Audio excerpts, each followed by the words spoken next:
So in love with you. You got me down again.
Welcome back to the first ever TSRS Driver Super Showdown. There's Kel Zerman. Gets from there. In the Texas Spirit. This is one of the Kelvin Zings entered here. This is Jackson Young. I think this might be Jackson Young.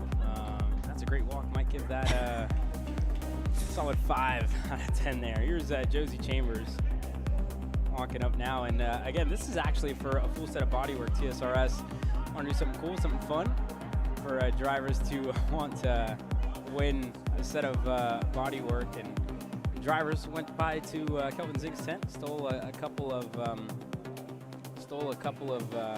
suits as well. More drivers will taking part. This should be Librado E. Fuentes now taking part. You see the cowboy hats are out. This is full-on Texas spirit here, we must say, Hunter. Oh yeah, full-on Texas experience.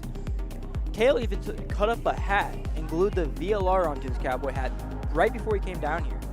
This suit's actually pretty cool. Evan Eddles, now the Beast, as they call him. You see the back of the suit. It's pretty cool showing, and I'm sure we had the media day as well. And I know our very own Riley Can, a cool shot that he had with Evan Eddles with that Beast logo on the back as well with the helmet. That being said, more drivers, more Texas spirit. It's not quite a cowboy hat. Disappointing there, if you will. Just a little bit. Hunter. Nonetheless, though, I do like this. An all-black look, blackout look, intimidating, if you will. The Intimidator, Adrian Vargas here. I like that. I like that a lot.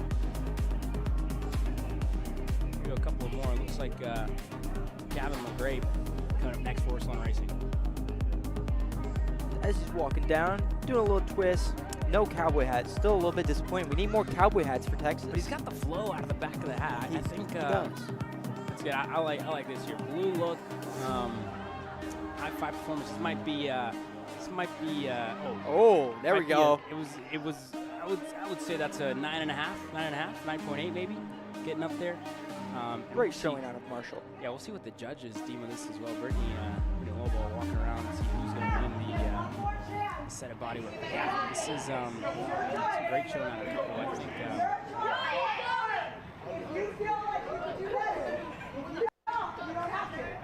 Just listen to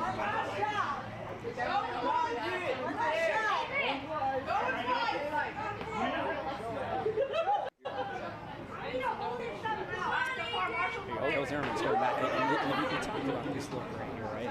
Kel Zerman. Oh, I don't like that walk at all. He's ready for a shootout right now. Look, this kid's out of I can't even pronounce it.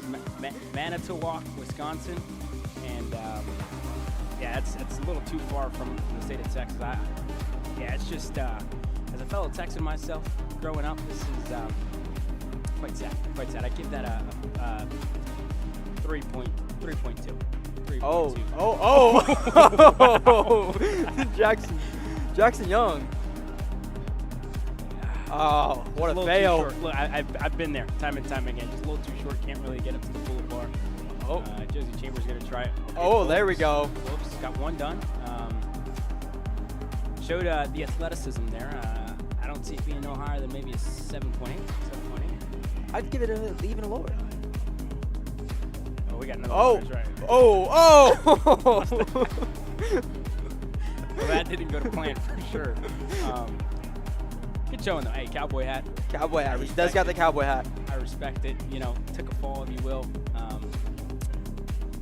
Yeah, gotta go with an 8 there. 8. Oh. All right. Yeah, we'll see. We got helmets on everything again, but yeah, just good fun. Adding something different to the environment here. Oh, we got a shirt. Yeah, there you go. Adrian Vargas. Repping himself. Hey. ME. Kind of like Ricky Bobby. John Paul McCoy joining late, actually. Oh, late show up. Late show. He was at his garage probably. Oh, shifter driver. Now turned Tillotson T4 superstar, if you will, for John Paul McCoy. Yeah, this is, again, all for a free set of bodywork, $100 gift card as well. So we'll see who they deem the winner here. Good hat. Very good walk, not so much. No, they're done. Okay, we're done strutting, but you're welcome. Yeah!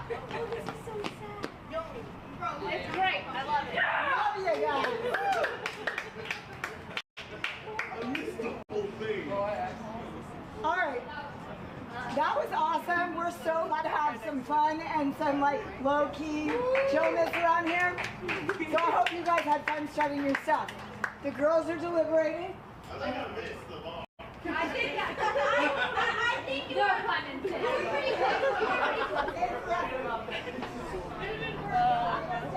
And then I heard the little kid.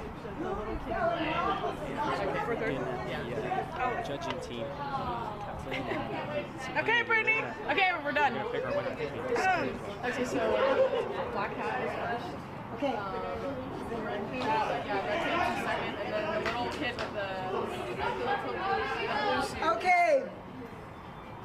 Okay. All right. Zimmerman, you are our number one. Suit and the hat.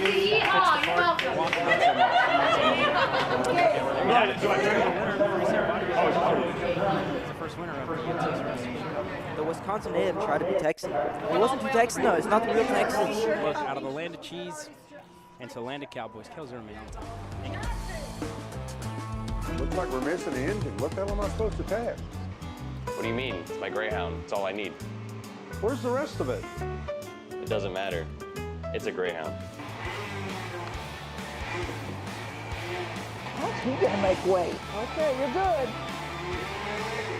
I'm sitting by here with Kyle, our race winner. Tell me how you did it. You were blazing fast out there, and I mean, you don't even have a go-kart, man. Tell me about it. Yeah, you know, Norberg, Schmorberg, the Greyhound-powered Greyhound was great today. You know, it makes the difference. And the team's been working really hard back at the shop, and, you know, just shout out Greyhound. Thank you, Kyle.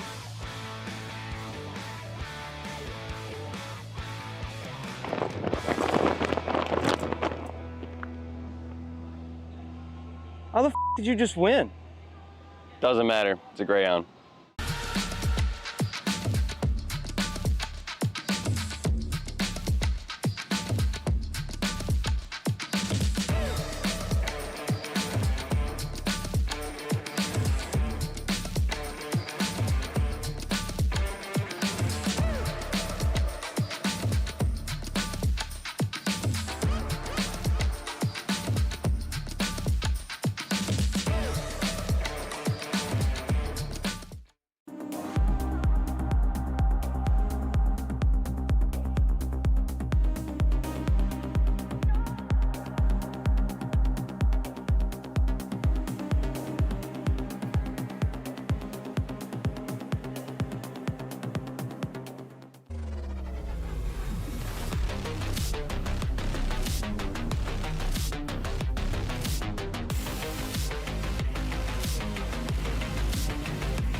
ready to get behind the wheel?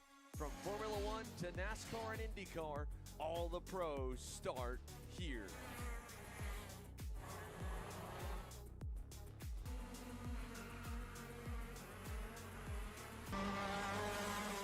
It's control, precision, freedom. At Atlanta Motorsport Park, Kart Freedom isn't just a team, it's where drivers are made.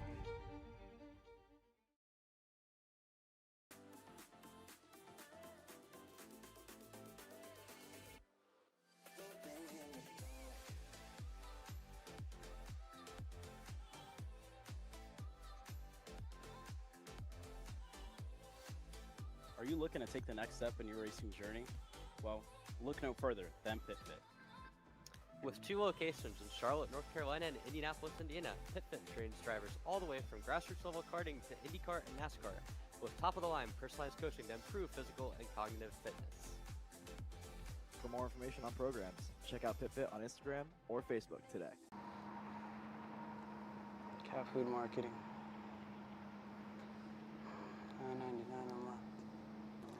Dude, Caleb, wake up. Dude, we're live in 5 minutes. Let's go. Come on. What are you doing? Dude, I'm so sorry. Xander had me in a cat food marketing meeting till like 2 a.m. last night. Come on, man. Do you have anything I can drink? Dude, I got the B5, biotin, and 0 sugar? Pericazo. Try Perico, made with natural ingredients, organic caffeine, and supports your metabolism. Try the new official energy drink of Kart Chaser.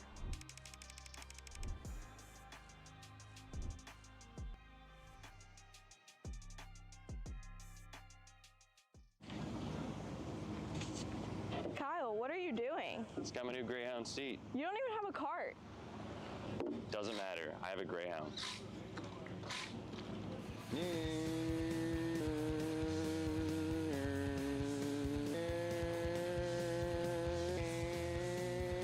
Doesn't even have a go-kart.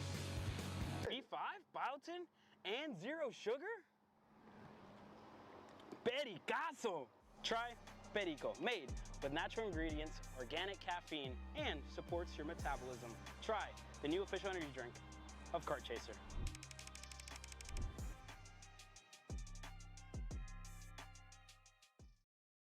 This is Henry Feels Sad.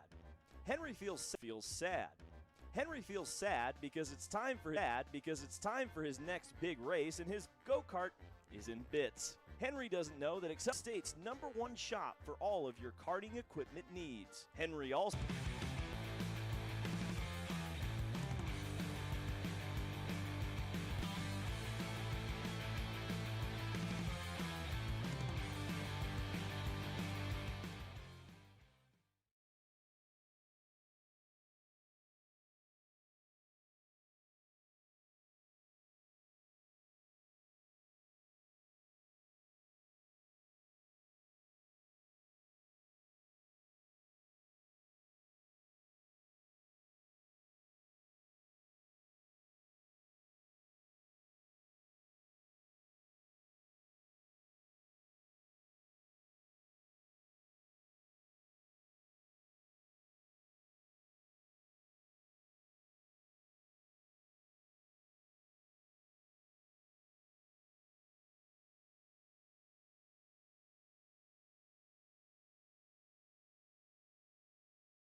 Come on, man.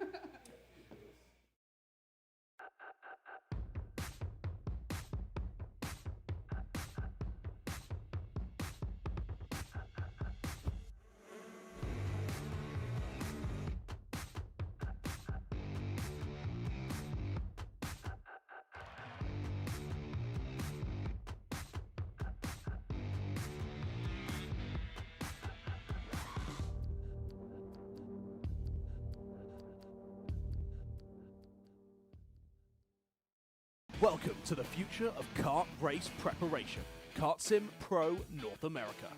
Featuring laser-scanned North American kart circuits and precision-tuned kart physics developed using real telemetry, dyno and tyre data, Kart Sim Pro North America delivers the most advanced and realistic kart simulation experience available today. Whether you're training for race day, refining your lines, or shaving tenths off your personal best, Kart Sim Pro gives you pro-level insight without leaving your home. Trusted by world champions, coaches, and karting enthusiasts alike, this is where virtual practice translates into real-world performance. Experience the thrill, the challenge, and the edge. Kart Sim Pro North America. Use code CHASER20 to get 20% off today.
race your way kind of and get clear of everybody else who's behind you, and then you kind of get in the groove and make passes just like that. Calm, cool, collected. Stoffel up to third. You know Stoffel's going to want to move forward. He was rolling right now. Just not quite as fast as his two leaders, though, running the same time. So in his eyes, he's really hoping the leaders start to battle on the last lap where he can get up there and get a pass at least to get P2 again. And he's right there on the same 10th, right? What can Stoffel do now with clean air to try and close into those top two? Here's an update a little bit further back. Max Santana still sitting in 5th. He lost a little bit of time. Pablo Santos down in 6th. Liam Estalis to 177. The other Kart Republic in this field. Only 7th, Aiden Walsh to Marshall Steves and Sebastian Sampson, the drivers that currently sit inside of his top 10. And Liam Estalis is your biggest mover right now, up 5 spots into the 7th position. Yeah, qualifying definitely didn't go the way of the 177. And now having to bounce back from that, we talked a lot about that with a driver like Kimo Amon at the Winter Series to start off the year, right? Just having to consistently kind of, you know, clean up from the mess that maybe was qualifying or penalties in heat races or pre-finals. And it was time and time again where he had to just put on passing clinics at a track where he's just familiar with it, right? Grew up here. His parents, you know, had a garage here for a couple of years. His little younger brother Cairo racing here now in the micro surf field. We just saw him a couple of moments ago. So you gotta assume it's a very stressful 20 minutes for mom and dad that are watching both their boys take part in some great racing. And Kimo's been doing a great job. He's been really patient with Dutch Westbrook, but now you gotta think, right? You've been patient for the entirety of the race. Kimo's gonna hear Brody Stoffel, who has arrived on the scene here with these top two. You know, we were talking about it. Brody Stoffel hit that clean air, went 3/10 faster than the race leader. He is now on top of Kimo Amon. Yeah, so here's a quick update. We saw Max Santana go over the curbs there in turn 9. He has been handed a 5-second penalty for gaining an advantage, and now Stoffel and Ahmad side by side on the exit of the boot. And Ahmad looking to hold on to the outside, just runs out of asphalt. And Stoffel works his way through with his, again, partner, if you will, Mace Lasek, the two of them able to work by on Ahmad. So now they're up to 2nd and 3rd, and Kimo back to 4th.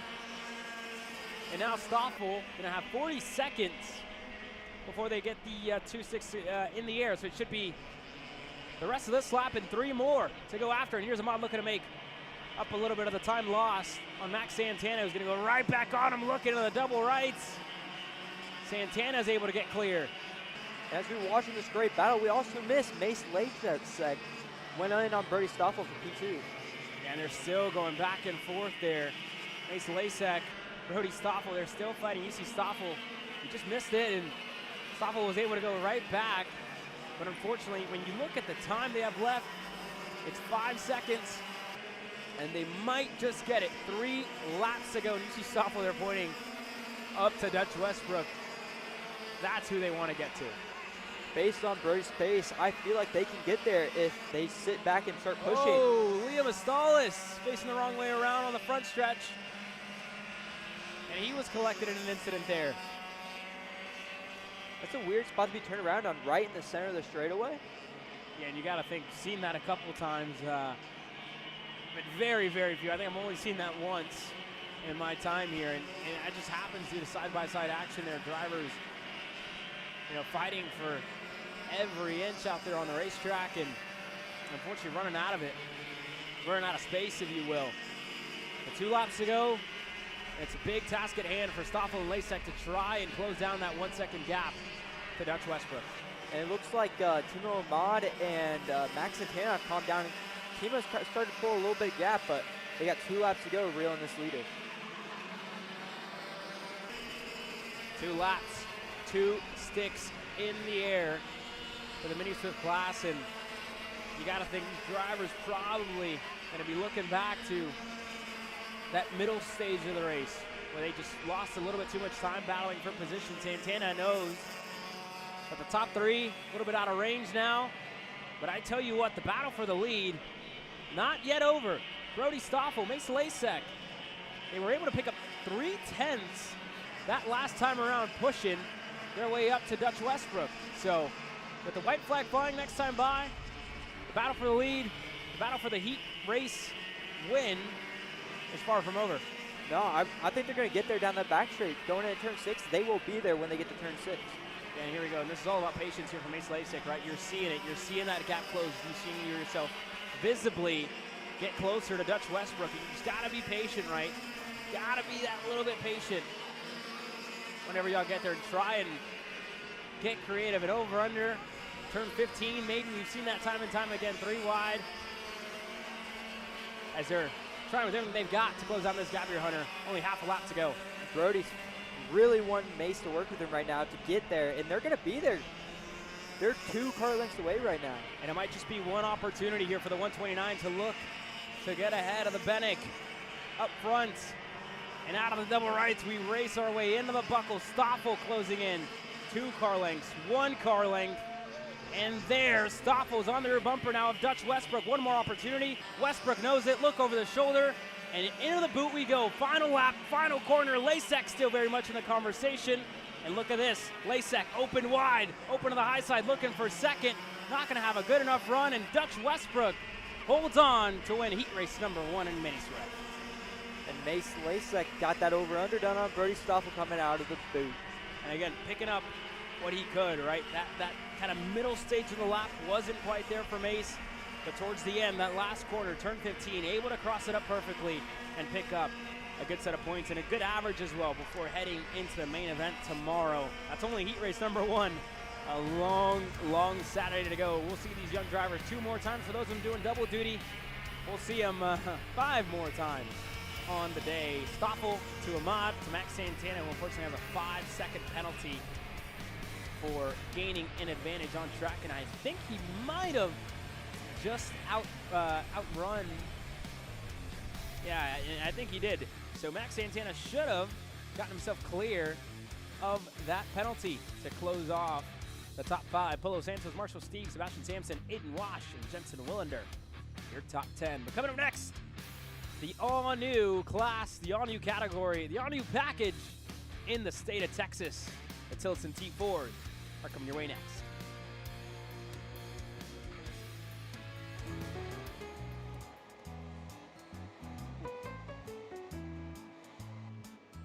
Gee, looks like we're missing the engine. What the hell am I supposed to tag?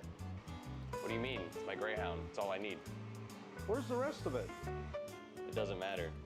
It's a Greyhound. You're gonna make weight. Okay, you're good.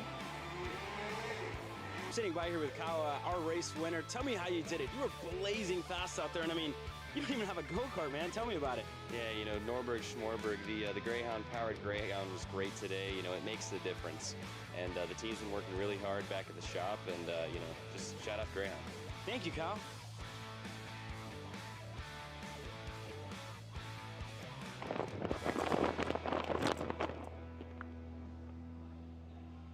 How the f did you just win? Doesn't matter. It's a Greyhound.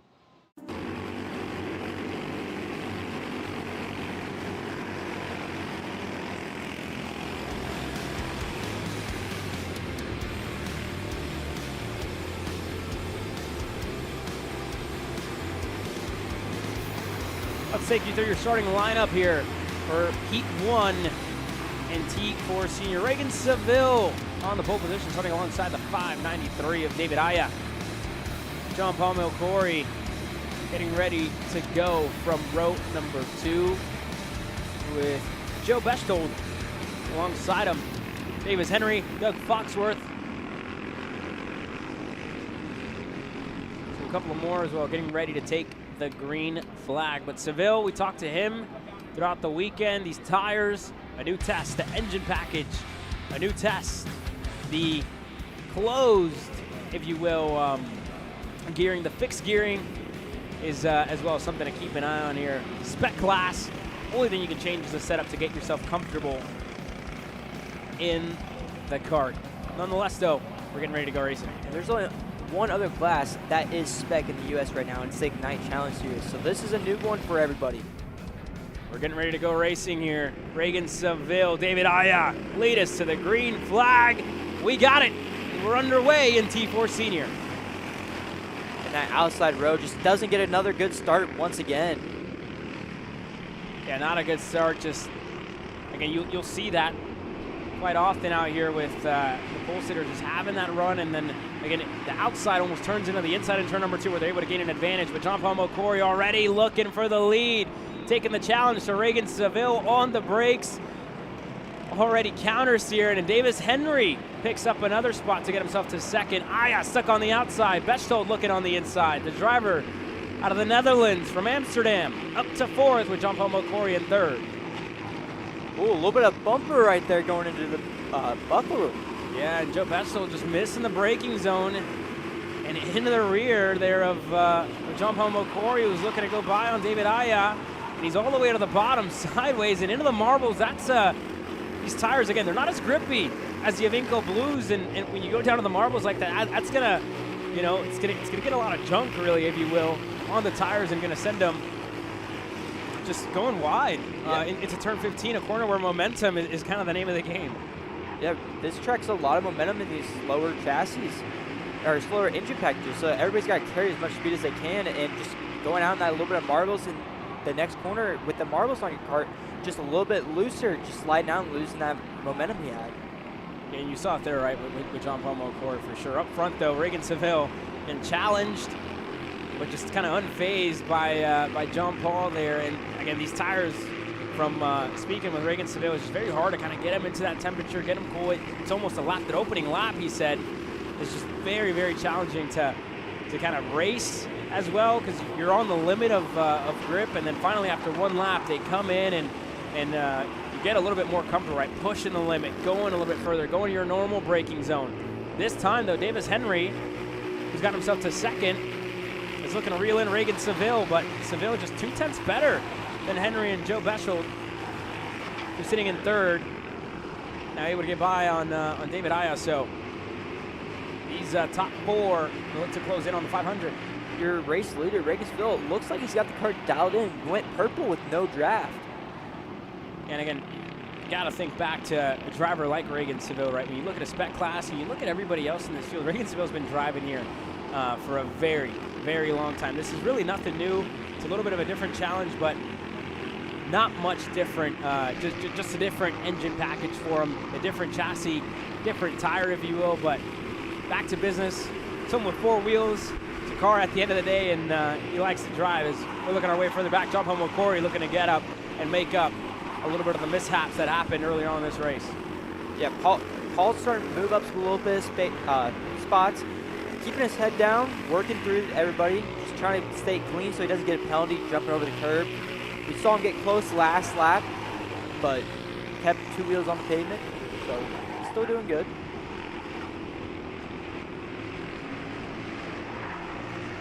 Work our way to the backstretch here. Doug Foxworth, they're right behind Gazione, and we look up front. David Aya, deep send in a turn number 6. Got himself through on Joe Bechtold. And again, you saw it there, right? The send in a turn number 6 washes out wide, and Joe just pointing forward, right? All right, you got me a little bit faster that lap. Let's see what we can do with you leading us up to Davis Henry and Reagan Seville. And that was a good move out of Aya there, getting himself clear and looking to close down the gap to Davis Henry and Reagan Seville. But Seville so far, half a second, that's the gap. And with Seville and Henry running identical lap times, just gonna need a little bit more to try and close in. And talking about Joe Bechtold, he's not used to these kind of tracks. He's over in like overseas, all the tracks are super smooth, high grips. This track's a little bit more abrasive. You can see rocks in it when you're walking the track. And it's been a learning curve for him to get used to this kind of track and driving style. And again, we've heard it from a number of drivers, right? Speaking of Gus Lawrence at the start of the year, you talked about the front tire, where this isn't going to be an issue with the Maxxis tire that they're running, but it is different, right? Coming to a new environment, coming to a new place, and trying to learn. I mean, it's a package that he's familiar with, going to the World Finals time and time again, but this is something different, right? A new place, new atmosphere, new people to race against. And again, you talk about a driver like Reagan Seville, Davis Henry, who it's the first time we've really seen him in a 4-cycle in quite some time. It's just a new environment to get used to, and it's those kind of growing pains, if you will, but good to have him with us. And speaking of him yesterday, he's enjoyed it, right? The layout's fun, but it's something different for him for sure. We're 2 car lengths now. Up front, Davis Henry was closing in on Reagan Seville, so maybe wasn't the runaway Seville thought it was going to be, and Henry still improving. Took a 10th away there from Reagan Seville, and you see him now well in that drafting window. Yeah, Davis has been getting about a 10th a lap on Reagan, just slowly getting closer and closer to him, and he's going to be there now. And he's going to be right there. So Davis Henry, his gearing is, going to be a little bit harder for him. He's going to be hitting that limiter maybe a little bit sooner than Seville is, since he's the one in the draft, and he actually lost a good bit of time that last time around. So something must have happened in the double rights coming around to the back straight going into turn 6. Yeah, it might have been a mistake there out of Davis Henry. Just missed it, but for David Aya and for Joe Bechtold, they're going back and forth. There goes Bechtold on the inside of the buckle, and Aya is pointing forward, telling him, let's work our way up here, man. Let's try and get up to the top 2. You saw Henry just with that little bit of a mishap, giving these two an opportunity to maybe get themselves and picking up a couple of more points. And Joe's probably looking down at his gauge right now, seeing that they slowed down since David Ayers took the lead. They slowed down by 2 tenths. They were running 1 minute 5s with Joe leading. Now they're running 1 minute 7s. Yeah, so this is, again, a little bit of a difference to what we saw with Seville, as Davis Henry actually, he's down in 8th. So that was potentially a mechanical there for Davis Henry. And actually, he's still on the racetrack, so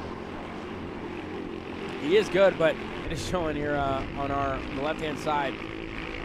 But he did pull off, just getting reports. Davis Henry not out on the racetrack, so that's going to end his day early. And for David Aya, for Joe Bechtold, looking to chase down Reagan Seville. And just behind these two, what a recovery drive for John Paul Milcore. Talk about the start of the race, didn't go his way. He's going to get a little bit of help here as he's now joining the party. Bechtold, Aya going back and forth. And I bet you they didn't expect John Paul Milcore looking on the inside, and a good run into turn number 1. You see that move done in shifter. We saw it a couple of times here at the Winter Series, looking to get it done again into the double rights. Talk about 3 corners, 2 passes, and up to 2nd for John Paul Milcore. Yeah, he was rolling. Obviously, you had David and Joe battling into the boot. They were side by side on an exit. He was able to open nice and wide, get a good run, use that run to get up to pass Joe, and then use the run even more to get past David. Yeah, that was a great move there out of John Paul, just using all that track, right, to get himself clear. Now Bechtold, these guys are going to give us a show for the last lap. Checkered flag should fly, and it's been all about Reagan Seville in this one. Got away and just got clear of the rest of the field. John Paul Milcore, what a recovery drive for him as well. But Reagan Seville, the first ever heat race in T4 Senior, he's going to take the win. And across the line for 2nd, Milcore to Aya, to Joe Bechtold, your top 4. And Doug Foxworth, sorry, your top 5. What a race. What a way to debut that class. Great racing for 2nd on back.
McCrone Motorsports builds champions every day, drivers who won on the world stage. The Tillotson T4 Series is pure spec racing.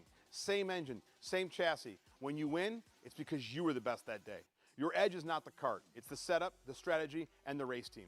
With our Arrive and Drive program, you simply bring your gear, we provide the equipment and the championship winning support to every event. Stop wrenching, start racing. Your path to the T4 Nations Cup in Spain starts with us. For more information, contact us at mccronemotorsports.net. Are you ready to get behind the wheel?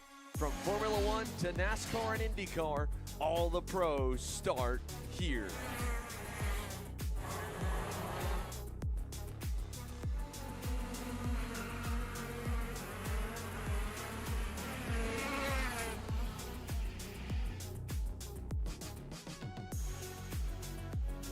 For more information, check us out online at mcckarting.com or call us and go racing today.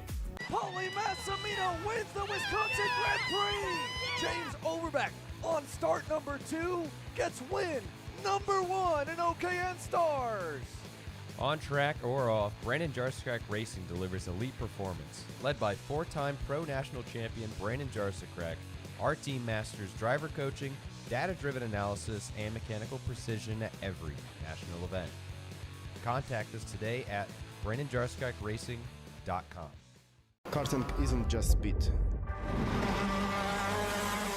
It's control, precision, freedom.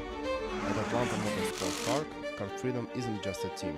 It's where drivers are made.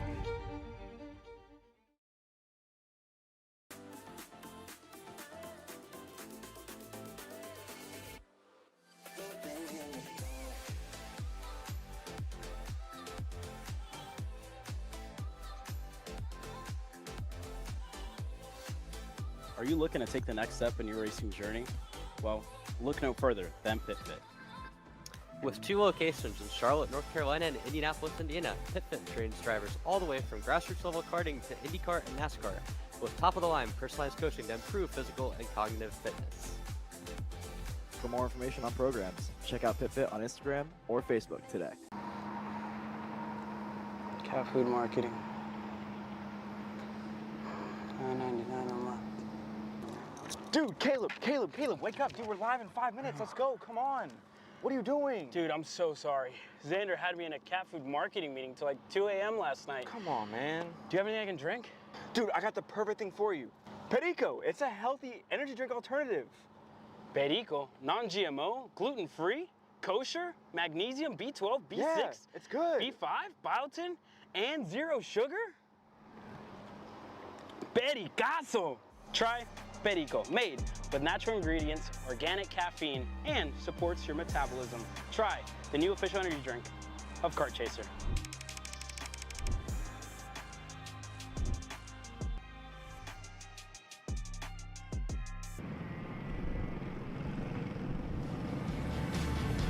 Well, here we go. Time to go racing. Rolling start for the 206 Kid Karts. And we're underway. Maverick Reddick to second. And up front, that's a good getaway. For another one of the CRGs in the 19 here in this 206 Kid Kart class. And that's Sullivan Bowden. Put it on the pole position. Able to get himself the best seat in the house to start things off. And already some pressure further back in third. One of the Reed Motorsports machines finding himself right there. They're all single file line as our leader going around Sullivan Bowden. Around at the front.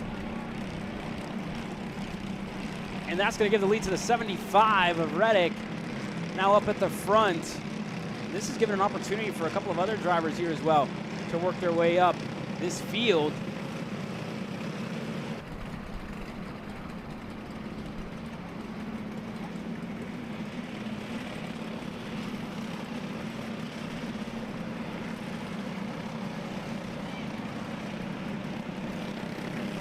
Anderson Maxwell now with a task at hand to look to close in on the 75 of Reddick. So this gap staying consistent thus far.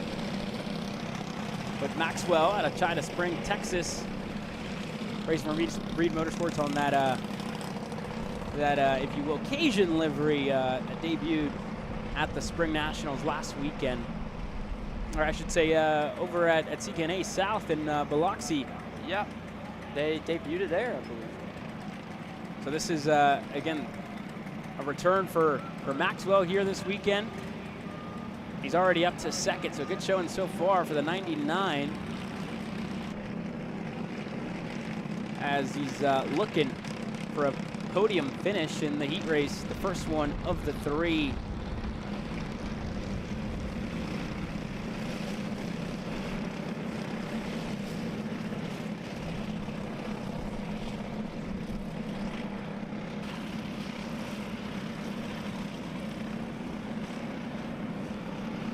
Beckett Boudreau in the 95 finds himself in third at the moment, with Chaparro in fourth. McCullum, Hollis, Lorang. Bowden fell all the way back to 8th. Brassard down in 9th in the 11. And there's Bowden making up a couple of spots.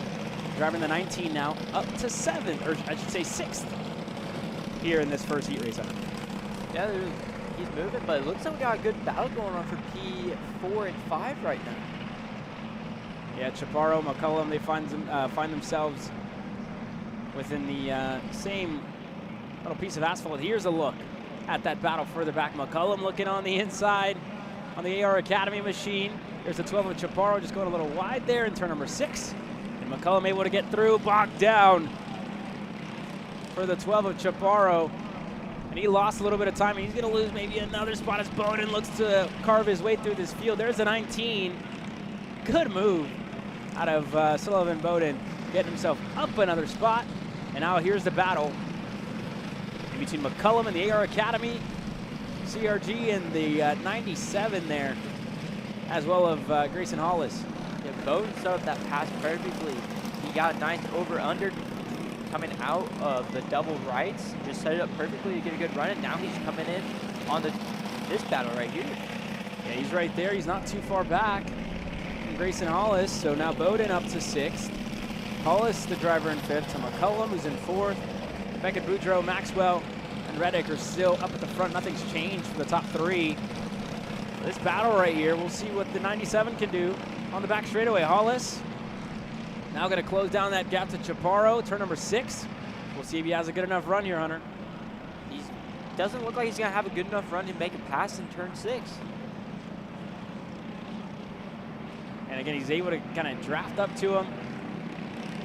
And with, you know, this class being flat out almost for the entirety of the lap here at Speedsportz Racing Park, it's all about lines and momentum, and Bowden's doing that perfectly. But there goes the 19. Once again, another pass made and another move gained there. Once again, set up perfect for the double right. On entry, he didn't even open up. He just sent it in right there on the inside. Got a nice clean move done. Now he's got his head down, hunting for one more spot.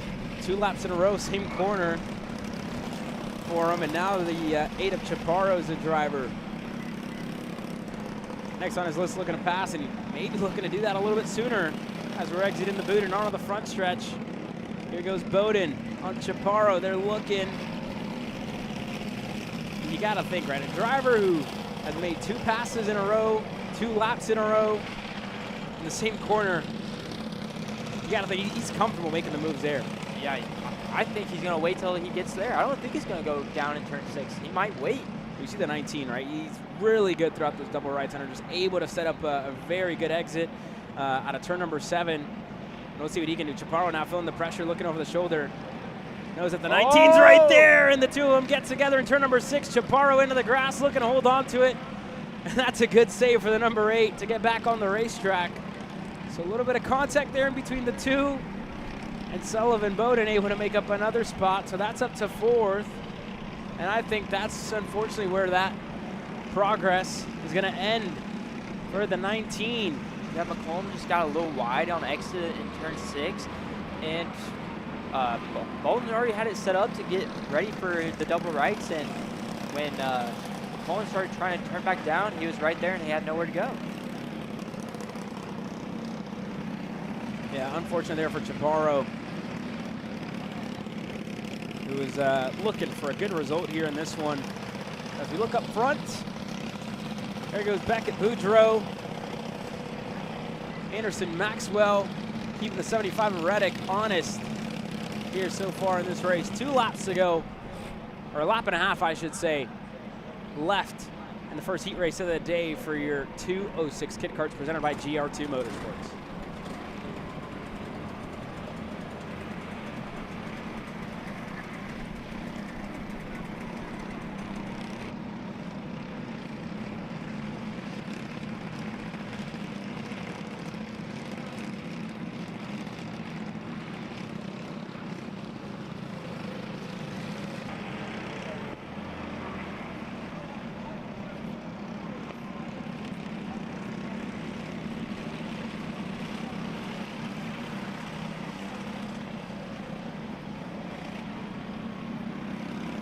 Following along with the 75 here, Maverick Reddick, your leader in this race, is he's looking to get hunted down by Anderson Maxwell. The two of them trading off a couple of good laps here for Maxwell, just missing that last 10th, if you will, to get himself up there to Maverick Reddick. He was actually gained there, gained 2 tenths that last time around, try and close in on the 75.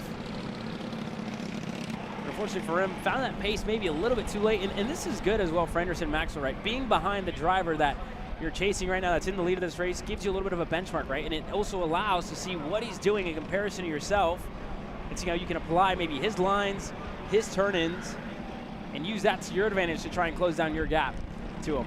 Yeah, it was just a little bit of learning for Anderson Maxwell, learning what Maverick's doing, seeing where Maverick was being better than him and where he's about the same or even worse than himself. And that's what he's going to take into the Heat 2. Heat 2, he's already seen all the moves that Reddick is doing and where he's better at it, and now he knows where he needs to improve on going into Heat 2.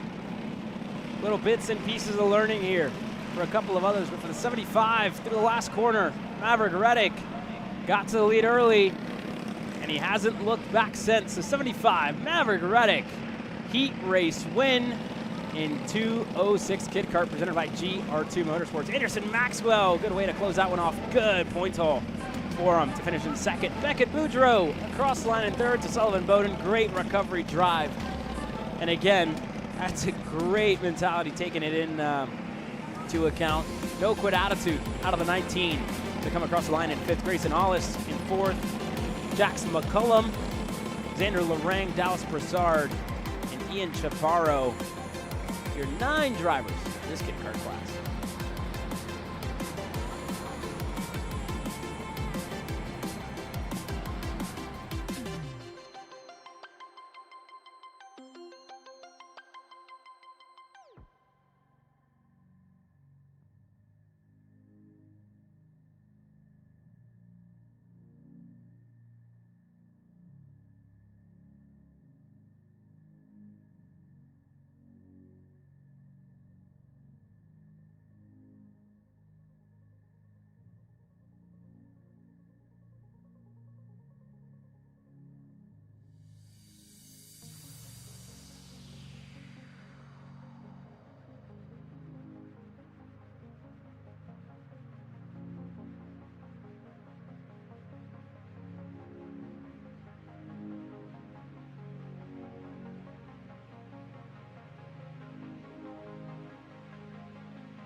The always entertaining KA100 Jr presented by P1 Engines takes to the racetrack. And Nathan Golseth, SCUSA Winter Series champion, gets ready to lead this field to the green flag, putting alongside one of the, if you will, one of the most successful rookies in the junior division here this year. Alex Chandler getting ready to start alongside him on row number 1. Tucker Trebe on row number 2, starting alongside Aston Wyatt, the Tyrone Kemper Jr. reigning champion 2 years in a row for the 834 out of New Orleans, Louisiana. Starts alongside Carson Berry. Mason Berry down in 7th. Nico Arbezo, Clayton Stiles, and Jackson Baldus. Your top 10 and your top 5 rows. As we get ready to go racing, Golseth, a new look for him on a GFC for Trackside Karting Services. We're getting ready to get the green flag. KA100 Jr is underway, and a good start for the outside line. Alex Chandler looking for the lead in a turn number 2. He's got it over Nathan Golseth. A change early up front. They're side by side. 5th on back. Best start we've seen all weekend long from the outside row. And it could be almost a whole year long as well from the outside row. That was a steal for Alex Chandler, and Golseth not wasting any time in a turn 6.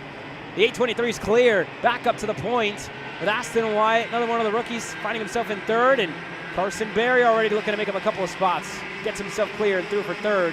Nico Arbezo to Baldus, all in line. This group here, Berry just going to go to the middle of the racetrack, and this mid-pack, as you can say, from 3rd on back, is going to stack up a little bit. And that's Berry just trying to build a little bit of breathing room for himself to look to chase down the leaders. And look at Trebe on the inside of Baldus. They're side by side, everybody bogging down. Kemper looking for a lane. He's not going to get it. Easton Cox right behind him. And the rest of the field rolls its way by. There's Mason Berry side by side with Clayton Stiles.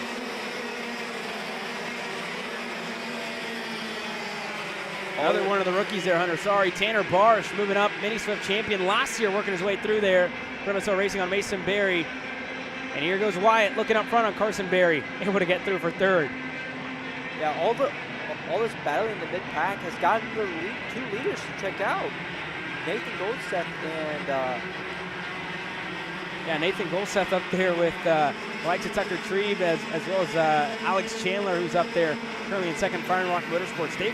That's exactly what you get, right? You spend those first couple laps battling and signing for position. With how short these heat races are as well, you don't get much time for that. And when you talk about the average points, it's whatever you get, whenever that checkered flag flies at the end of these heat races. So for them, just looking to pick up a little bit more here with all that battling that kind of ensued in those first couple laps. Yeah, and Alex Chandler and Nathan Golseth are absolutely flying right now. They are 5 tenths faster than the rest of the field. And that's exactly what you need. That's exactly where you need to be, right? If you want to pull away and if you want to keep a mano-a-mano battle to the end. Here though, further back, Arbezo looking to make up a little bit of headway on Carson Berry. They're going to go side by side. The turn number 7, Berry's going to hold on, and Arbezo not going to find a way by the GWR machine there. But again, that's kind of, if anything, Aston Wyatt, who is potentially just right there on pace, hasn't been able to put something together to close up to the top 2. Might need a little bit more of a push, right? 2 karts up front, going to be a little bit stronger than one on its own. And you see the battling here, side by side. Tucker Trebe, Carson Berry going at it in the boot. They're battling so much right now.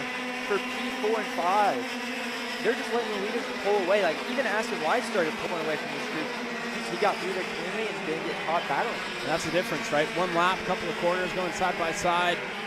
Our driver's taking the normal racing line, just able to do what he can, right? To get away and focus on nothing else, not focus on passing. Tucker Trebe through for 4th. Arbezo looking to follow. He's going to go side by side and muscle his way by on Carson Berry. Tyrone Kemper look to go, and that's kind of been the story of Kemper's race so far, right? The gap opens up and it closes down, and he's just left with nowhere to go. Nothing but pressure from behind from Easton Cox, from Jackson Baldus. Clayton Stiles is right there. How about the rookie working his way through this field? He's still down in 10. But again, holding on to it. Look at this move on the inside on Jackson Baldus. Clayton Stiles is through. Berry looking to follow them. They're side by side as they work their way out of the front stretch. And Baldus going to hold on. They're going to stop the bleeding here a little bit. You're talking about teamwork, how Nathan Golseth and Alex Chandler doing out front.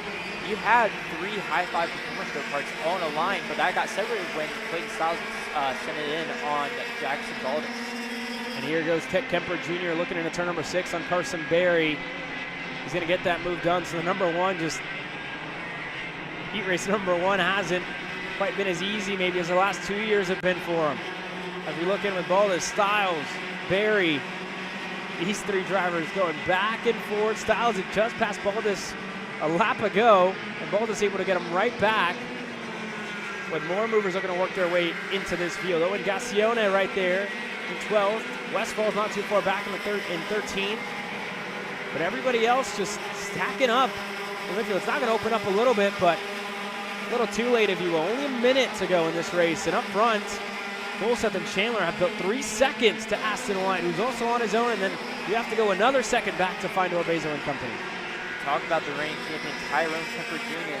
He just went purple by 4/10 faster than anybody else in the go-kart track right now. He is absolutely rolling up on Nico Orbezo, trying to make up as many spots as he can right now because he didn't have the best start. And that 1-lap pace is there for the number 1, just able to put himself where he wants to. Just a struggle thus far making the passes and making up a little bit of ground as well. And here he is, again, a car length separates himself and Orbezo. And Orbezo, again, for him to be in 5th, we've seen him run up at the front of this track so much this year already. It's just that start of the race that hindered a couple of them. Wyatt losing a little bit of time. Tucker Trebe gets ahead. He's up to 3rd. Wyatt to Orbezo. And the battle for 3rd is going to start to heat up as Chandler and Golseth, picture perfect, working together. Miles clear of this field.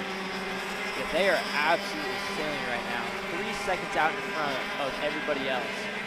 But you never know what can happen on this last few laps. They could start battling, and the gap could shrink down really fast, and it could be a dogfight for the lead. And we'll keep an eye here. Orbezo into the buckle, turn 11. Orbezo's clear on Wyatt. And that backwards, a downward slope for Wyatt continues. Lost a spot 2 laps to go to Trebe. Lost another one to Orbezo this time around.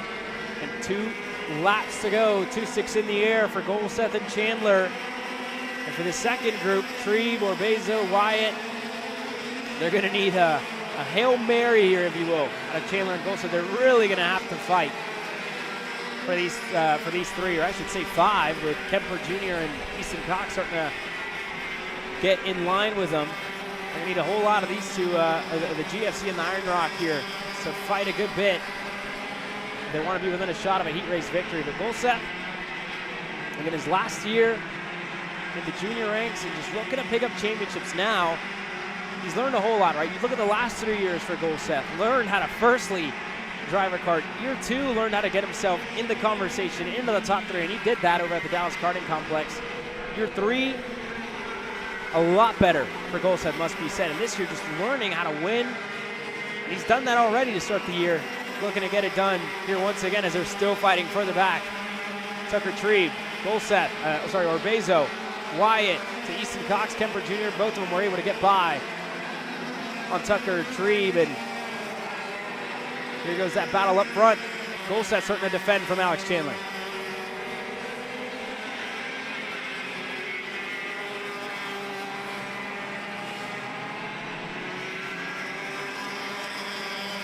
Here goes this mid-pack. Trebe still leading, and the rest of the pack closing in. Orbezo right behind him. Easton Cox to Kemper Jr.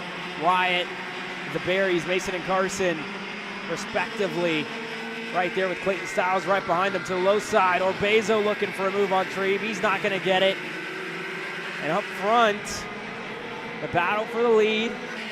And I should say the lead hasn't changed yet. Checkered flag in the air. Nathan Golseth wins the first heat race of the day in junior, and side by side further back, 3 wide across the line. Easton Cox, what a way to pick up moves in that last lap for the 8:15 for high-five performance. Up to 4th, Orbezo your top 5, Trebe in 3rd. To Kemper Jr., Wyatt, Carson, and Mason Berry to Styles your top 10. What a great race out of Easton Cox. He moved up 8 spots and played that last lap out to the best of his ability, moving up 2 more spots on our last lap. Yeah, and that's a good way to kind of pick up some spots, pick up some points as well.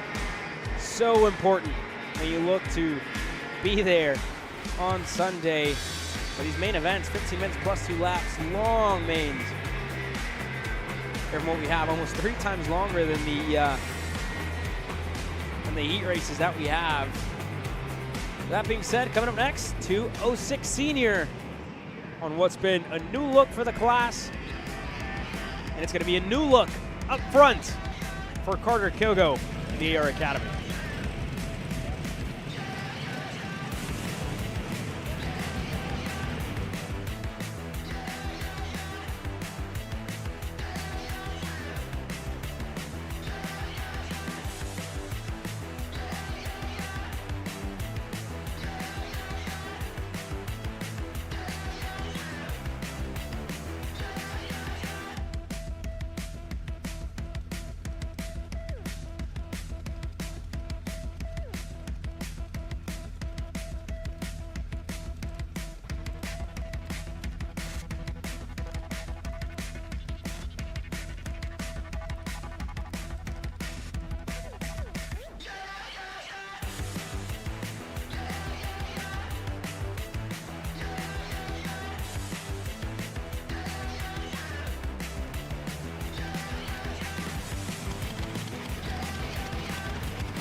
Drivers toil, getting ready to take the green flag for the first time in heat racing action here in 2026. Your 206 Seniors, presented by Kart Racing Solutions, are getting ready to go underway. And like I mentioned, a new look up front. The 604 Carter Kilgo for the AR Academy in MGM, Texas, gets ready to lead this field to the green flag. Jackson Young, a young look up front for that starting front row, gets ready to join him on row number 1. Row 2 finds Kil Zimmerman, Samuel Young with Josie Chambers, Reagan Seville on row number 3. Bryce Frank, Gabriel McLeod on row number 4 with Joe Bechtold, as well as Alex Baer there on row number 5.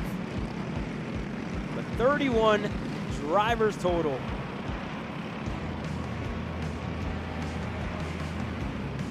And again, when you talk about the short amount of time, is Kelvin Zing, the 666, looking to join the field. And talk about a qualifying to forget for himself as well for Cameron Reed. They find themselves outside of the top 10 after qualifying.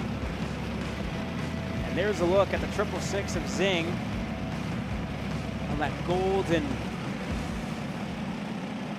reddish MGM here this weekend. That being said, 30 drivers in 2 lines and into the tram lines. Carter Kilgo in the 604 getting ready to lead this field to green. Jackson Young's on the outside. All eyes on the 604. 206 Senior is underway in 2026.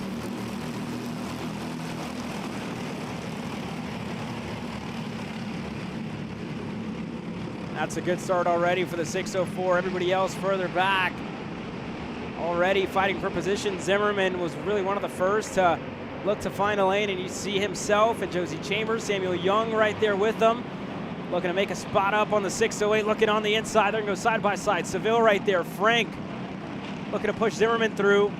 This entire field stuck. Contact further back. Couple collected.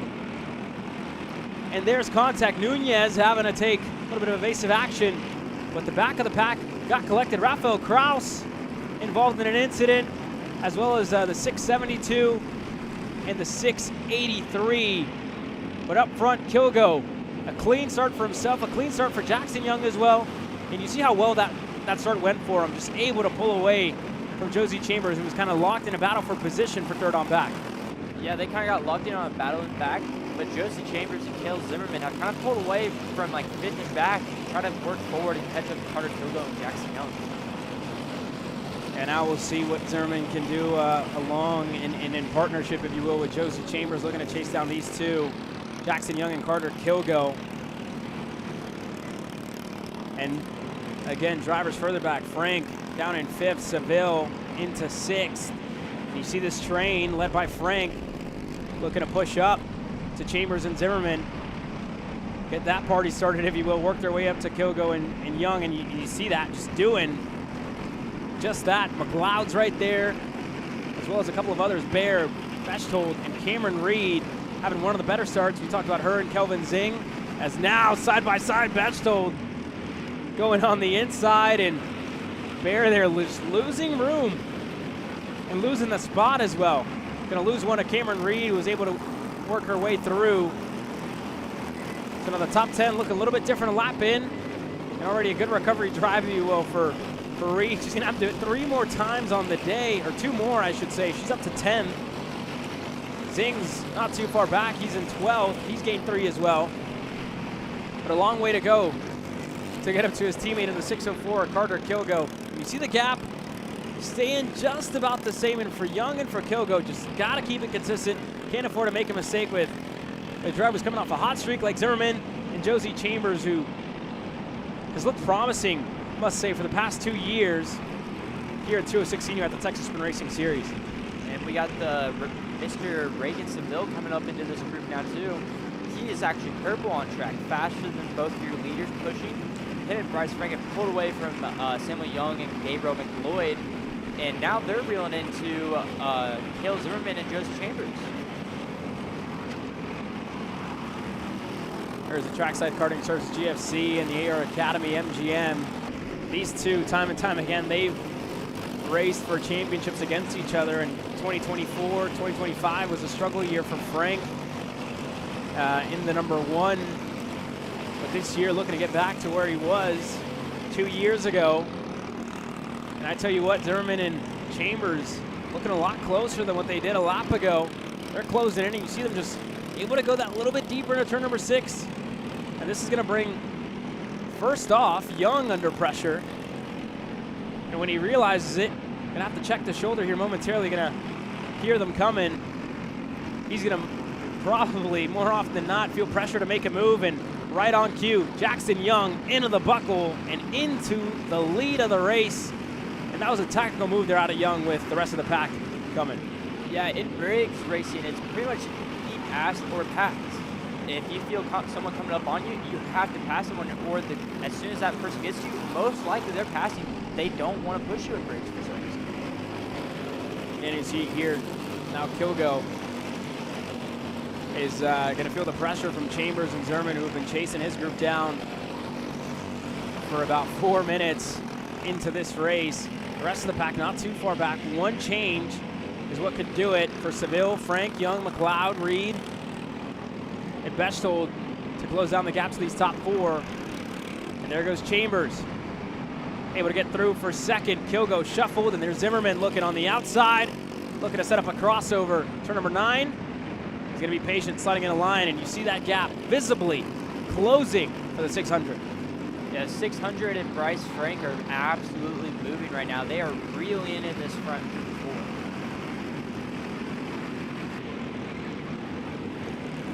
There's a close look on Reagan Seville, and again, we talked a lot about him on what this year would mean to return to championship lane at the end of the year when we return here to Speedsportz Racing Park for the finale, and I believe in the fall, if you will.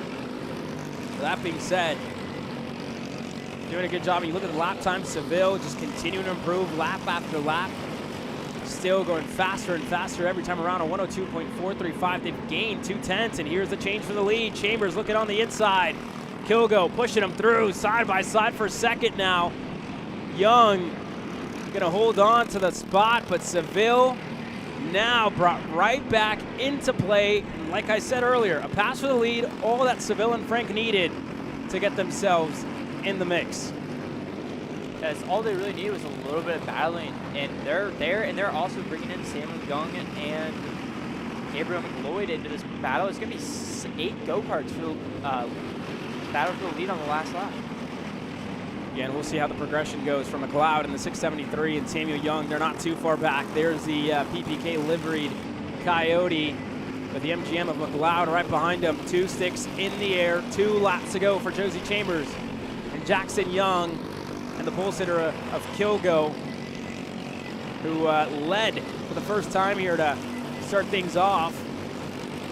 But you see the top 2, a little mistake there out of Kilgo. And the top 2 able to pull away just slightly. And no pass out of Young. Chambers stays in line. And Kilgo now looking for second, looking to reposition himself and tactical there out of Kilgo. Now he's going to be the first one up to try and take the fight of Josie Chambers. Has a good run out of the double rights. Turn number 11 could be the first opportunity for the 604. Jackson Young going to send it right back in on Carter Kilgo to take back second, because that's where you really want to be on the last lap, is in second place in these race races. You see, you need to have a cooperative team back in third, and Young, what a send for the lead of the race on Josie Chambers. He's clear. Kilgo now up to second. Seville in third. White flag flies this time by.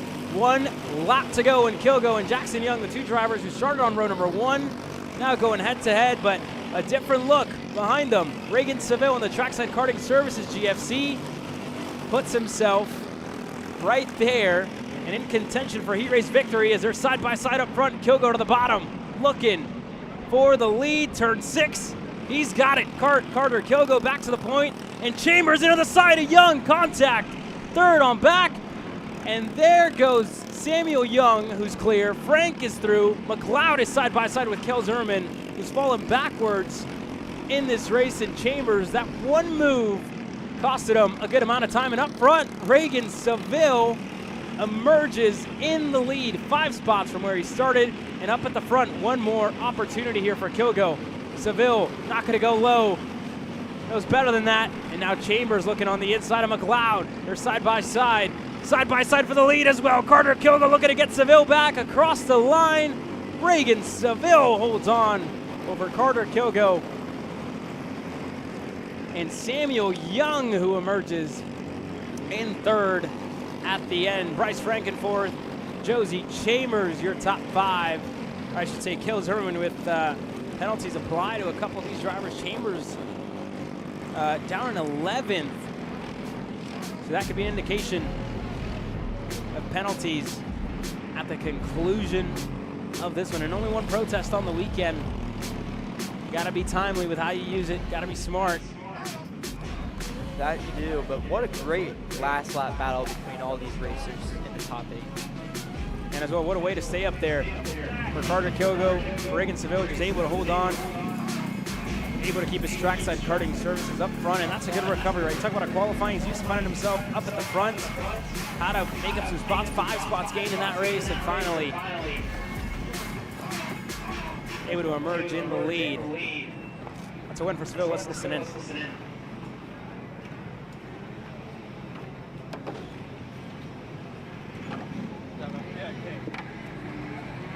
Were you letting me by? Yeah, I was letting you by. Okay. I was trying to push with you. I knew you were faster at the start. I shoot it up a lot though. I'm not consistent. Yeah. No, honestly, bro, I don't know if it's all mental or it's just, you know, I don't know if it's my mind playing tricks on me or if it's actually something wrong, you know what I mean? That's probably my mind. Bro, we're in the fight and Bryce just drives me off the track. Huh? We're in the fight and Bryce just drives me off the track. Like, bro, of course. It's like y'all didn't tell me. I like it a lot. I think it's pretty good, but I'm definitely just not used to it. Yeah. Hey guys. Someone, you got a penalty if There you have it. Driver debriefs going on. Quick commercial break. When we come back, more racing action. Get to set to come your way from Speedsportz Racing Park.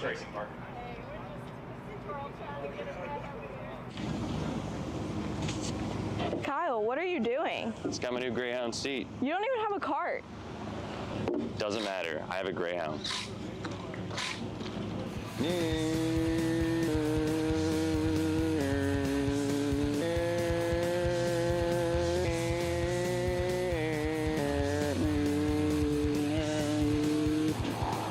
the f is Kyle Cuthbertson? Doesn't even have a go-kart. Doesn't matter.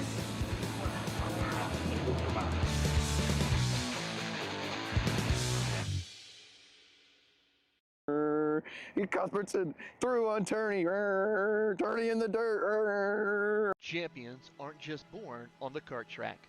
At SimShop, we deliver professional-grade simulators with the best performance-to-price ratio in the industry.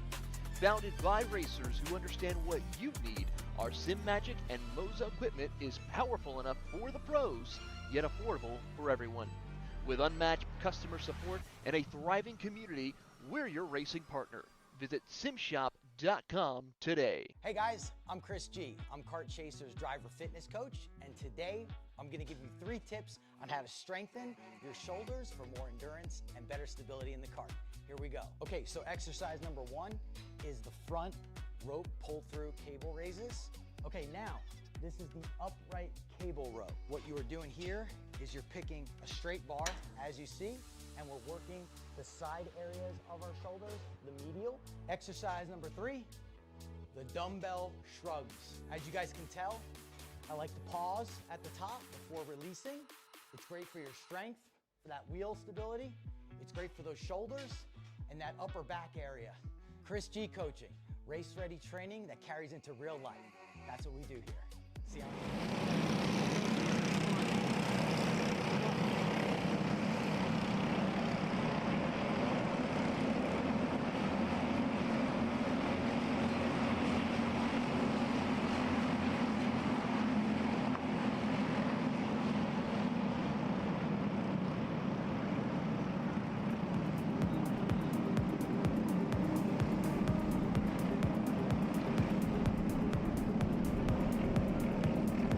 Let's take you through your starting lineup here in 206 Cadet, the fastest lap qualifier. Drew Blem in the 215 gets ready to start alongside Mikey Todd. Brody Stoffel and Liam Aswell on row number 2. With Marshall Steves and Mace Lasek on row number 3. Dusty Strayer, Dutch Westbrook back on row number 4. Westbrook spoke to him a little bit this morning, saying just needed a little bit more in the 206 class. Vargas to Sampson, John III, Bowden, Schroeder, Buck, Tucker, and Avellino. 16 drivers total getting ready to take us to the green flag. With the 215 of Drew Blem, last year successful here at TSRS, looking for a championship here in 2026 is one driver with issues. That's the 278 of Avellino, who's getting ready to start 16th, and it seems like that motor must have just shut off, but we're going. The green flag is out, and we're racing in 206 Cadet, and that's a great start for the inside line. Stoffel already up to second. Mikey Todd follows him through. Steves is up there as well, and they're side-by-side. Strayer already looking to make up a couple of spots. Yeah, Strayer didn't have the best qualifying, so now he's having to work forward through these heat races to have a good starting spot for the main event on Sunday. And they're going side by side. There's Marshall Steves looking on Liam Haswell. He's still going with Dusty Strayer. Strayer with a much better exit out of turn number 7 on the outside, able to carry the speed, able to get himself around the High Five Performance Texas OTK. And up front, Mikey Todd, Brody Stoffel, with Drew Blem at the lead, as now Steves with a send into the buckle. Strayer just had to open up, checked up a little bit. Now Steves going to the low side on the 265 as Westbrook and company in line. Movers, there's Lasek looking on the inside.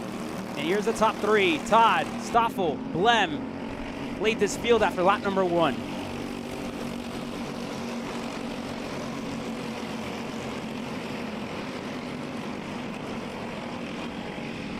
On to the backstretch now, Blem.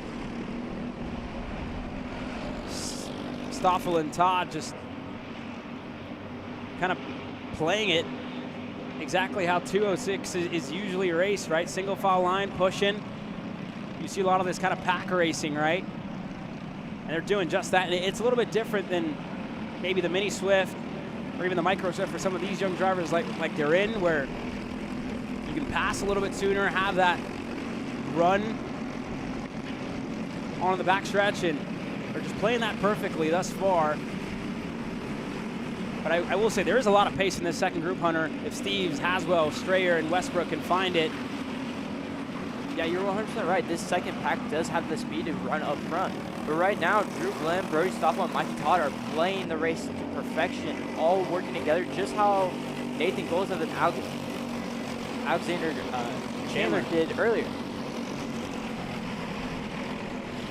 And you're seeing that, right? It's really, especially in heat races like this, it's all about points, right? There's no trophies here on the Saturday, but it can definitely make you feel a little bit better if you were able to finish on the top set. These kids are racing drivers. At the end of the day, when you're seeing that pass for the lead, that's going to bring that second pack right back into the mix. Todd and Stoffel now lead this field. It's the Kart CRG USA machine of Stoffel and the Reed Motorsports Cajun liveried CRG in second, with Blem, the Nitro, and Steves now joining the top three. That's exactly what they needed. One pass catches them right back up, and that's really the beauty of 206 and really four cycle, right? You see that kind of happen, and it always keeps us interested, keeps us on the edge of our seats. And like we were talking about, that second group is now closing in. Marshall Steves right on the back of Drew Glenn. He just went purple. Yeah, Steves has been setting in a good couple laps to close into those top three. With the car length now separating the top two. Stoffel with a little bit of exit, a little bit of a better exit out on the double rights. Able to give himself breathing room on the backstretch. For Todd, that's going to close down as Blem's right back on him. But nobody really in this top four seems impatient, right? You don't see that out of these drivers, and you get that, right, with experience, with time, and you're seeing that out of them, right? Being patient, knowing this race still has 2 minutes to go, and then another 2 laps at the end of that. So it's just now putting yourself, giving yourself an opportunity to fight for the best average points finish at the end of this first heat race. Yeah, and I'm sure all the mechanics and their dads are telling them, don't try to do anything too crazy in these heats. It's all about points and getting a good starting spot for the final. Because that's what everybody's looking for. They're looking for that big trophy on Sunday tomorrow. There you go, Liam Haswell putting together a promising drive as well. Started inside of the top four, started on that second row alongside Stoffel, but now finding his footing in the 5th spot. Dusty Strayer as well, he's up 1 spot, just couldn't find his footing, if you will.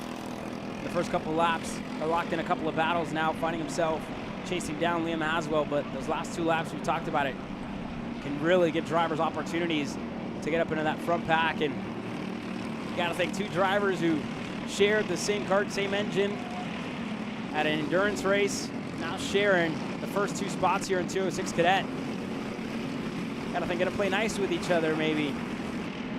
You think that, but you never know. Once that helmet goes on, you can become a completely different person. Like, you might be friends off the track, but as soon as that visor goes on, you might hate the person under that helmet.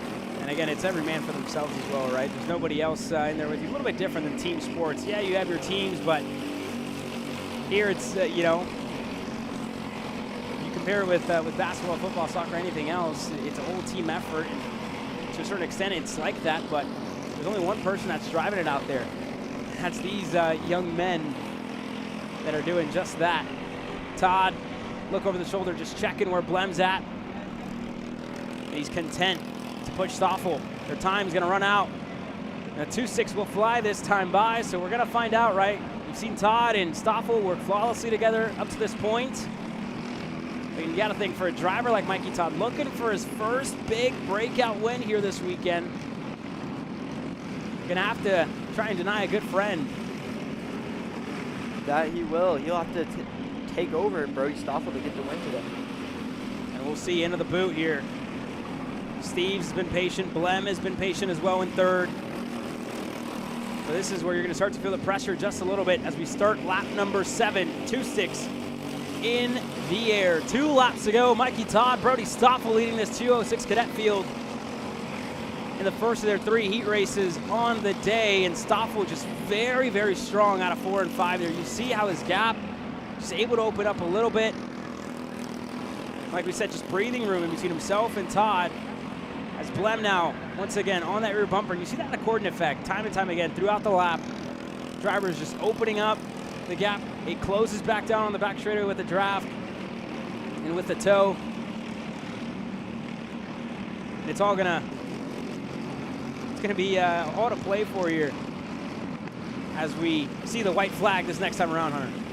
We'll see the white flag, and I feel like Mikey Todd's going to play Brody Stoffel's advantage out of the double rights, 4 and 5. I feel like he's going to play his advantage to that. Brody's going to get a good run. He's going to get a big run down that back straight. I feel like he's going to send it in turn 6. We'll see. He needs to get a good exit out of the double rights. That's where Stoffel's been a little bit better. Blem's right there in the S's. We're going to find out here. Mikey Todd's putting together a good race. Same for Blem, same for Steves. Haswell just hasn't had the help to close down to the front group, and Stoffel now going to put it to the bottom of the racetrack. Last lap into turn number 6. Todd's on the brakes early, and that's going to give Steves a little bit of an opportunity to look for second. Stoffel with a good gap, and we're side by side for the lead. 2 by 2. Look at Steves on the inside. Catches Stoffel by surprise. What a move out of the 265 contact. Todd and Stoffel around on the run into the buckle. 2 drivers up front. Todd facing the wrong way, but what a move out of Marshall Steves. Catches Stoffel and Todd by surprise. And Morgan LeBaron talked about this kid and how he's progressed throughout the last couple years. Points to the fence line. What a way to start off the weekend. Marshall Steves wins heat race number 1 in 206 Cadet. What a move by Marshall Steves to get that done. 3 wide going into the double rights, turns 8 and 9. What a move. Drew Blem across the line in second to Haswell, Strayer, Lasek, Westbrook picking up the leftovers to get himself in 6th. Sampson, Stoffel across the line in 8th. To John the 3rd and 9th. Vargas, your top 10. Alex Bowden, Hutton, Buck, Max Tucker, and unfortunately here for Mikey Todd, he's going to finish in 15 when it's all said and done. Quick commercial break. When we come back, more racing action getting set to come your way. We're live on Kart Chaser. Hey guys, I'm Chris G. I'm Kart Chaser's driver fitness coach, and today I'm going to give you 3 tips on how to strengthen your shoulders for more endurance and better stability in the kart. Here we go. Okay, so exercise number 1 is the front rope pull-through cable raises. Okay, now, this is the upright cable row. What you are doing here is you're picking a straight bar, as you see, and we're working the side areas of our shoulders, the medial. Exercise number 3, the dumbbell shrugs. As you guys can tell, I like to pause at the top before releasing. It's great for your strength, for that wheel stability. It's great for those shoulders and that upper back area. Chris G coaching, race-ready training that carries into real life. That's what we do here. See you on the next one. Are you stuck with your kart racing? Not sure the ideal kart setup? Or going to a track for the first time?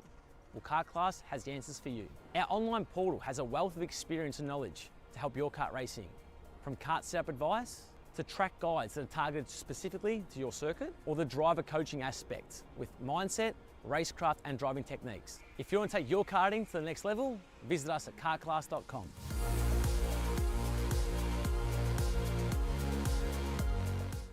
You know, I'm really starting to like this go-karting thing. Yeah, me too. Oh my gosh, can I show you this cute dress I just got? Yes, of course. Oh my goodness, it's so cute. I just love shopping. I love shopping too. Oh my gosh. Wait, did you guys say you like shopping? Of course. Well, dude, I have the perfect place to do that at. ShopPayKara.com. At ShopPayKara.com, you can get free shipping on orders $200 or more. You can get anything you want, like MXC rims, gloves, rib vests, shoes, anything that you need, all at ShopPayKara.com.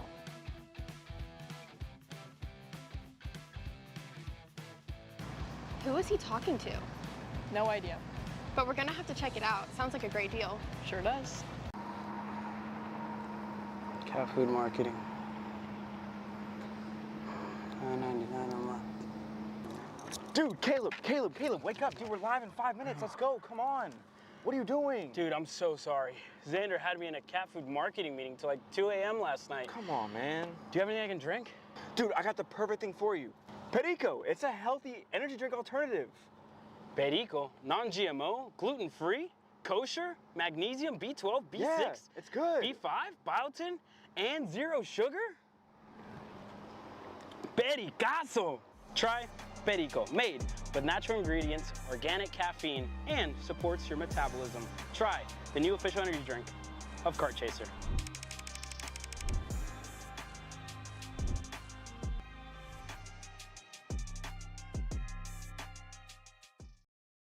This is Henry. Henry feels sad. Henry feels sad because it's time for his next. And we're going racing for KA Masters. Joining me in the booth now is Mr. Nate Deem. How are you doing today? Well, good, Hunter. It's good to be here for first round of TSRS here at Speedsportz. And as you can see already, Miguel Mir in this Heat 1 for KA Master. Again, a good jump from the rest of the field. Down the back straight they go for the first time in anger. More moves being made there. Hunter at the apex. I believe turn 5, Shane Burkett getting the move done and then get taken right back just a couple corners later. Yeah, Shane Burkett's been having a decent pace all weekend long, but it's the man out front, Miguel Mir, chasing his 8th championship this year. Yeah, Miguel has been one of the drivers you always look out for in TSRS competition. A driver who always manages to find a way come season end and come championship Sunday at the final round. More moves being made here. Hunter not able to get it done at the apex. Burkett might have this one covered into turn 1, but it was close between himself and Baldus. And Baldus is trying to move forward. He wants to keep that #1 plate for another year. He's trying to get his 3rd straight championship right now. Yeah, and we'll see, of course, but a long day to go, a long season to go. Of course, 5 rounds for the 2026 season, and Baldus coming right back at Shane Burkett. We saw this all throughout 2025. Gets the job done there. Burkett just not getting that KR to fire off like he would have wanted, and just falling further down the order here, Hunter. Yeah, he keeps falling down the order, but we haven't really talked about the guy in second too much this week. Daniel Howie. He's had his pace at Speedsportz Winter Series, and he's right now in P2 chasing down Miguel Mir.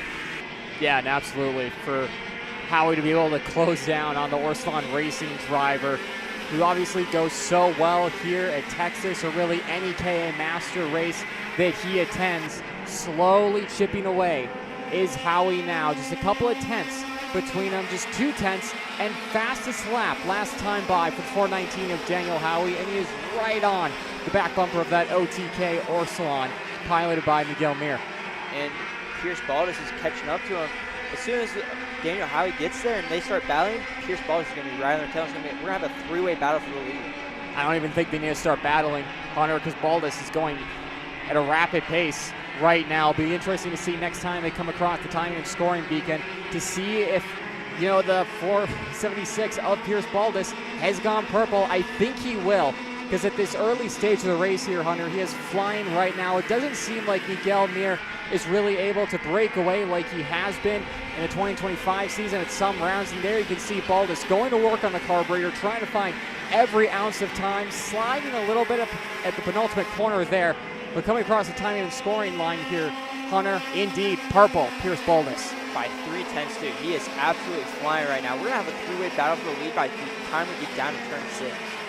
And of course, he's in that nice slipstream area within a couple tenths, not enough to get too much dirty air, but enough to really pull himself towards those front 2, and now he is right there with them. As you got to think Mir and Howie will be looking behind them, thinking, how do we get Pierce Baldus into this conversation now? We might go into a bit of a lull period now here, Hunter, as they figure out where they want to be on track. If we'll see if Mir or Howie are set up for the long game, or if they have shown all their cards at the early stage of this race, and it's up for Pierce Baldus to pick them off. Absolutely, Nate. You know, these races aren't very long. We only have about 2 minutes left in this race.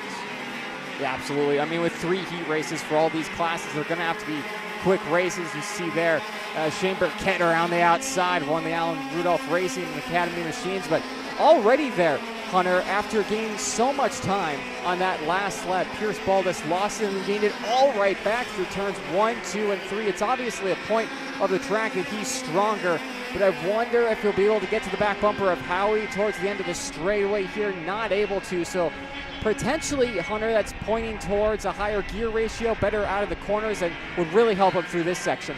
It really would if he had a lower gear ratio. One thing I have noticed with Pierce Baldus is he is driving much deeper into turn 6 after that long straightaway than your 2 leaders are right now. Yeah, I mean, that obviously is helping him, could be hindering him as the races go on, or maybe even the longer races tomorrow with overheating. Those Avinco tires, have to be careful with that, especially in the Texas Sun. Battle for the lead here is Howie. Late send in the penultimate corner. Miguel Mir is going to have to concede that one. New leader is Howie. But how long will Miguel Mir stay behind? Because he's going to feel Pierce Baldus on his rear bumper now, and we all know if someone's on your rear bumper, you want to lead the train. Absolutely, but I think those two will also see the drivers of Burkett and Co. behind them. Could be catching them if they get too racy here. We see how much a battle can lose you time, but Miguel Mir is throwing that to the wayside. Miguel Mir retakes the lead. As you can see there, 4th, 5th, and 6th. Staying in line right now. If you're in that point, Hunter, you're still thinking, I got a shot at this race win. And of course, no trophies being handed out today, but points that you desperately want to go after. Yeah, you definitely want the most points you can get throughout this heat race to set up for you for tomorrow for the final. Yeah, I mean, especially with 2 more races, you never know what could happen with those. You could have a mechanical DNF, you push back further than you want, so you want to get those points now while you can and take those opportunities. Should be 2 to go next time by as the clock continues to wind down. Miguel Mir and Howie have built a little bit of a gap to the hard-charging Baldus, who continues to gain so much time through turns 1, 2, and 3, Hunter. And you have to think that from your observation, just driving that OTK machine further into the corners than the other two, it's got to be attributing to it. Yeah, especially like right here, he's driving in so much deeper than Daniel Howley and Miguel Mir were. Like he's gonna, which is why I think he's losing time through this section right here, is because he's driving it so deep and it's not getting as good of an exit as the front two are. Yeah, absolutely. That string of corners in the middle sector here at Speedsportz Racing Park, really string together. If one of them goes wrong, then you're not going to be in as good of a position for the rest of the sequence. And, you know, maybe that's what's helping Baldus, that long straightaway, allowing him to draft up to reset. But to come out of the final corner yet again, should be 2 to go this time by from our flagman, and indeed. So we'll see if Baldus can close up here, Hunter. Again, he does through 1 and 2, maybe a potential move into turn 5 at the end of the straightaway here. One of the longest straightaways we see in American karting, but Howie's most likely going to go defensive from that and has the draft of Miguel Mir. Absolutely. This is one of the longest straightaways we will see in the U.S. besides Newcastle, and obviously every single time we go back to Supernats, they have that long straightaway. Yeah, absolutely. And if you want to count the couple of kinks that MCC in Ohio has, it's up there for one of the longer straightaways too. But people really underestimate just how long that back straight is here at Speedsportz. 1 to go at the line. Miguel Mir, who else? The Orslon Racing driver, continuing to lead the way and just has to do it for 3/4 of a mile more once he gets to the line. This time by Hunter. White flag in the air, and Howie is right on his back bumper. We haven't seen him go for too many moves. Maybe that's him knowing that Baldus is right there, but you have to think a good run out of turn 4 and down the back straight, and the move's going to be on in the 5. Oh yeah, I think Miguel's going to be going down to the white line right here. He's going to look over his shoulder, see him, and he's going to go straight down the white line, just like I said. Exactly right there, Hunter, going defensive. Now Howie has got to figure out, does he want to go late on the brakes? He doesn't. He files in a line, tries the crossover, unable to get that done through Switchback City. Here comes Baldus. He's not out of this yet. Miguel Mir through the double rights, gets up onto the curb, side by side for the race lead. Howie puts his hand up for that little bit of contact. Final couple of corners, Miguel Mir still goes defensive, and they're still 2 wide. Baldus not out of this yet too. 2 more corners to go for Miguel Mir, 2 of the hardest corners to defend in American karting, and Howie's going to try the crossover. He's got the run. It's going to be a drag race to the line. Who's going to get it? Between the 2 KA Masters drivers, Miguel Mir, by the slimmest of margins, wins over Daniel Howie. Here's Baldus so close there, Hunter, for Heat 1 of KA Master. It was what a race, Nate. Kept us on our heels pretty much until the very end with Pierce Baldus reeling into the top 2. Then battling for the lead, just non-stop battling. Yeah, absolutely there, Hunter, as the rest of the grid will come across to finish their Heat 1. There's your unofficial results from Heat 1 of KA Master. And again, how about it for Miguel Mir, Daniel Howie, and Pierce Baldus? Gives us something to look forward to for Heats 2 and 3. And of course, the main event tomorrow on Sunday, where trophies are handed out, the big championship points as well there, Hunter. But that'll do it for KA100 Master for the time being. 206 Jr on the grid next.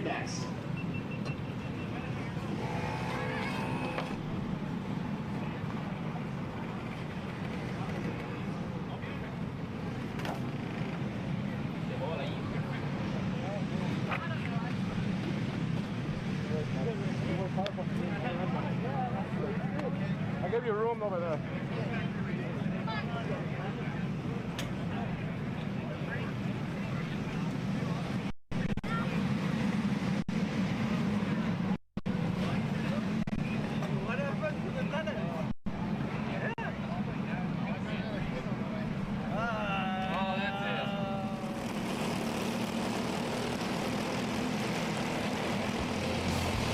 And it's time to go 206 Junior Racing for the first time of the 2026 TSRS Round 1. Yeah, Chambers with a stellar lap in qualifying, going fastest. You can see grid on the left side there, Hunter. Of course, 206 Jr here at TSRS is always one of the races to watch, especially here at Speedsportz. You know, you're a driver who has so much experience in the brakes package yourself. Who do you have an eye out for in this one? Obviously, I'm looking out for Sawyer Chambers, qualified on pole. The new rookie, Aston White's been fast all weekend long. Same thing with Tyrone Kemper Jr. Made his debut at CKNA Grands last year with Reed Motorsports. He's been looking strong on the CRG as well. Yeah, it will be interesting to see how he does on that CRG machine. Not to forget either Nico or Bezo, like you said earlier on today, Hunter, a driver we don't typically see in 206 competition, but a driver that's so impressive here at Speedsportz and at Texas Sprint Racing Series as well. A couple drivers trying to get in the line after poor getaway off the grid for them, but all gridded up, ready to go for heat number 1. Again, you can see the Alan Rudolph Racing Academy of Wyatt and Chambers alongside the Intrepid. A lot of different chassis, a lot of different teams represented in that top 10 and throughout the field as well. Coming to a crawl to see the green flag for the first time in racing action. Into the tram lines they'll go through the final corner, looking for the green flag. Still TSRS officials telling them to slow down even more to get them at a safe pace. Now into the tram lines they go for the first time. They'll get it on the first time of asking. Green flag in the air. That outside lane didn't get a horrible start that time. Aston Wyatt's right there. He's going to slot into P3, it looks like. And of course, these starts at Speedsportz, are so crucial in these 4-cycle competitions to get in line, to get yourself in a good spot, because otherwise this could happen like we're seeing on screen here, Hunter. The front two are breaking away, and third, fourth, fifth on back are battling like it's the last lap and allowing those front two to get further ahead. 3 wide further back in the field there, Hunter. 4 wide into the double rights. What a race we have going on so far. 4 wide on the first lap of this race, battling like it's CKNA Grand Nationals right now. Yeah, battling like it is. Like they're battling for the win come Sunday, but I mean, once they come onto the front straight, we get a better view of it, you'll be able to see just how big of a gap, and you see it there. The top 4 have been able to break away for the drivers that you see so much at the front of the field here. So again, more moves being made here, Hunter, but of course, with these low horsepower 206s, those have to be calculated, and then it's going to allow exactly these 3 to further get away. And the thing here, Hunter, is, of course, in the 206s, a lot of these guys aren't too far off in pace when we look at the fastest lap times, which makes it so crucial to get through that start phase, to not make too many mistakes, to fall in line, find that drafting partner. Is Nico or Bezo up the inside of Chambers? And that's going to help out Tyrone Kemper Jr. because he was starting to fall back off of these two, but that pass right there has brought him right back into this mix. Yeah, and Kemper's a driver, after calling a couple of TSRS races last year, who always fires off early and seems to like to do his defending in the mid at the end of the race and do his, battle like that. Now, seemingly not having a ton of pace at the start of this. We'll see if that does come back at the end. Of course, this being a very short race, so that CRG is going to have to find its window very quickly here, Hunter. But still, don't need to be worried too much. He's still well within drafting range and right on the back end of Chambers in second spot right now. So, of course, it's not over for him. And Nico Orbezo going purple only for a second. It's Clayton Stiles down in 7th going fastest. We're right on that group right now. It's a group of a trackside karting service GFC, a CRG machine, Reed Motorsports actually, and then Clayton Stiles on the Iron Rock Motorsports chassis. Yeah, Clayton Stiles, a driver we saw in the lower division of Sportsman last year, who was very impressive indeed, making the move up to junior for 2026. Of course, he'll be hoping to replicate some of his success, but the 3 drivers you see on screen here, Hunter, it's hard to do because not only the experience at TSRS that they have, but at other regionals, at national series where they're able to run up front and get race wins. You know, for a regional series like TSRS, it has such a high strength of field. It really does. And I'm expecting to see a lot out of Clayton Stiles this year.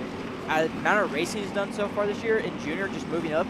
Scoots Winter Series, he ran double duty in KA100 and X30. Then he also did that at Rock with Rock GP and the VLR package.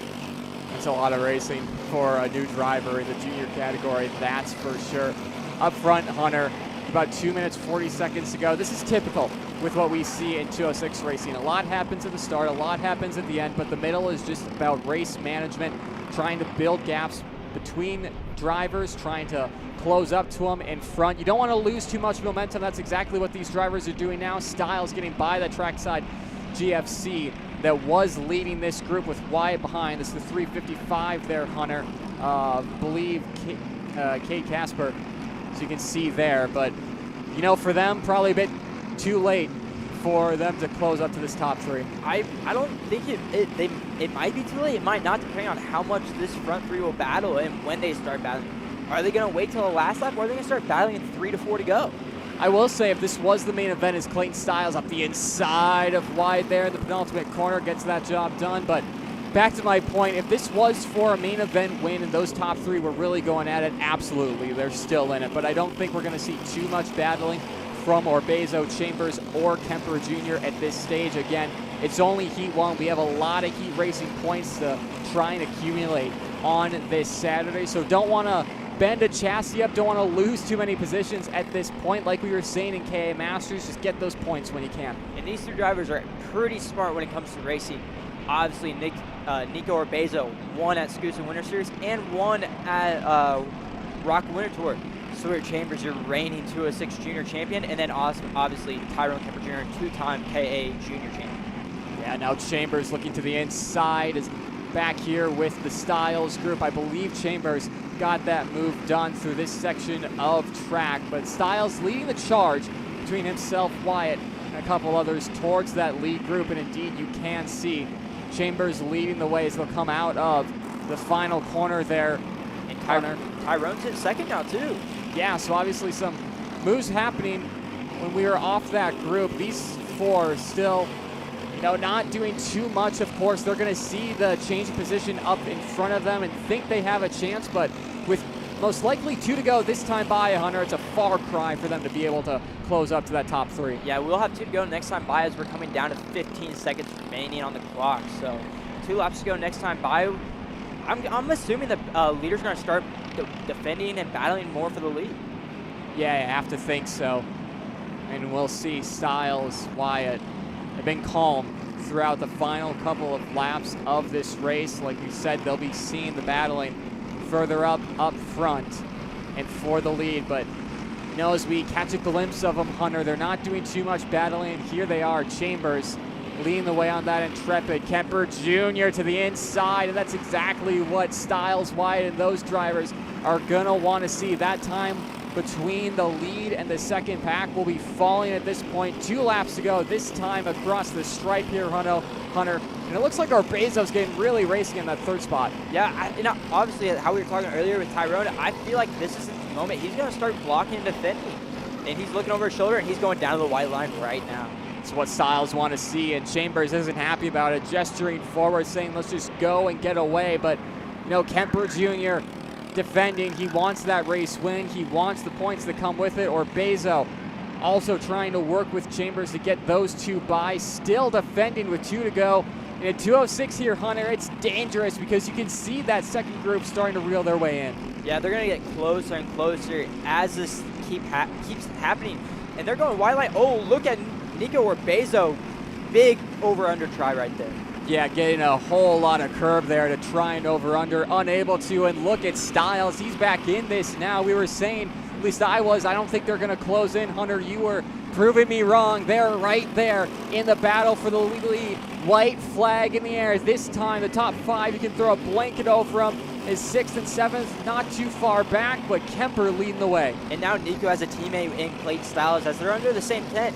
But with Clayton, he has brought in Aston Wyatt and Cade Casper as well. And what do you do here? Do you try and bomb it around the outside? Do you have the power to do that? In a 206, Styles is going to go for it. Laid on the brakes, gets to the side pod of Chambers, gets it done. What a lunge that was from Styles from multiple seconds away from the lead. And now to the back bumper of Tyrone Kemper Jr. 3 wide at the second of the 2 double rights. But now Styles has a chance to take it away from the CRG pilot that's led and been so consistent out in front just a couple of corners ago. 3 wide at the exit of the buckle there. Just a couple more corners to go now. Again, hard corners to defend. Kemper's going to go low. Styles going to give it a little bit of a track. He's going to over-under him potentially. No, Tyrone Kemper Jr. is going to take the win in heat number 1. Man, what a last lap battle that was. Watching Clayton Styles go for getting 2 around the outside in turn 6 after that long straight. He went in deep on that brakes and that go-kart stuck on the outside. Kudos to him for getting that done. That was a late, bold lunge from Styles. There you can see result. Sawyer Chambers, again, falling down the order, down to 3rd. Tyrone Kemper Jr., Clayton Styles, Sawyer Chambers, top 3. Nico Urbezo, Levi Meter making his way into the top 5. Aston Wyatt down there at 7th, dropping back. So you can see here, KA100 Sr ready to go for their first heat of the day, Hunter. Absolutely. This is going to be an action-packed race. I 100% believe it. Different chassis. We talked about John Burke earlier. He's now on a TB, or not, John Burke starting his own team, and he has gotten Peyton Phillips on a TB go-kart now. And then when we look back at Jake French is now back on the Sodi. He hasn't been on a Sodi since 2019. Yeah, and how about it? There you see Jake French, a driver we were so used to seeing in shifter competition not too long ago.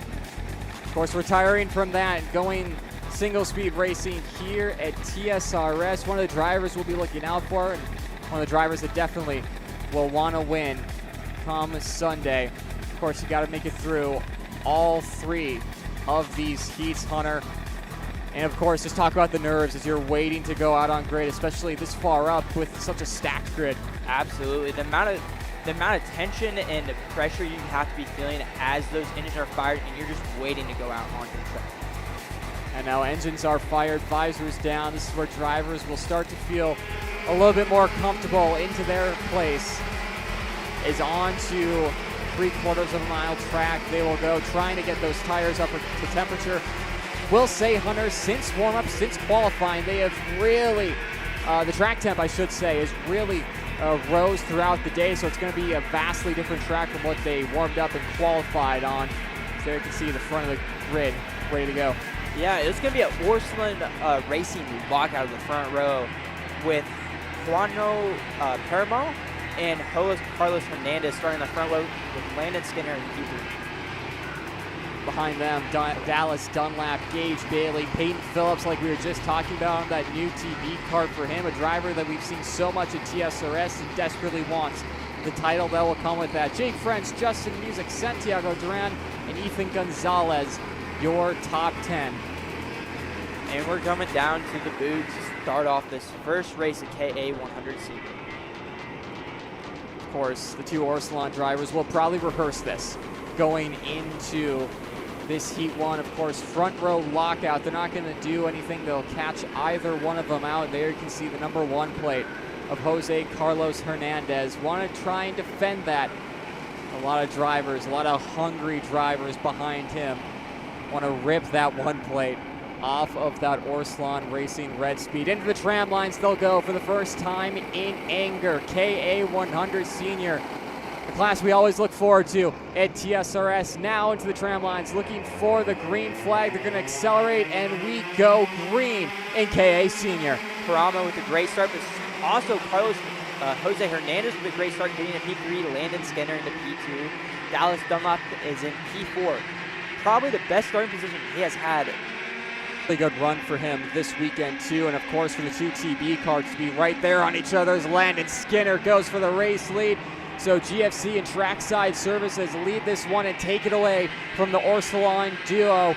And you can see there the two Orsilon drivers starting to swap positions. Jose Carlos Hernandez now retakes that second spot.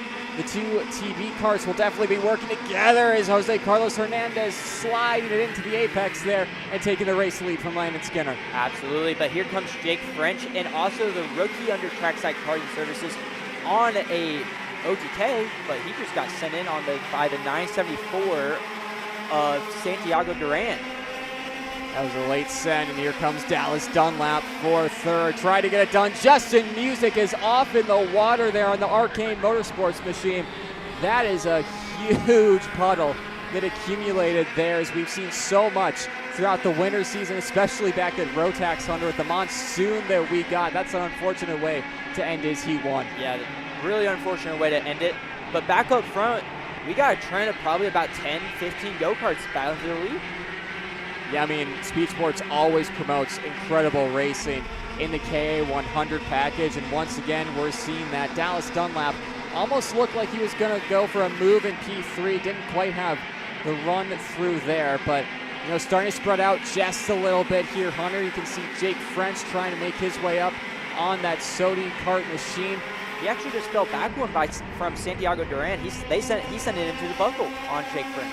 Yeah, so Jake French obviously not having the pace at this stage of the race that he would have wanted, but of course, like we just saw in 206 Junior, it's not over until the run to the line, so that group will definitely be staying in it for the long term, working together to try and get themselves up to this lead battle that's now led by Landon Skinner. Gets the job done. The two Orsilon drivers go side by side again. It's not what you want to be doing too much. Hunter, that the TB drivers behind been working in lockstep with Dunlop and Peyton Phillips. Maybe not had the pace to go for race leading moves as Promo gets back into second, and it's just allowing Landon Skinner to drive off into the sunset. Dunlop really got into the back of him right there into that buckle. Really gave him that last little bit. He needed to get past Jose Hernandez, but Carlos right back in on Promo.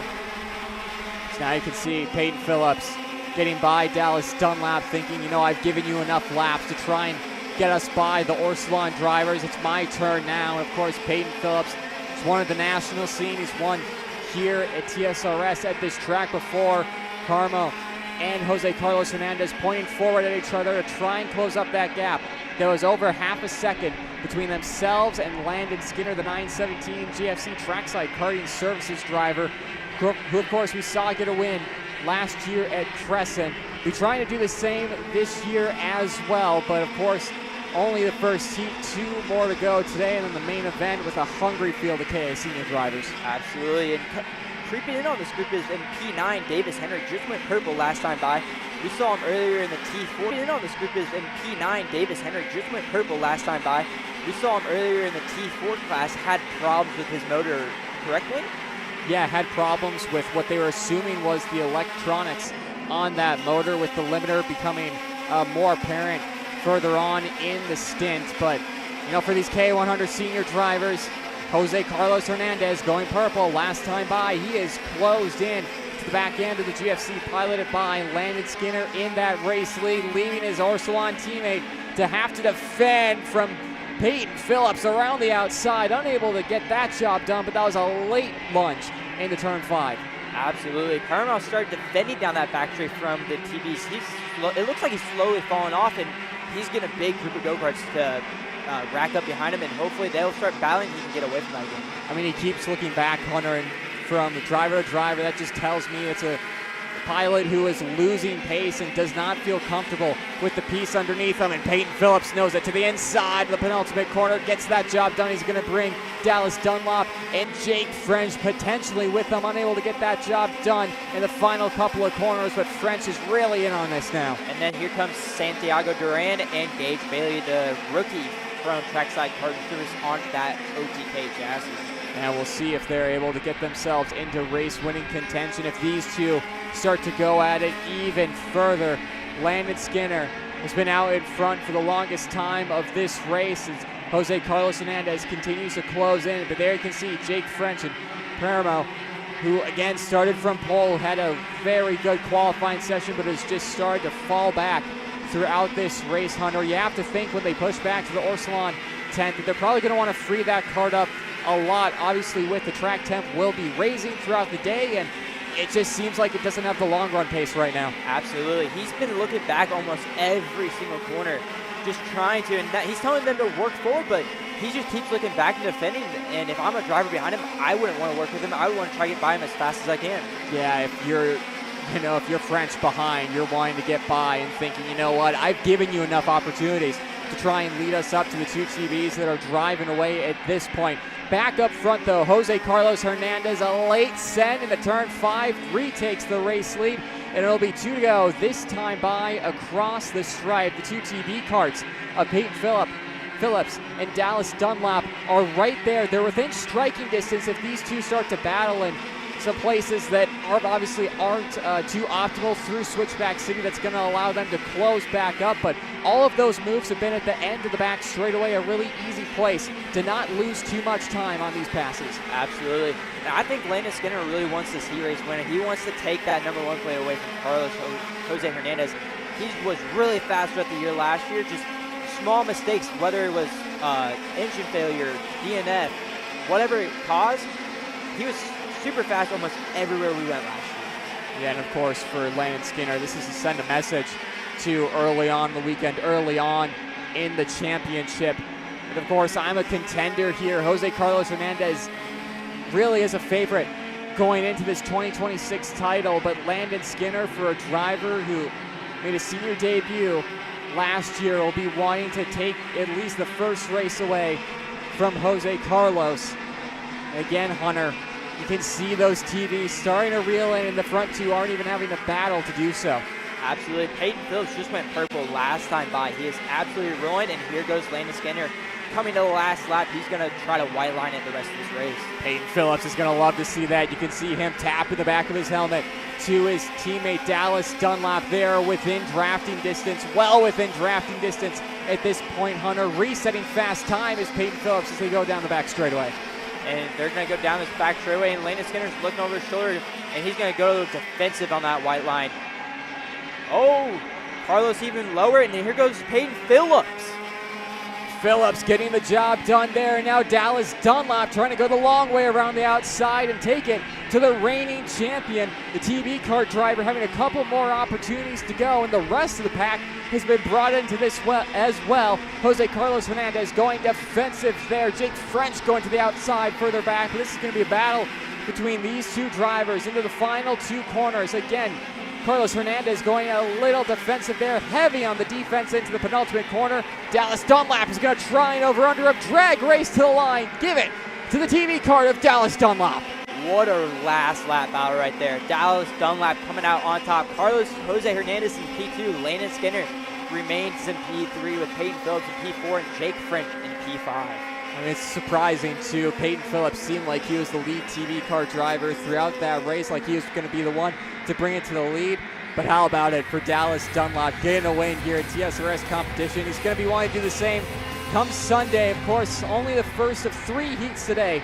Jose Carlos Hernandez, Landon Skinner, Peyton Phillips, Jake French, your top 5. Absolutely, it was a great race throughout the day. Now we're moving on to Heat 2, and we're going to go back to the front to Micro Swift. But let's listen in to KA100. Good top 5. Good top 5. Good job, Peyton.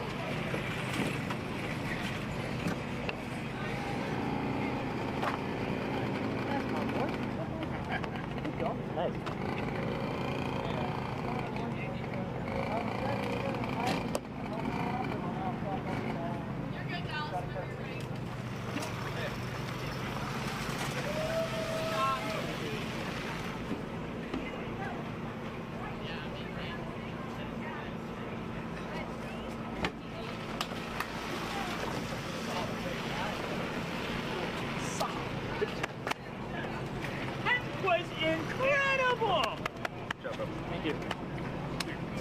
So I've never seen you have the smartest race I've ever, like, that was good.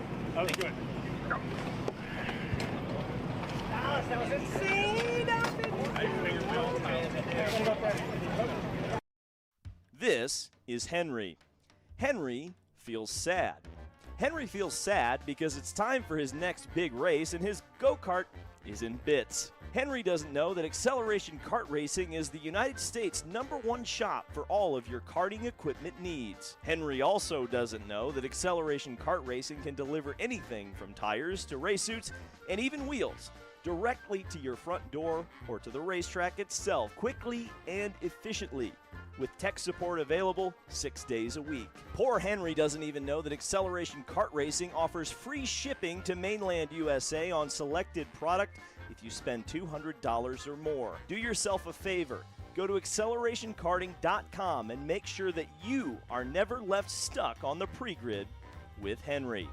Be smart and don't be like Henry.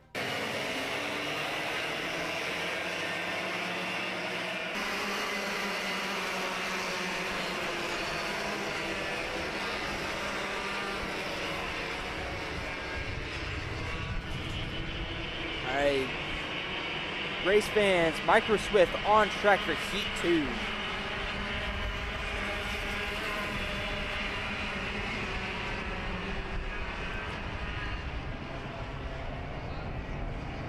And so Micro Swift, the first class they'll be seeing the Heat 2 action here today. Of course, a long first round of Heat 1s to get us started.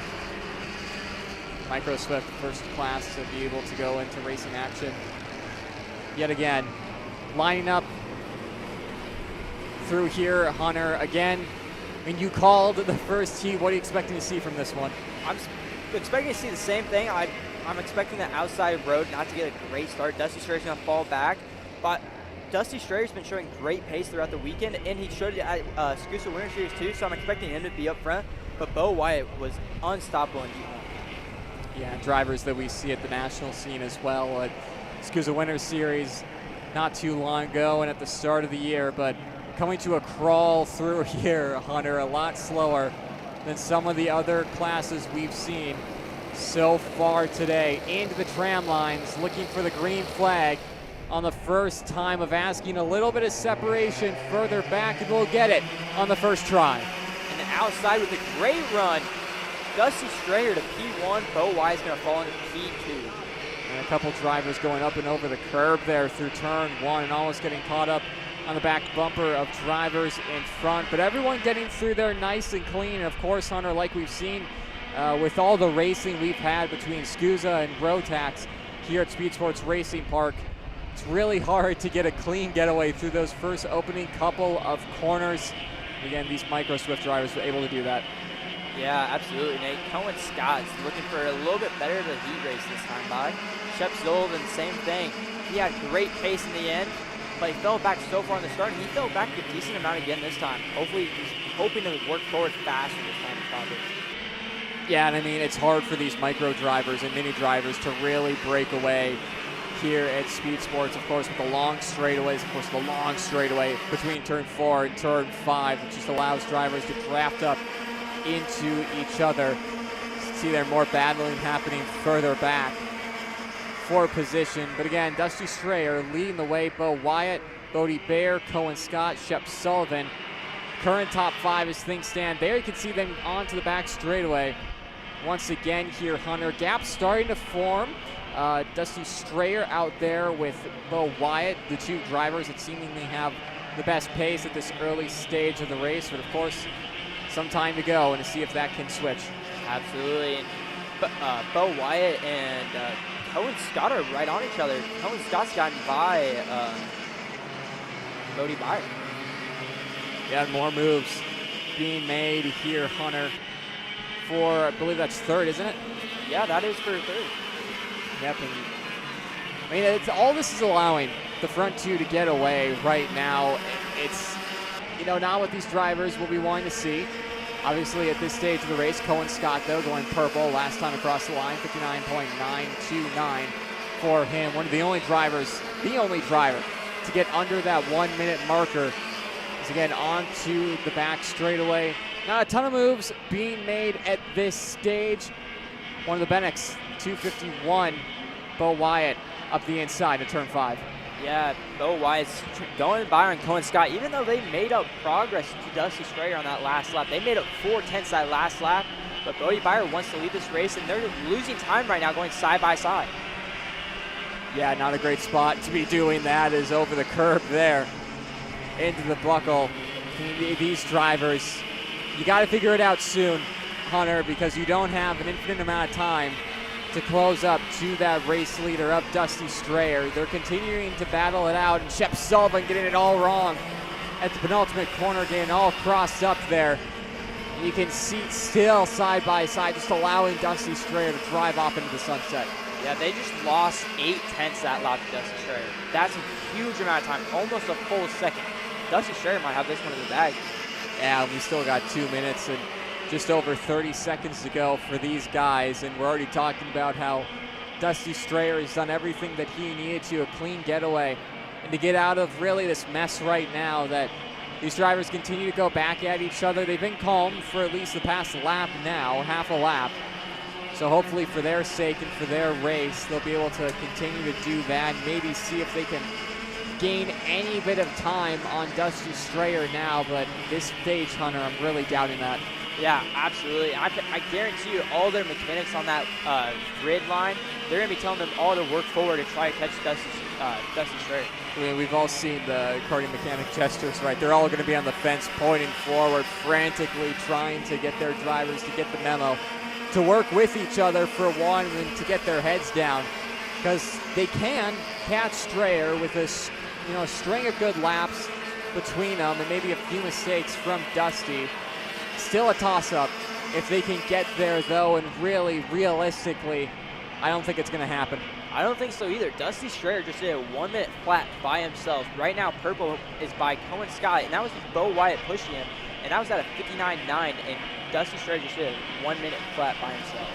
Yeah, it's not looking good for second on back for these drivers. They'll have to be content with the points that they will be getting from this one, and knowing it's not a race win. Shep Sullivan trying to send it on Bodie Bear through there, gets the job done, moves him up a spot, gets some more heat points. It'll be crucial going into tomorrow, and Bear again sends it back in the penultimate corner, retakes that position there, Hunter, and the second and third looking racy again. I think they've come to terms that they're not, third and fourth, I think they've come to terms that they're not catching up to the front two. Absolutely. Cohen Scott and Bodie Byron are going at it right now. And down the back straightaway. Once again, 35 seconds left on the clock here for Heat 2 of Micro Swift. And you can see there Shep Sullivan going way wide. With the track heating up, Hunter, you have to think that this track might be close to potentially greasing over. Of course, we don't have, still 190 cars is a lot of entries here, and that's going to be putting down a fair amount of rubber. We are only on Heat 2, but of course that greasing over potential is still there. Yeah, I was talking to Cale Zimmerman last night. He said the track got really greasy around practice 3, practice 4. And of course, your driver has a ton of experience in 4-cycle competition. Just explain to the viewers at home what we're meaning when we say the track is greasing over. Basically, by the track is like greasing over, is the track is like losing grip. It just gets more slippery and slidey as through the corner. The track's just losing the amount of, the temperature's staying the same, but the grip's just slowly fading away.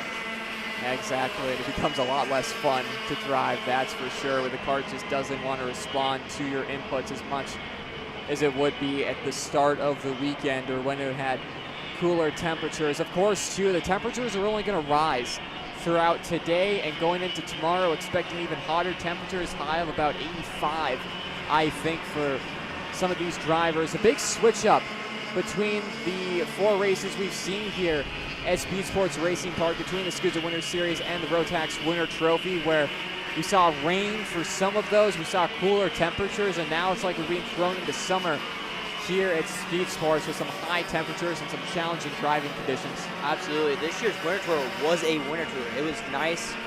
I wouldn't say it was nice. It was chilly, cold, but we're on the last lap right now. Yeah, white flag in the air. Strayer's going to win it. That's no doubt. We've known that for pretty much the start of this race. You can see these two still going at it for position. Is late on the inside there, Hunter. It's a job done, but side by side still. Yeah, Cohen Scott looked over his shoulder, but he looked over the wrong shoulder. Brody Byer went to his inside, and he looked over on his outside shoulder. Yeah, now Shep Sullivan going around the outside of the double rights. That's an impressive move from Shep Sullivan, the 212, to get that move done on the final lap. But out in front, the driver that we haven't talked too much about, Dusty Strayer, the 202, has been perfect throughout this second heat. Through the final corner, he already knows it. He'll take the win. Wyatt will get P2, and then this battle for third that just went on all race. Brody Byer, Shep Sullivan, Cohen Scott will round out that top 5. And you got to think, Hunter, going into Heat 3, the drivers and their mechanics for third on back are going to be having a long chat in those tents. Oh, 100%. Even Heat 2, Bo Wyatt and Cohen Scott were going at it for the majority of that race, and that's what allowed Dusty Strayer to pull away by as much as he did. Yeah, for sure. I know a lot of those drivers inside that top 5 do have something for Dusty Strayer. It's just a matter of getting through that start procedure. There you can see unofficial results from Micro Swift Heat number 2 here at round 1 of the Texas Sprint Racing Series. Up next will be your mini swing.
Come on, man.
It's time to go racing for Mini Swift for Heat 2.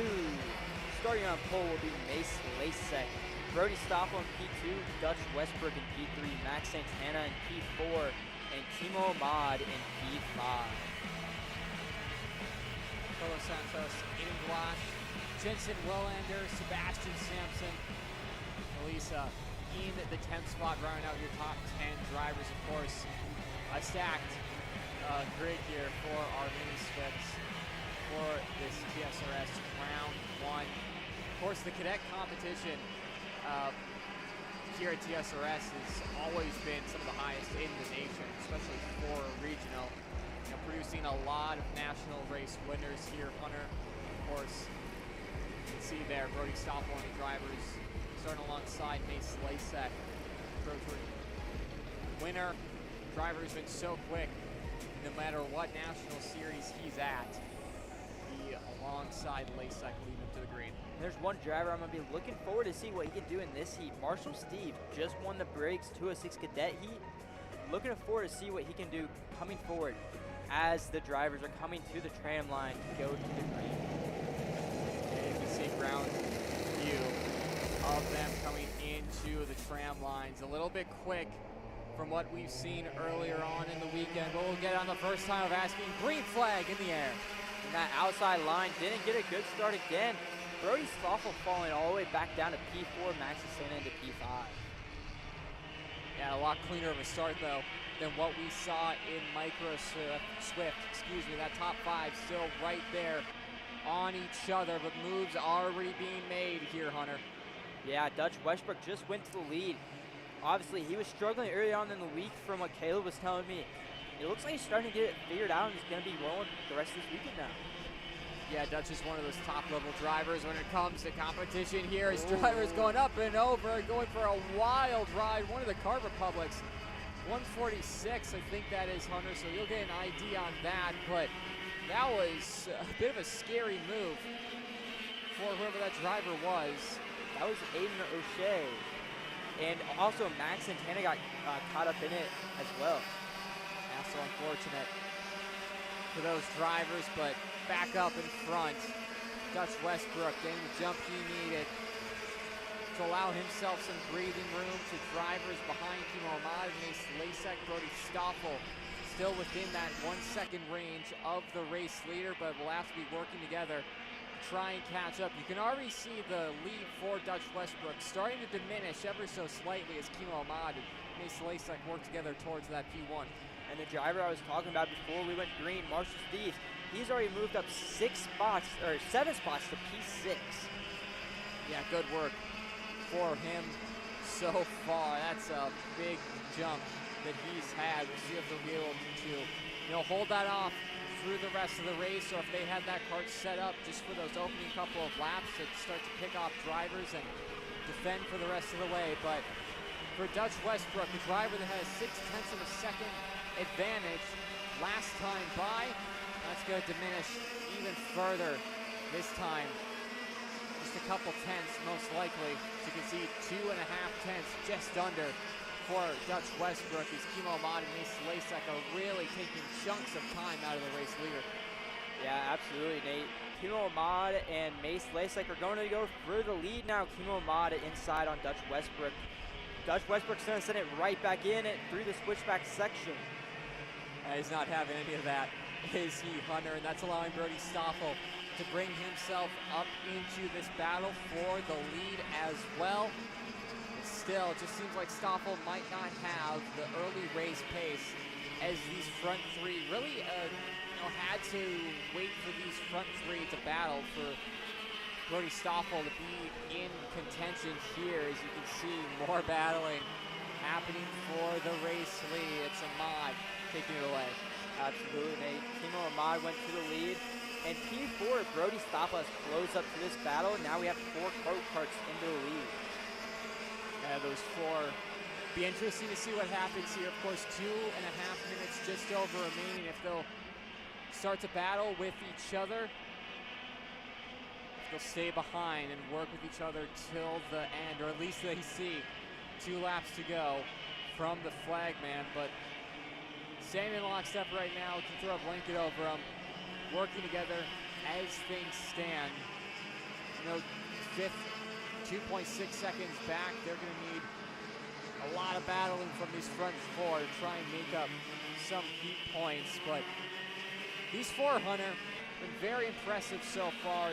Strength of field, of course, at TSRS is very high. It goes for the Mini Swift drivers as well. As you wouldn't be surprised to see these drivers in front of a Pro Tour race, would you? No, absolutely not. Because you got Dutch Westbrook, race winner. Brody Stoffel just moved up to this category. He's a Pro Tour Micro Swift championship winner. And of course, moving up to Mini Swift for Brody Stoffel. We wind to get another major national championship underneath his belt, but in the here and now, Dutch Westbrook to the lead for the Bennett team. It's that move done at the exit of turn 5, puts himself back into the race lead, taking it away from Kimo Ahmad. Brody Stoffel up into third now, putting Mace Lasek down into fourth. You know, Hunter, time's starting to tick down. If you are Lasek, if you're Ahmad, probably being a little panicked because, you know, you seem like other drivers have covered you off throughout this race, and it's what Lasek is doing, trying to get by the race leader, Ahmad, just unable to right now. Dutch Westbrook has this field covered right now. Absolutely, Nate. Kimo Ahmad's been getting to the lead, but he just can't keep it. Dutch Westbrook's been sending it back in as soon as he can every single time. And he keeps looking back, tapping the back of his helmet. Like we were saying earlier, Hunter, it's a sign of a driver who doesn't seem too comfortable with their piece at the late stage of this race. Someone who is, though, Brody Stoffel up into second, now challenging for the race lead as they'll be coming to maybe, I don't think it'll be 2 to go this time by 20 seconds now on the timer. It'll be close if they do, Hunter, as Brody Stoffel pushed way wide there in the buckle. Yeah, absolutely. It's going to be very close to see if they get 2 to go this time by. It looks like the flagman is getting credit for 2 to go. Yeah, we'll see, and I think they will get it. Brody Stoffel continuing to be shuffled. No 2 to go, so 3 laps to go this time. They barely didn't make it to the line, so sticks in the air next time by here, Hunter. But look at the gap that Dutch Westbrook has produced in that short amount of time. 0.8 of a second last time across the timing and scoring beacon, and Kimo Ahmad and Mace Lasek are going to have to get the hammer down and try and catch up. Absolutely, and they got into it with Brody Stoffel in the boot, and Brody Stoffel fell way back. Yeah, so for Stoffel, it's frustrating. As drivers, Hunter, we've both been there of working so hard to get yourself further up the pack, get into race winning contention, only for it to be, you know, out of your hands, and now you have to make up all that time again. Absolutely, Nate. It's a really frustrating part of this sport.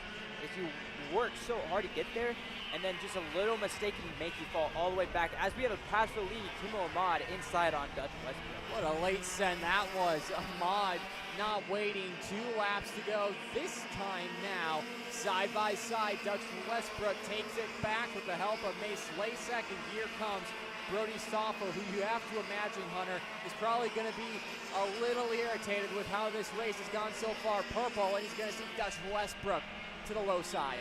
Absolutely, Nate. But they're going to go around the outside. Kimo Ahmad and Mace Lasek around the outside. Kimo Ahmad's the only one to get a stick, though.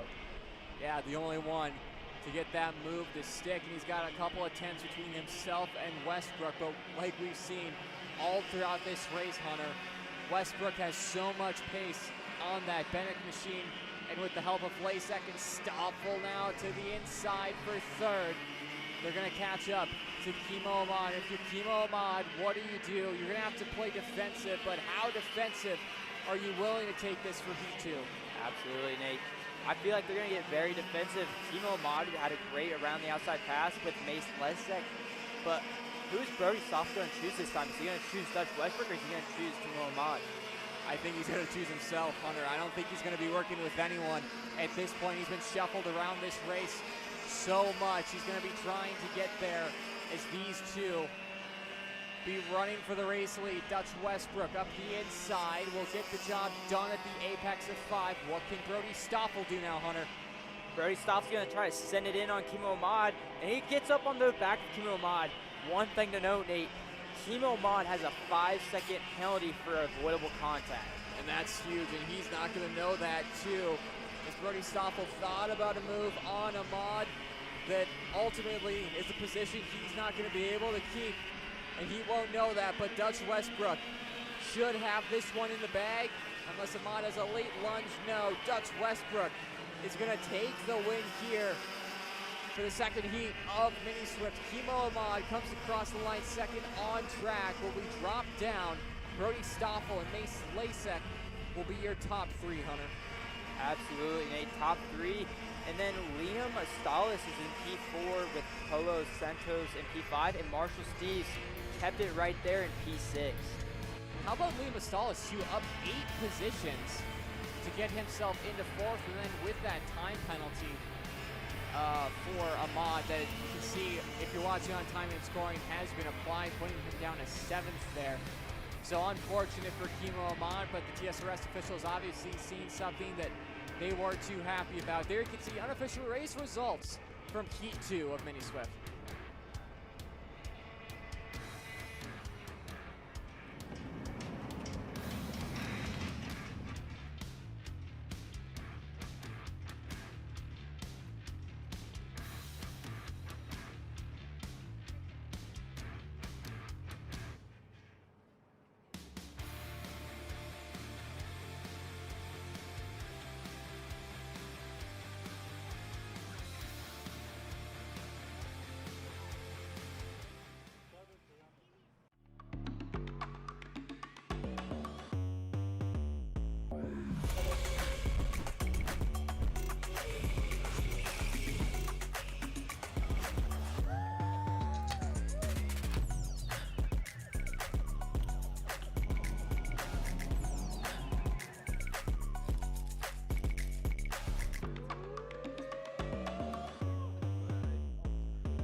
And it's time to go race for T4 Heat 2.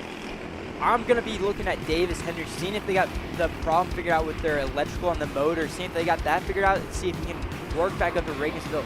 Because he was reeling Reagan in until he had that problem.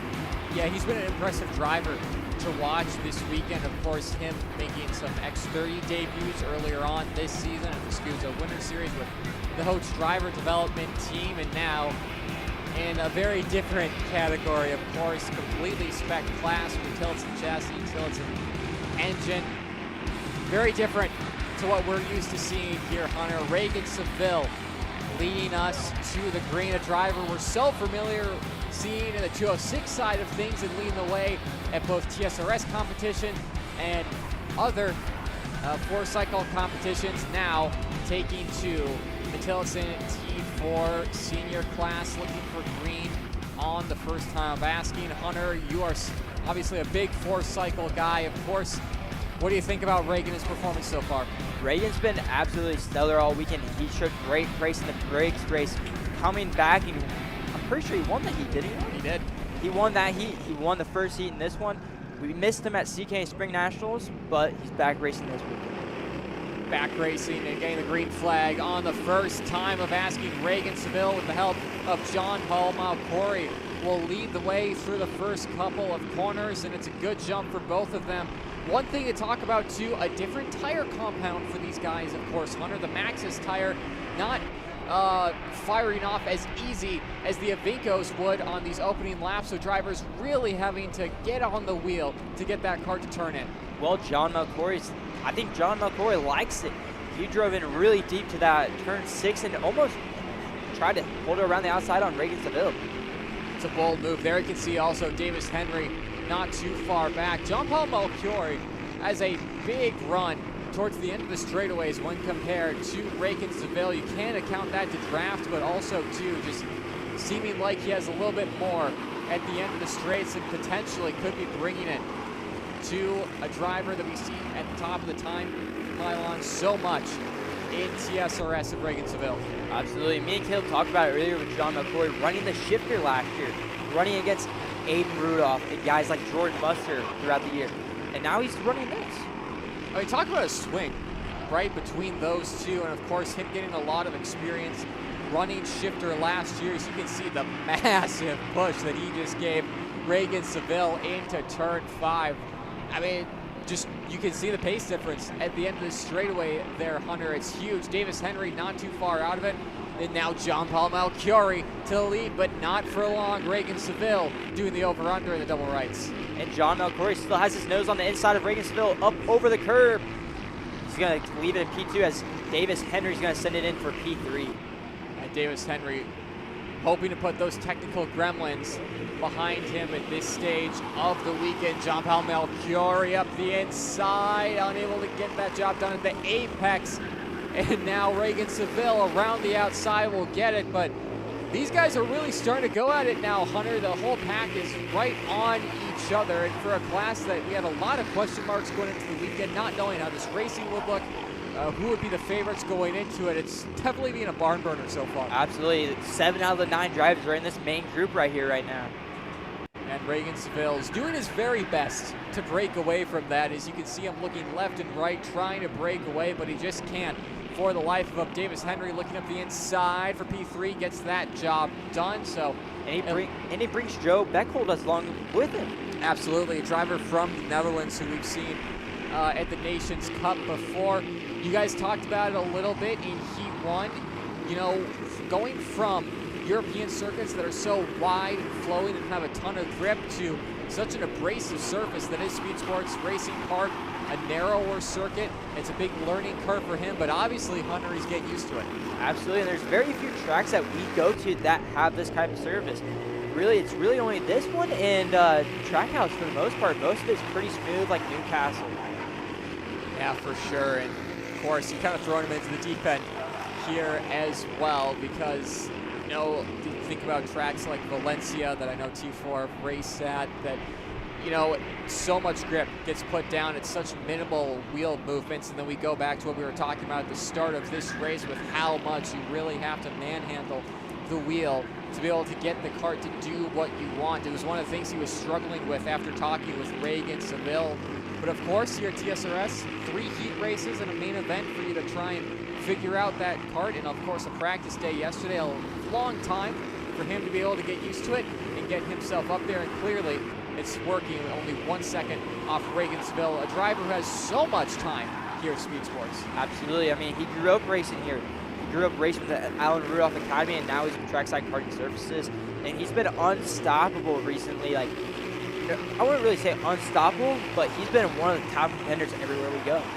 Yeah, for sure. I mean, even going at other series in the Midwest at Badger Kart Club more than a couple months ago. At this point, the season just collapses in on itself, Hunter. But he was up there with some of the fastest drivers in the Midwest, like Quentin McPherson. When they went there, Reagan Seville has just really become a talent in this 4-cycle competition. Absolutely. I mean, we covered him racing at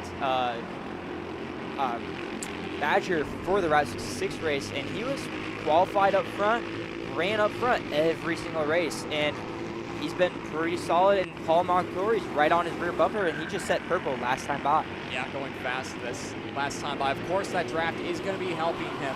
Hunter and Nate thought about a move up the inside of the penultimate corner there, unable to get that done.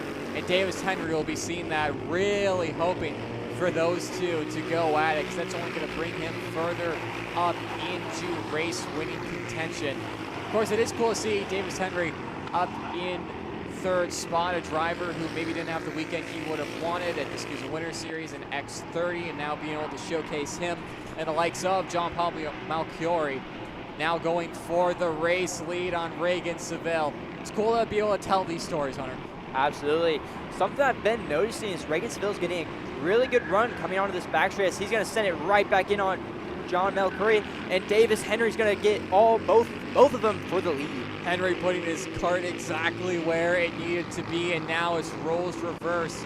Reagan Seville having to chase down Davis Henry. Should be 2 laps to go, this time across the stripe here, Hunter. So a new position for Davis Henry here at Speedsportz Racing Park. Of course, Reagan Seville knows all the tips and tricks to try and defend, try and get by a driver who is defending here. It's going to be a hard ask for Davis Henry, but from what the pace has shown, we'll have to see if he'll be able to get it done. Absolutely, Nate. And Davis Henry, it looks like he's got his electrical issues figured out. We don't want to jinx it, obviously, but he is rolling good, and he's in P1 right now with Paul Malcouri, and it looks like David Ayers are going to go to battle it back in P3. Yeah, Aya's right there as well. Haven't talked about him too much, but still an impressive run for him in this class. Top 5 are right there, and like we've seen all weekend long, one little bit of battling, one little mistake brings the rest of the pack right on in to race winning contention. And I think those drivers definitely saw how Davis Henry got to the lead after that one little side-by-side moment, not wanting to make any late lunges or anything right now. Reagan Seville going to the inside though, retaking the race lead. He's so comfortable out in front, and he'll retake it. 2 to go, this time by Hunter. Absolutely, and they're gonna go almost too wide through the S's right here, but Paul Malcouri thinks better of it and backs out, cuts back into P3. As they're coming on the back chute, like I was talking about, Reagan Seville just gets a great run through that section right there. Is able to pull like 3-4 car lengths on him. Then loses it all towards the end of the straightaway there, Hunter. It's like he's got a different engine on with lower horsepower or something, but obviously it's just gear difference there. John Paul Malcouri up the inside for a second of Davis Henry. Henry's not going to let him have it that easy. Inside of the double right, speed of the bumper a little bit there. The John Paul Malcouri is one driver off. Yeah, that was Joe Beckel and David A got together side by side. Joe went up into the air. As they're still battling for P2 between Davis Henry and John Paul Malcouri. Still going at it. Reagan Seville is going to be loving this when he turns his head onto the front straightaway to see Davis Henry and John Paul Malcouri switched over. Davis Henry, white flag in the air this time by. Surely this is going to go the way of Reagan Seville, but the battle for second on back is still up for grabs. Absolutely, Nate. Reagan's gonna get this win no matter what happens. Unless he makes a big mistake, we have a battle on for P2 though. Yeah, so what can Aya and Malcouri do? Again, Malcouri going to the inside, going defensive. Davis Henry in there as well, side by side for second here. Aya again just being stuck on the outside there, Hunter, unable to do anything with it. Is Malcouri again, just perfect positioning from John Paul Malcouri. Here comes Davis Henry to get by on Aya, so him up into third now for Davis Henry. One driver going for a half spin there further back, but keeping it on this battle for second. John Paul Malcouri holding on for dear life over Davis Henry. Reagan Seville's going to cross the line to take the win here in a couple of moments with the battle for second not done yet. Malcouri looks like he's barely going to take it over Aya. And then Davis Henry, the final driver in that battle pack. Absolutely, Nate. It looks like we might have got some penalties in here unless timing's just a little messed up right now, but it has Joe Beckhold in P3 instead of David A. Yeah, potentially, so we'll have to wait on official results from the TSRS staff. There you can see the unofficial results from Heat 2 of T4 Senior. A lot of action, allowing Reagan Seville to work his way up through the field. Of course, a driver that we've watched so much. In 206 competition, and now another win for Reagan Seville.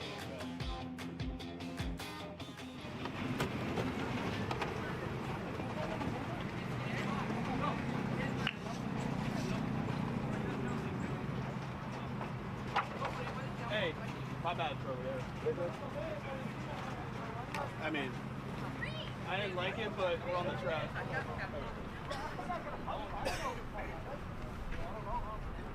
No, wait, he doesn't.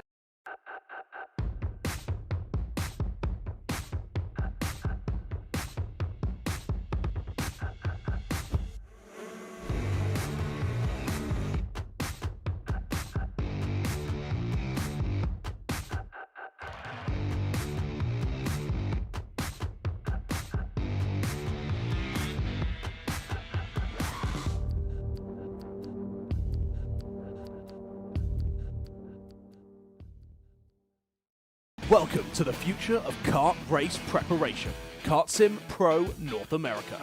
Featuring laser-scanned North American kart circuits and precision-tuned kart physics developed using real telemetry, dyno and tyre data, Kart Sim Pro North America delivers the most advanced and realistic kart simulation experience available today. Whether you're training for race day, refining your lines, or shaving tenths off your personal best, Kart Sim Pro gives you pro-level insight without leaving your home. Trusted by world champions, coaches, and karting enthusiasts alike, this is where virtual practice translates into real-world performance. Experience the thrill, the challenge, and the edge.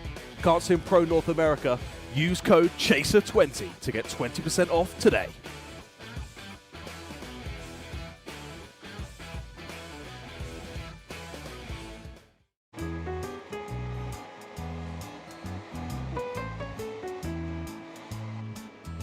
Gee, looks like we're missing the engine. What the hell am I supposed to tag?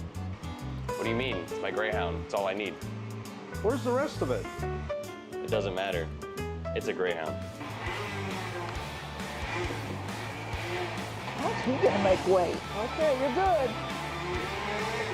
I'm sitting by here with Kyle, our race winner. Tell me how you did it. You were blazing fast out there, and I mean, you don't even have a go-kart, man. Tell me about it. Yeah, you know, Norberg, Schmorberg, the Greyhound-powered Greyhound was great today. You know, it makes the difference. And the team's been working really hard back at the shop, and, you know, just shout out Greyhound. Thank you, Kyle.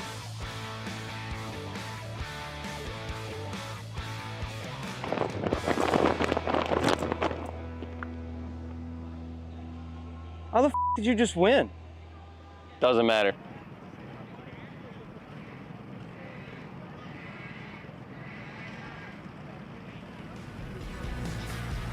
And it's time to go Kid Kart action for Heat 2. They're going to do their rolling start again as we get going. Maverick Reddick on the outside front row.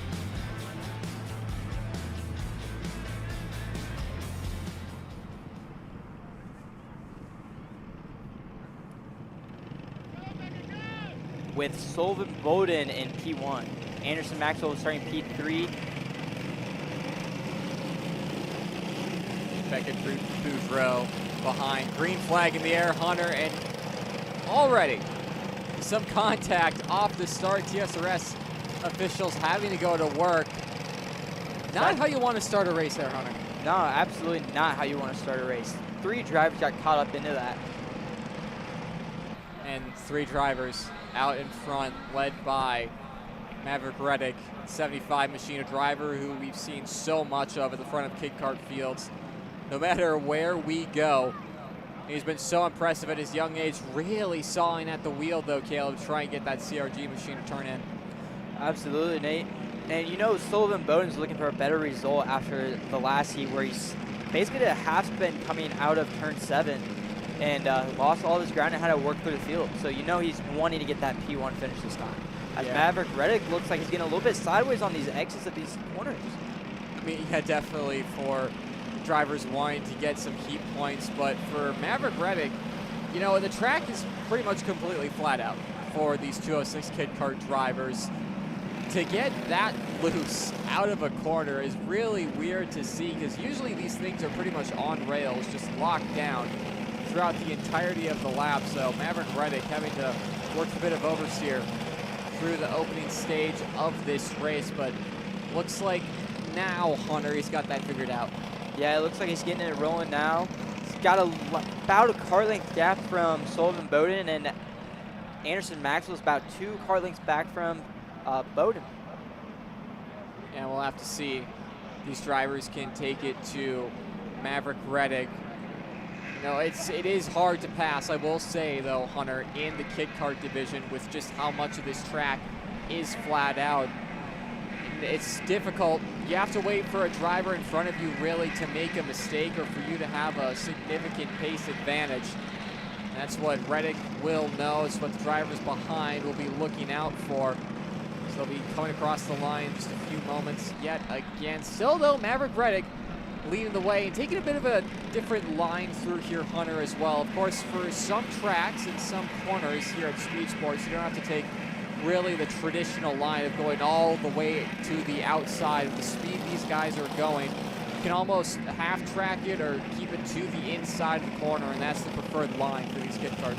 Yeah, absolutely, Nate. And Anderson Maxwell in P3 just the fastest time of this race.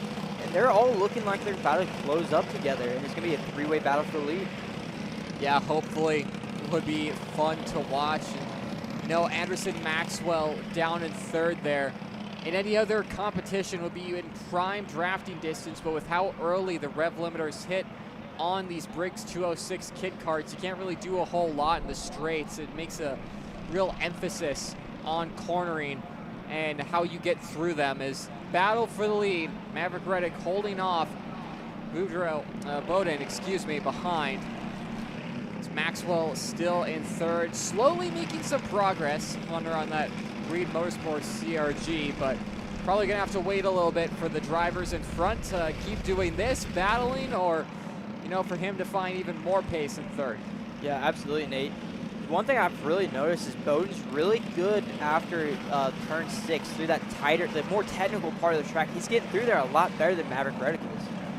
Yeah, Reddick's still suffering from some oversteering issues, it seems like, in the rear end of that kart, just not doing exactly what Maverick wants it to do, wants it to behave like. Just cross the line yet again, still Anderson Maxwell withholding that fastest time, not resetting it last lap. Just on to the back straight yet again. Maverick Reddick continuing to lead the way. 1 minute 40 seconds plus 2 laps to go here for Heat 2 of 206 Kid Kart. And if you're one of the parents or driver coaches, Hunter, of course, at such a young age, you don't want to overload them with information. What are you teaching these kids right now? Really, what I would be wanting to focus on is just the line that they're following throughout the track, making sure they're not getting too wide or too narrow.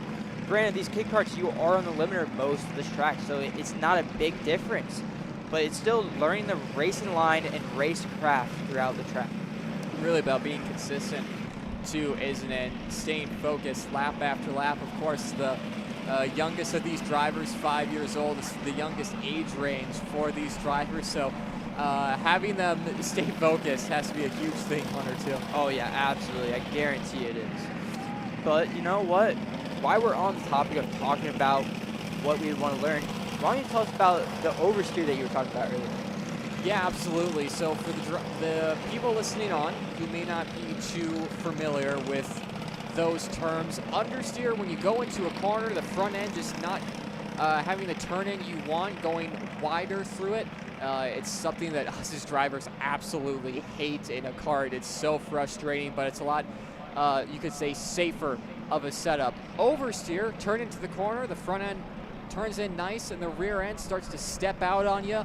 It makes it, obviously, rotation is great on that. It's something we like as drivers, but you know, too much of it becomes a little annoying. You do start to have an unpredictable rear end. You will lose some time, and that's what we're seeing from Maverick Reddick.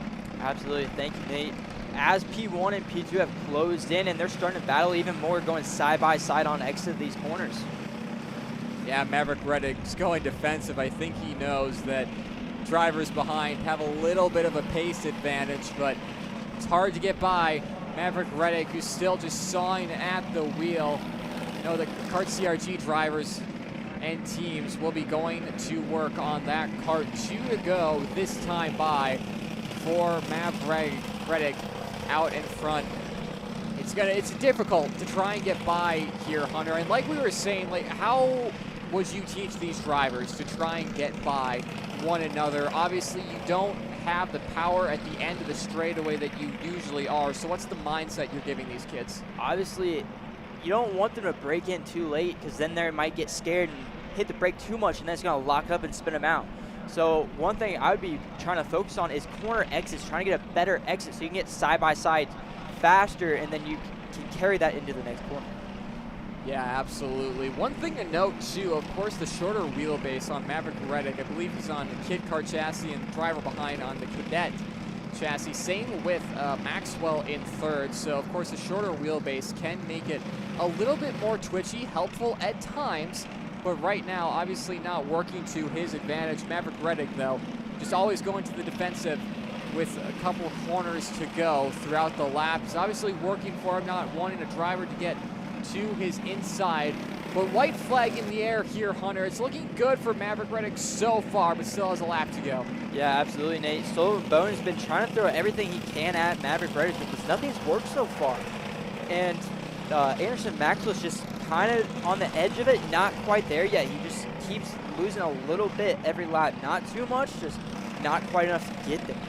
And Anderson Maxwell was just jumping in the seat, trying to do anything he can to close that gap up. I don't know if it's going to be enough. It's Mav Reddick just under half a lap to go here to try and get a Heat 2 win. 2 CRGs behind him. Desperately wanted as well still, like we saw side by side through that section of the track all throughout the race here, Hunter, but looks like it's going to go the way of Maverick Reddick. It 100% does look like it's going to go the way of Maverick Reddick unless Sullivan Bowden can surprise him and going into the boot and get him in the last corner. And Reddick has been fairly unstable through the final couple of corners. It seems like he's got that kart tamed now. Not quite side by side with 2 corners to go. A lunge. No, it won't be from Bowden. Maverick Reddick onto the front straight. He's going to take Heat race win number 2 for 206 Kid Kart, but only just. Bowden right there as well, and Anderson Maxwell, your top 3. Yeah, absolutely, Nate. Here comes the battle for 4th and 5th. Grayson Holes will get that, and Dallas Broussard will get 5th. As the rest of the drivers come across the line, there you see unofficial results for Heat 2 of the 206 Kid Karts. We'll see them one more time for Heat 3 later on today. All 9 of them ready to go. Of course, can be one of the more exciting divisions here at TSRS, Hunter, especially here at Speedsportz. It's been home to some interesting and entertaining races throughout the years, that's for sure. But 206 Kid Kart done for now. And you'll see them into the scale line.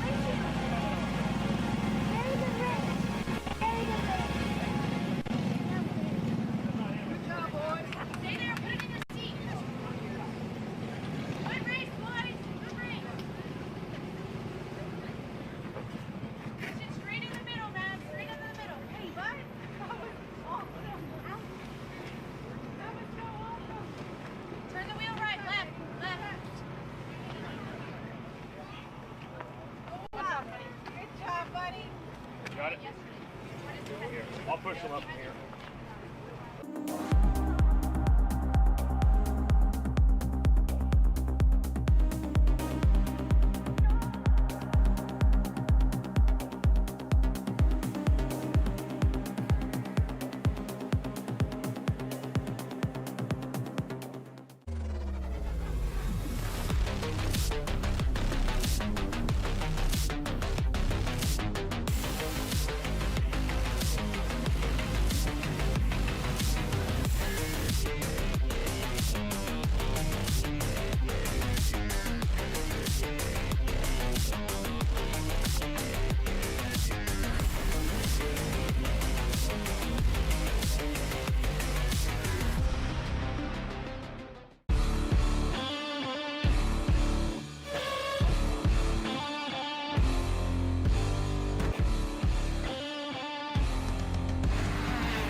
Macron Motorsports builds champions every day, drivers who won on the world stage. The Tillotson T4 Series is pure spec racing, same engine.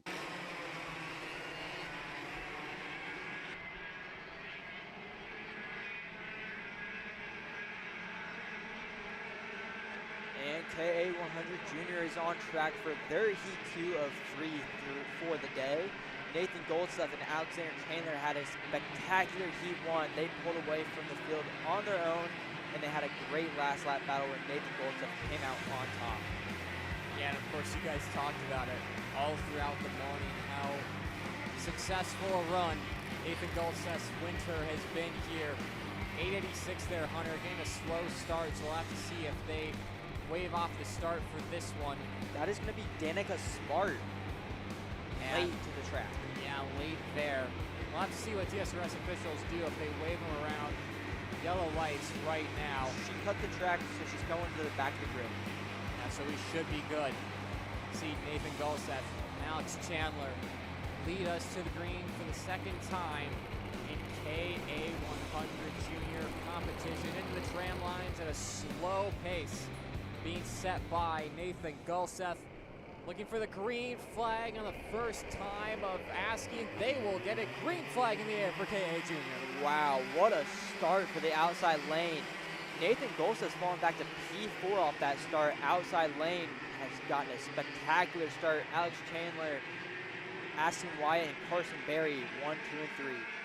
Yeah, you have to think that inside line is not going to be happy about that start procedure. Just don't know if it was the outside line going early as Styles there getting up and over one of the other drivers in the mid-pack. It's a bit chaos here. It looks like that was Tanner Barsh. Tanner Barsh is falling way back now. Yeah, that was a good spot there, Hunter, as back out up front. Chandler with a mega run off the start leads the way over Wyatt, Berry, and Nathan Golseth. Down in fourth at this point, maybe looking for third here as Wyatt gets hung out to dry in the high side. Igor Bezos there as well. One thought I'm having right now is Carson Berry. Carson Berry didn't have a great heat last time. He kind of fell off in his block and he fell way back. I wonder if they got that cart freed up or if his plan is to move forward as fast as he can and then white line the rest of this race. Yeah, you would think the GWR team would have saw that and gone to work, and that's not going to be what he wants to see. Nathan Golseth, with the help of Nico Orbezo, getting by, moving themselves up into second and third. Still more battling happening further back here. Hunter, as you can see, number 1 plate. Tyrone Kemper Jr. getting stuck in that as well.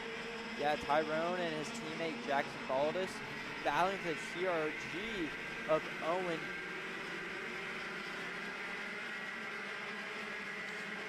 Into the final couple of corners they go yet again. Still, this mid-pack Hunter is just continuing to go at it, continuing to try and find their footing. Aston Wyatt now on Berry, move himself up into fourth. Looking at the timesheets, Nate Golseth going purple last time by. I mean, it looks to be the same thing. Carson Berry's already falling off from that front group. It doesn't look like he has the pace to stay up there right now as Trucker Trebe has reeled in Carson Berry with the help of Tyrone Kemper Jr. Yeah, Trebe in there now. SCR driver trying to get by GWR. We'll see how that goes. It's so weird to see from Carson Berry, isn't it, Hunter? The just pace that he has so early on, but not being able to back it up throughout a race stint. Of course, we still have the rest of the race to go, and we'll see if that continues, but keep an eye on it as we're keeping an eye on. As Nathan Golseth for company as Golseth again resets fast time for the GFC team in second. You have to think in turn 5 here, Hunter. Potentially a move coming. Absolutely. Nathan Golseth's making quick work of that bad start. He's going to the lead right now on Alexander Chandler, and Nico Orbezo's right there on the edge for P3. Find it funny that Chandler was looking back at Golseth, who rapidly approached up to him and tapped the back of his helmet as if a driver with that much pace was even going to wait up. Nathan Golseth knows how much he's got his 2 drivers out early in this one. Looks to be the 8:30 and the 8:25. We'll get a name on those people for you guys. Yeah, so you'll go to work on getting those IDs, but drivers on track continue to go to work, getting by each other. Tyrone Kemper Jr. losing a couple spots there. Back out in front, though, Hunter Golseth tried to build a gap to himself and Chandler, unable to break away, and Orbezo brought himself into this lead pack. Yeah, Orbezo's right on the edge of it. Alex Chandler getting a good run up to Nathan Golseth, though. So we'll wait and see. Aston Wyatt right there as well, further back on Treve. So they just continue to battle in this mid-pack here, Hunter, and you gotta think that, you know, at some point you just gotta move forward and try and get those crucial heat points, but most of these drivers just continue to battle away, seem content with that. Well, it's kind of with Carson Berry. Carson Berry keeps looking over his shoulder and throwing some half blocks at Tyrone Kemper Jr. Finally, Tyrone's going to get by, and he's going to bring his teammate Jackson Baldus with, maybe as Mason Berry now over under Jackson Baldus. Yeah, so we'll see what Tyrone Kemper Jr. can do in that group, with him moving up into 7th now. Top 3 have stayed the same thus far. That's why we're keeping an eye on these drivers further back. And of course, that one plate, Tyrone Kemper Jr., driver who's been so impressive in TSRS, especially in the 2025 season. That's why he got that one plate. He's battling up front as one driver way off there. Way off. I think that was Chandler. So I'm not at all sure what happened to Chandler there, Hunter. Yeah, that was a wild ride for Alex Chandler. I have no clue what could have caused that. Yeah, that is wild. I don't know if there was contact with another kart, but that kart, he got ejected from that. Glad to see that he is up and okay. That was a scary incident, especially with this kart going across the track in the final couple of corners, but that's going to give Nathan Golseth a 1.1 second gap to Orr Bezo. It's such a strange one there from. Yeah, absolutely. Now the question is, do we think Nico had something to do with that, or was that just a freak incident out of Alexander Chandler as Easton Cox sent it in on Tucker Creed? Yeah, we'll hear about that. We'll see if we can get some intel on what happened. But white flag in the air next time by for these KA100 Jr drivers. 2 laps to go, excuse me. Nathan Golseth pretty much has this. Nico Arbezo also has a gap as well. So we're going to be keeping an eye on these drivers, Hunter, that are going out of the penultimate corner. Absolutely. Easton Cox doing a nice over-under on Tucker Tree with Aston Wyatt right behind him. Finally, Tyrone Kemper Jr. has gotten by Carson Berry. And he's been working on that all race. Try and get himself a little bit of clean air to move himself further up the pack. Get some crucial heat points on what seems like it's been a bit of an off weekend for Tyrone Kemper Jr. But more battling Tucker Tree with the help of Aston Wyatt going by on Berry. Absolutely. That was actually Easton Cox. Cox, excuse me. And as Aston Wyatt now sends it in on Easton Cox, and Easton Cox tries to do an over-under, but it does not work. So I think these guys, Hunter, I mean, we've both been in the driver's seat. We both know when a gap is too far off to be attainable. I think that's what those two will be seeing now. Tyrone Kemper Jr. already going defensive. Try and hold off that 7th spot. White flag in the air this time by. This is really the battle on track that we're seeing them. Him and Berry have been going at it all race long. You have to think it's going to continue here. Yeah, dude, I really do think it's going to continue. The real question is, who's going to get that 3rd spot? Is it going to be Tucker Tree, Aston Wyatt? Is it going to be Easton Cox? But it looks like Tucker Tree's got a little bit of gap as Aston Wyatt is now defending from Easton Cox. It's going to be hard, though, for the Allen Rudolph Racing Academy driver to get by Tucker Tree. Still going at it with Cox through the double rights. Cox will get back on him, so Tucker Tree down a position there. Berry there as well, still going defensive. And KA Junior drivers, this is what they've been producing all weekend long and expecting to see all year long. Nathan Golseth, though, out of the final corner, will take the race win and full points here. Nico Arbezo behind, then Tucker Treve, and there you can see the battle for the 4th position. Easton Cox, Mason Berry, Aston Wyatt, your top 6, and Tyrone Kemper Jr. Up another spot, Jackson Baldus, Carson Berry, Clayton Stiles in the top 10. Yeah, absolutely. It was a spectacular race that time by. No really battle for the lead. Nathan Golseth really had a number on everybody that time. He kind of got to the lead, just kind of checked out. Easton Cox did have the purple lap of that race, so you know he's not really thinking too hard about what he needs to do. It's just track position and moving forward safely in P3. Yeah, well said. This KA Junior Heat 2 is done. You can see on grid 206 Sr up next.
.206 Sr onto the racetrack for the second time here today for heat number 2. Carter Kilgo will lead them on track after getting a race win in heat 1 after a penalty for Reagan Seville.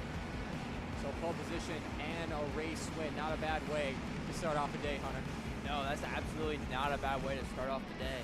Starting in P2 is going to be Jackson Young. P3, Cale Zimmerman. P4, Samuel Young. P5 will be Josie Chambers. And 6th will be Reagan Seville. 7th, Bryce Frank.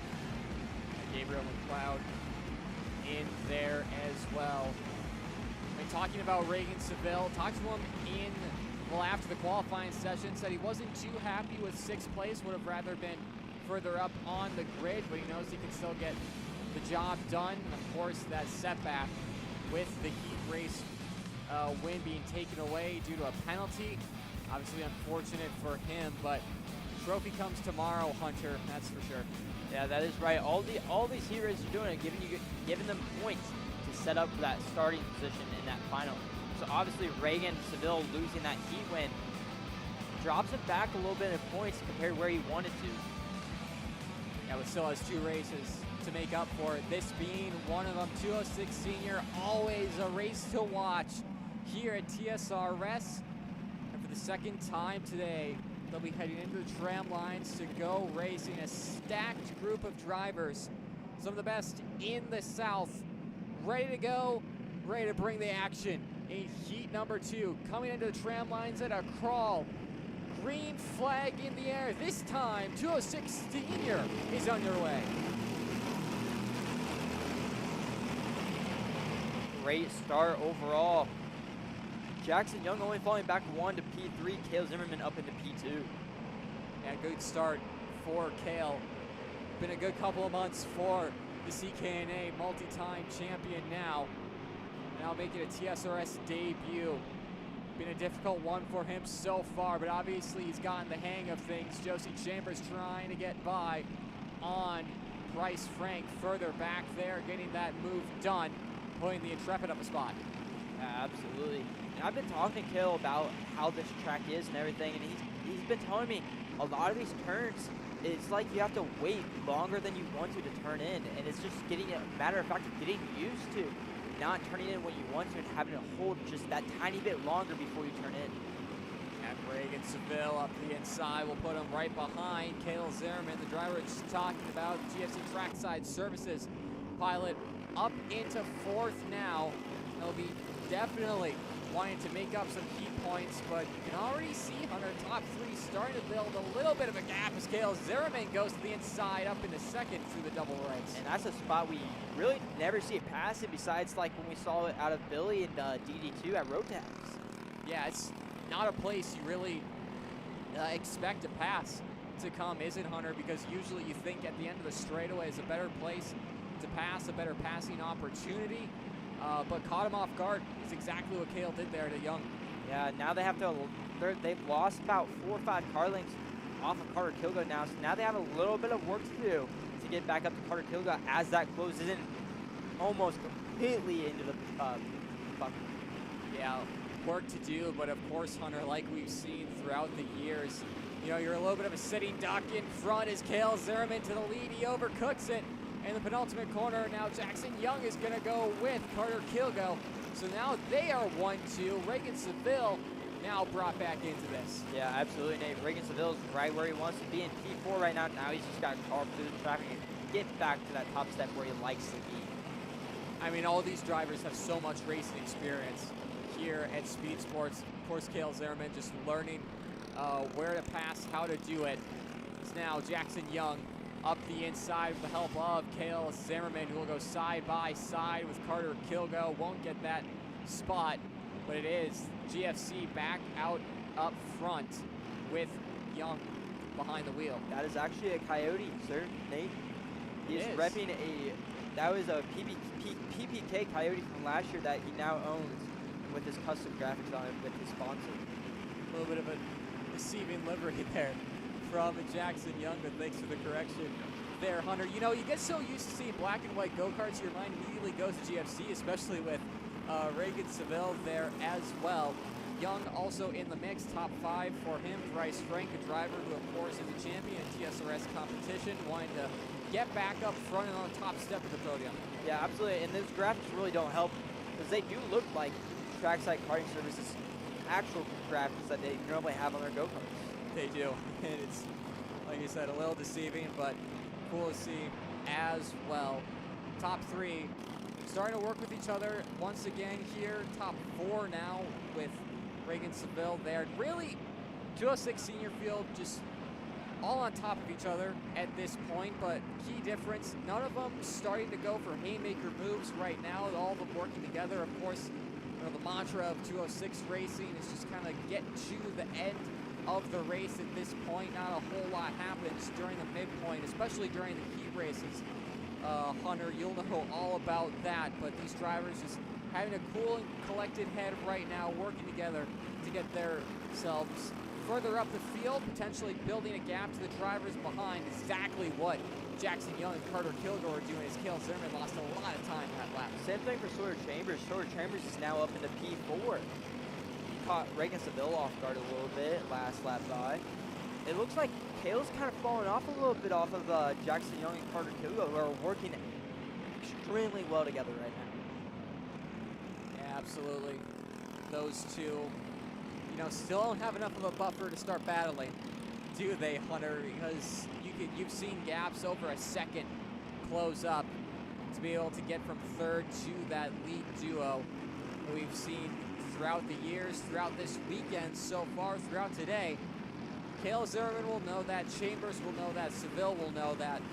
Again, just top-level drivers in this 206 Senior Field. Really lucky to have this level of talent on display here for round one of the Texas Sprint Racing Series. But across the line yet again, Jackson Young will continue to lead the way with the help of Carter Kilgo. Cale Zimmerman's going to need the help, though, of Josie Chambers, who went purple last time by. If I'm sitting in Josie's spot right now, I feel like Josie and Reagan are going to go on Cale on this back street. And then Cale's going to follow back on the line. And hopefully they can bring him up into it. As I say that, Josie Chambers pulls out to make the move on Cale Zimmerman. Doing exactly that, Hunter, but does Josie have the legs at the end of the straightaway? Maybe not, but having the brakes to get it done. Cale Zimmerman moving back now into 5th. So the driver that led for a couple moments at the start of this race now finding himself on the back foot on that VLR chassis. Seeing the lead start to slip away out in front as time starts to tick down. Absolutely, and then Bryce Frank just sent it in on Samuel Young, making the move stick in the buckle. Yeah, Bryce Frank, down Rudolph Racing Academy driver. Is Kelvin Zing, a late lunge there further back. Kelvin, a driver in 206 competition we talk about a whole lot here at TSRS. Is 2 to go. Signal given by the flagman, but Kelvin Zing a little off pace this weekend, unusual for him at a track he knows so well. But of course, we still have Heat 3 to go to work on that car, and of course Sunday's main event. So I wouldn't be surprised to see that squad get that kart up and rolling. Absolutely. One thing to note with Kelvin is he didn't practice on Friday.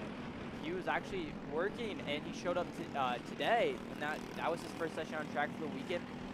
Qualified a little bit behind on the 8-ball, qualifying P15, but he's already up into P8. Yeah, and for a driver that has so many laps around here, of course, having to compensate a work schedule, impressive from Kelvin Zing, and not done yet, of course, with 2 races to go on the weekend.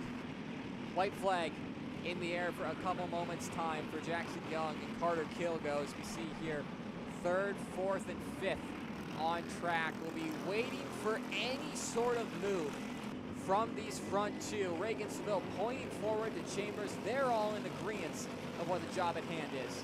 Absolutely, Nate.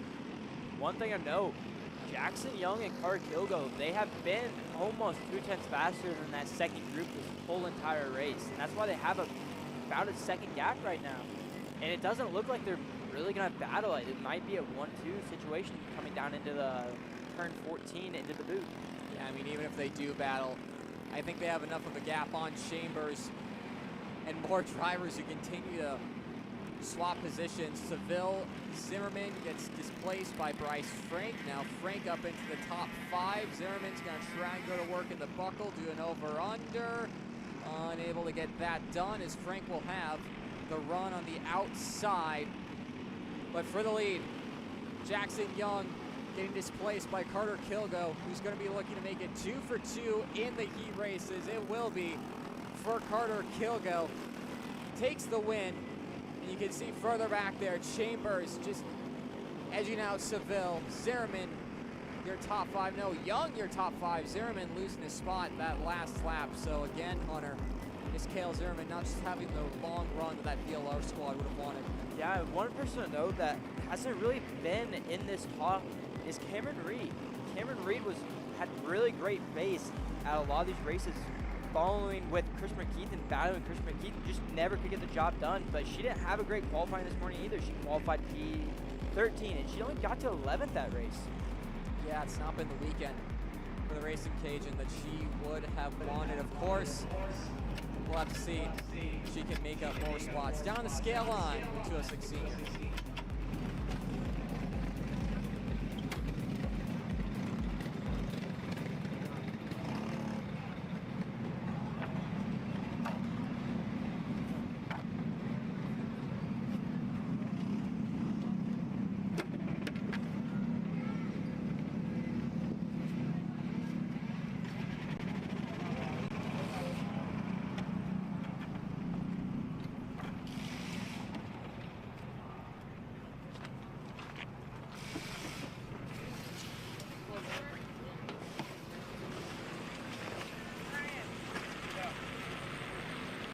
Macro Motorsports builds champions every day, drivers who won on the world stage. The Tillotson T4 Series is pure spec racing. Same engine, same chassis. When you win, it's because you were the best that day. Your edge is not the kart. It's the setup, the strategy, and the race team. With our Arrive and Drive program, you simply bring your gear, we provide the equipment and the championship-winning support to every event. Stop wrenching, start racing. Your path to the T4 Nations Cup in Spain starts with us. For more information, contact us at macromotorsports.net. Are you ready to get behind the wheel?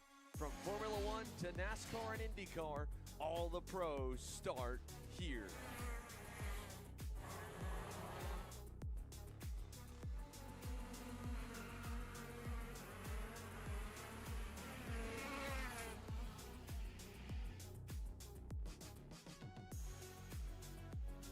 For more information, check us out online at mcckarting.com or call us and go racing today. Paulie Massimino wins the Wisconsin Grand Prix! James Overbeck on start number 2 gets win number 1 in OKN Stars! On track or off, Brandon Jarskrek Racing delivers elite performance. Led by 4-time Pro National Champion Brandon Jarskrek, our team masters driver coaching, data-driven analysis, and mechanical precision at every national event. Contact us today at BrandonJarskrekRacing.com. Karting isn't just speed. It's control, precision, freedom. At Atlanta Motorsport Park, Kart Freedom isn't just a team. It's where drivers are made.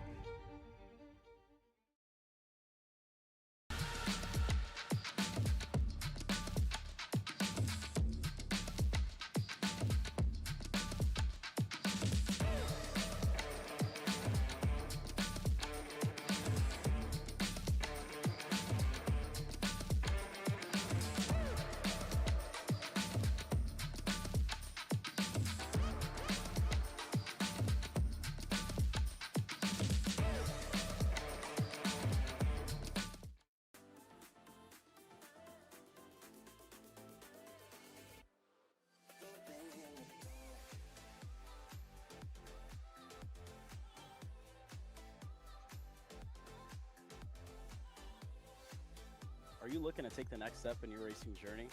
Well, look no further than PitFit.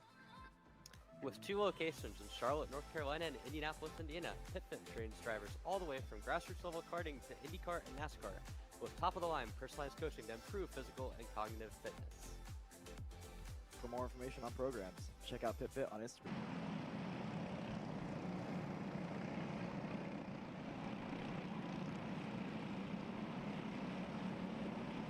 And 206 Cadet has rolled out on a track for their Heat 2.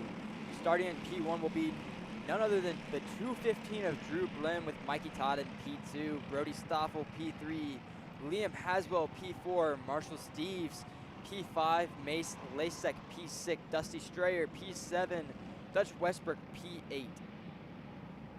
Yeah, with Vargas in the 9th spot and Sebastian Sampson rounding out your top 10. Yet again, another 206 category here at TSRS. We'll see how this one goes. Again, drivers feeling like they're being pushed a little bit from behind. That's the hand signal of putting the hand up. Brody Stoffel there on that second row doing that. So we'll see if TSRS wave this one off. I don't think we've waved off a start so far. And honestly, Hunter, it doesn't look too bad as they'll be heading into the tram lines for the second time today. Looking for the green flag on the first time of asking. Into the tram lines they go, picking up the pace early, no go. First no green. Nate, I think you jinxed us on this one. Some could say I called it, but yeah, that was a jinx. I'll give it that one. So they'll re-rack, they'll give it another go. But just TSRS officials obviously seeing something that they weren't a fan of. One driver. That is Dutch Westbrook. That's huge from Westbrook to get out of the kart so quickly. Obviously there was an issue there. No idea what's wrong with that Bennick. That is unfortunate, Hunter. Very unfortunate. I was hoping to see him move forward a little bit more in this heat. Hopefully get him in the battle by the time we come to the final, but now he has a tougher road tomorrow. Yeah, for sure. That's going to be heat racing points that you would have desperately wanted and you'll be fighting for hard in the third heat, so keep an eye on Dutch Westbrook in Heat 3 later on today for a driver that'll be on the charge and taking names to try and get that win in Heat number 3. But second attempt here, Hunter, you know, you had all of this time to get yourself in the zone, look for the green flag, and then it all just gets thrown out the window when it gets waved off. Yeah, absolutely, Nate. You get in the mindset coming to the green, and then when that yellow comes out, it's like, okay, I have to do a whole new reset, get back in the mode. Because once you do another cooldown lap, it's kind of like you just forget about what you're doing for a second, and then you have to refocus in to get back in the zone. They're so laser focused on that. You see the yellow flag, and it's like a come on moment as more drivers having issues there. One of the CRGs looking for it on the second time of asking for the 206 Cadet drivers, looking towards the flagman. Green flag this time. A pretty even start from the front two rows. Yeah, absolutely, Nate. Front row had a great start that time. Still, the outside row falling back. He's going to fall all the way down to P4 for Mikey Todd. Yeah, not the start he would have wanted at all. But a start, though, that Brody Stoffel will take up into second. And already battling for the lead, getting a shot from the kart behind as well. That was Marshall Steves getting Brody Stoffel the big hit going in the corner. Yeah, that's not something you want to have as a driver receiving that. It's one of the more annoying things into a braking zone. One driver off, it makes it a turn 5, 232. One of the Bennecks there. Max Tucker. Yeah, so again, just a lot of drivers not having great starts to this race, just being attrition so far, and we're only on the end of lap 1. Yeah, it's been a wild first lap. Mikey Todd's right back up in it, doing a nice over-under onto the front straightaway on Marshall Steves. Now Mikey Todd on that Reed Motorsports CRG. Good move for him, and already Hunter at top 4, starting to break away. Sound like a broken record at this point. We've seen this before in 206 competition, and the 5th on back, we're gonna have to be well behaved and quick to close in on these guys. Yeah, one thing that probably Mikey Todd's looking for is a good result, because Brody Stoffel and Mikey Todd got together coming out of this double right section right here, and they got together, and Mikey Todd fell all the way down to 14th last heat race. Yeah, so Mikey Todd is gonna have that on the back of his mind, isn't he? Gonna be trying to push it aside, but obviously not wanting to make the same mistake. I think Dusty Strayer went way wide at through the middle portion of that track there, Hunter, through the buckle. Yeah, there was Dusty Strayer and one other guy hooked together in the buckle. Yeah, so obviously punches being thrown early in this race for 206 Cadet with 2 minutes plus 2 laps to go. Drew Blem, Brody Stoffel have been fairly content with the spots they've been in. Same too with Mikey Todd and Marshall Steves. No moves being made here. You have to think, Hunter, Brody Stoffel will be liking the CRG help that he's getting from Mikey Todd. Up to the lead for Brody Stoffel, and brings a CRG teammate along with him. Look at that P4, P5, and P6 are starting to close in. They were second back last time. Now P5 is only 8/10 back, and it's going to be even closer after this lap. Yeah, those drivers in 5th and back were obviously fast. Mace Lasek down in 6th, fastest lap of the race last time by. So when we were talking about it earlier, Hunter, you know, they had to work together and they had to be quick. They're checking both of those boxes right now and bringing themselves into contention here. And now Marshall Steve's going to send it in the boot, take Drew Blim all the way to the edge of the track and get it cleared. It's a big move for Steves, but an even bigger gap for him to close down. Almost 8/10 of a second between Drew Blem and Brody Stoffel. Excuse me, as you see Brody Stoffel there alongside with Todd there, looking at timing and scoring. A little bit of a glitch on our end, but the 2 CRGs have been quick so far this race, Hunter, and of course Brody Stoffel being with the Kart CRG USA camp, Mikey Todd being with the Reed Motorsports camp as well. Some team orders might be going into effect to make sure a CRG ends up at the top of the pylon here, but still 2 drivers who want to be going for a race win. Yeah, absolutely, Nate. 2 drivers that got together in the first heat too that are looking to get back together and going good, but Marshall Steve's rolling right up on him right now. It seems like Steve's throw whatever you want at him. He still has pace. Maybe not the racecraft to match Brody Stoffel right now, but still out-and-out pace cannot be denied from Steve's. His top three are right on each other now, and you have to think Blem and Haswell could be in on this as well when these front three start to battle. As it look at the run that Todd gets down the back straightaway, and you can see there Hunter deciding to push his CRG teammate and Brody Stoffel. Yeah, and Marshall Steve's got a great run too, and he decided to even push Mikey Todd as Drew Blem closes back into Marshall Steve's. So, for 2 to go, for these drivers to be working together still at this stage of the race is impressive from them. Of course, all bets are going to be off once they see the white flag, and especially once they hit the back straight and start defending for the final half of a lap. But Brody Stoffel in a place that he knows well, P1 leading on to the white flag lap here for Heat 2 of 206 Cadet. Driver that's been out in front for a majority of this race. Will he see the next flag first? White flag in the air for Stoffel. And they're going to go into the S's, going onto the double rights, onto the back straight. Brody Stoffel pulls about a hard length going through the double rights. Mikey Todd's going to have a great run down the straightaway. What is he going to do with it, though? We know Stoffel doesn't have the gearing for the end of the straightaway, and already Mikey Todd has passed him around the outside. What a run that was from Todd, but they're still side by side for the race lead. Mikey Todd taking it away from Brody Stoffel through the double rights. They will go yet again. Stoffel seen it all unravel for him in the final few moments of this race. Steve's almost had a run as a big launch from Brody Stoffel gets him back to the race lead on Mikey Todd. Was not expecting that move, and neither was Mikey Todd. For the final couple of corners, Stoffel defends well, gets a shove from his CRG teammate of Mikey Todd. It's going to be enough for him, but look at the shakeup here, Hunter, further back. Wow, what a shakeup at the end.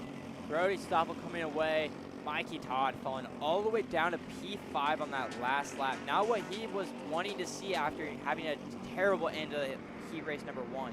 And how about Haswell getting up into that second spot? Steves, Blem, Todd, your top 5. Sampson, Lasek, Strayer, Bowden, John the Third, your top 10 from 206 Cadet.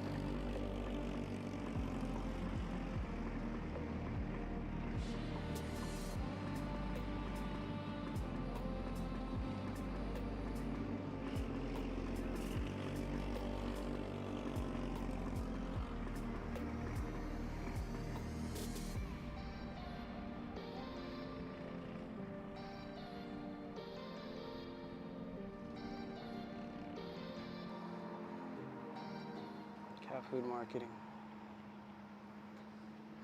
$9.99 a month. Dude, Caleb, wake up. Dude, we're live in 5 minutes. Let's go. Come on. What are you doing? Dude, I'm so sorry.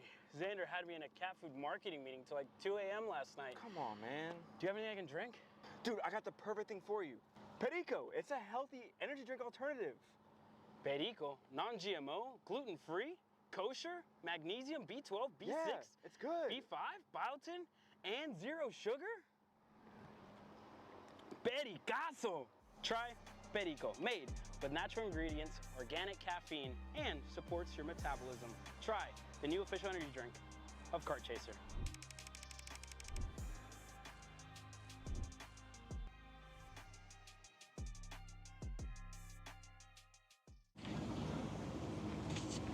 Kyle, what are you doing? It's got my new Greyhound seat. You don't even have a cart. Doesn't matter. I have a Greyhound. Who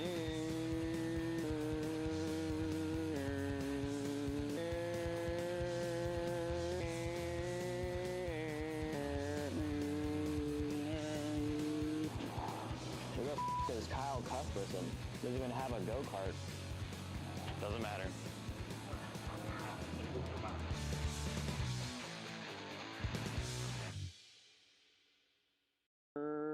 Cuthbertson through on Turney. Turney in the dirt. Champions aren't just born on the kart track. At SimShop, we deliver professional-grade simulators with the best performance-to-price ratio in the industry. Founded by racers who understand what you need, our SimMagic and Moza equipment is powerful enough for the pros, yet affordable for everyone. With unmatched customer support and a thriving community, we're your racing partner. Visit simshop.com today. Hey guys, I'm Chris G. I'm Kart Chaser's driver fitness coach, and today I'm going to give you 3 tips on how to strengthen your shoulders for more endurance and better stability in the kart. Here we go. Okay, so exercise number 1 is the front rope pull-through cable raises. Okay, now this is the upright cable row. What you are doing here is you're picking a straight bar, as you see, and we're working the side areas of our shoulders, the medial. Exercise number 3, the dumbbell shrugs. As you guys can tell, I like to pause at the top before releasing. It's great for your strength, for that wheel stability. It's great for those shoulders and that upper back area. Chris G coaching, race-ready training that carries into real life. That's what we do here. See you on the next.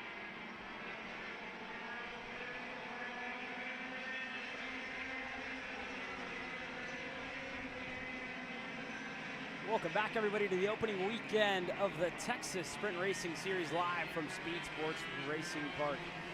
And again, thank you there to Nate Dean filling in for me for the middle half of the day. I was actually down working the camera in a different perspective, being down there, boots on the ground, seeing everything, hearing from different people, seeing these races take place trackside. You see a little bit more down there than you usually see up here, Hunter. But again, great job by the both of you bringing all the live action to home, and these races have really been super, super interesting. This one especially. What an opening heat race for Miguel Mir, close all the way into the end. Him and Daniel Howie going back and forth. But some of the big takeaways that I've taken so far being down there, those scale lines, I tell you, some of the rubber buildup down there, it's some of the most, I think, that I've seen at a Texas Sprint Racing Series racing weekend. So that, to me, and you're seeing it from drivers, hearing it from drivers. Nate came up here and brought some of that information, and I was seeing it as well, hearing from drivers of how sticky and how much grip there is out there on Speedsportz Racing. Yeah, another thing to talk about is we were here 4 weekends almost back to back to back, and that's just building more grip, and we actually have the sun shining now. And we're getting ready to go back racing. KA Masters is underway, presented by High Five Performance. And already a good start up front. Miguel Mir, Daniel Howie, and Pierce Baldus, the 3 protagonists from the first heat race, go back at it and start off this race nice and clean, Hunter. Yeah, they started off nice and clean. The 3 of them that were all battling in Heat 1, all out front 3 together. Shane Burkett and Keith Ford still, I believe. As Pierce Baldus is looking for a pass, Shane Burkett's actually down in 5th. And Shane Burkett losing a couple spots here. You see the Kart Republic pitted with a group of drivers out of New Orleans here with Tyrone Kemper Sr., Tyrone Kemper Jr., and a couple of other drivers as well, pitting under the Kemper trailer this week in a whole New Orleans operation where they find themselves. But Shane Burkett currently finds himself down in the 5th spot. And again, Nate had a really good point earlier on today, right? Miguel Mir, just always one of the drivers that you talked about when you think of TSRS, when you think of his Masters division. And this year, really, this weekend up to this point, and I don't want to speak too early, but it seems like a return to form for the 477. We were so used to calling him the #1. Back to the 477 2 years ago. And this weekend, back to the front where we're used to seeing him for a very long time. Yeah, absolutely. And you know he wants his 8th championship. He wants to be the first person to get that 8th. So we were talking about it earlier, Jimmy Johnson 7. Lightning McQueen only got 7, and on 4th and on 4th. He wants that 8th. And it's just weird the way that racing works, right? Of that eluded 8th that a lot of people have chased, and you know you see it in karting too. We joke around and kind of compare it with everything else that we've seen, but that being said, this is again a good weekend for Miguel Mir, and you see him already just showing the pace that he's had for quite some time. Daniel Howie has won the 419. Has had a good show. This is, I think, some of the best that we've seen out of Daniel Howie whenever he returned to karting about 2 years ago, was with TV Kart South, and now making the move over to High Five Performance last year with Morgan LeBaron and the Texas-based operation. He's really coming to his own, and this weekend, I think especially, we're seeing him start to break out as one of the front runners here in 2026. Yeah, absolutely. And he had a great run at Scooter Winter Series rounds 3 and 4, battling inside the top 5. Yeah, it was was a great show in there for Daniel Howie and for a couple of others as well. Here's a battle further back. Shane Burkett, Kogan Wright right there find themselves going back and forth to 407 with a Red Bull helmet, looking to go by the Prema suit of Shane Burkett as they're working their way now into the infield and into the buckle with just under 3.5 minutes to go. But again, our cameras don't do it justice. Standing down there on the grid and standing trackside, you see the amount of speed these drivers carry and you know how on the limit they are, just going all the way to the edge of the racetrack. Right here on the exit of the boot, just pushing the limit time and time again. But one of the biggest things that I've seen here, Hunter, is a lot of drivers kind of middle of the corner, center off, a lot of hopping already. And I've spoken to a variety of different drivers and teams while I was down there working our mobile camera of, you know, what the conditions are like out there. Now with, you know, the day starting to cool off a little bit, but this is hot, a lot hotter than what we were at last year for round number 1 when we were here at Speedsportz. Yeah, last year you guys were in downpour rain, really cold. I honestly felt bad for you guys watching it when I was out in Cali in the warm weather. And again, good for everybody that wasn't here, right? Cold and almost miserable, if you will. But again, the racing made it all worth it when it was all said and done. But you guys also had a good point about the greasing over point. And you know, I've heard a lot about drivers kind of looking to maintain tires when you talk about main events tomorrow, because you are putting them through 4 heat cycles, right? You talk about the qualifying session, and they are quick heat cycles, it must be said. Heat 1, Heat 2, and Heat 3, you're putting them under stress. And talking to a driver like this, Lawrence, talked about the lateral load through this section here specifically. You talk about the S's, right? Turn 3, you're putting a lot of load on the rear tires that are on the outside of the corner. And the same thing in 4 and 5, you're putting a lot of load on the left rear as well. And so you're chewing up these tires. The same thing you said about the fronts with how abrasive the track has been this year. And again, these are all just things that we're not seeing up here, but these drivers are feeling while they're out there on the racetrack. Yeah, it's a different type of feeling when you get in the go-kart and you feel whether the track's greasing over and the track keeps getting more grippy. You start getting the hop like you were talking about earlier. And then different surfaces, like we go to Newcastle, say like a track like Newcastle, very smooth. This and like track outs are like the only 2 tracks that are like kind of abrasive. And again, this has been so far a weekend where Howie's definitely coming to his own, but needing a little bit more. And when you talk about track evolution, while we're on the topic, right, the track continues to change session after session. Conditions are getting different. You see the back straighter with a little bit more shade than what it had earlier on today. So you see it starting to cool off a little bit, and staying ahead of the curve is always one of the biggest things, and how drivers stay ahead time and time again. And Miguel was here, raced in conditions similar to this when we were here for the Winter Series. And you're seeing more of that. You see the amount of grip there. You see the line. You call it the berm almost if we were dirt racing.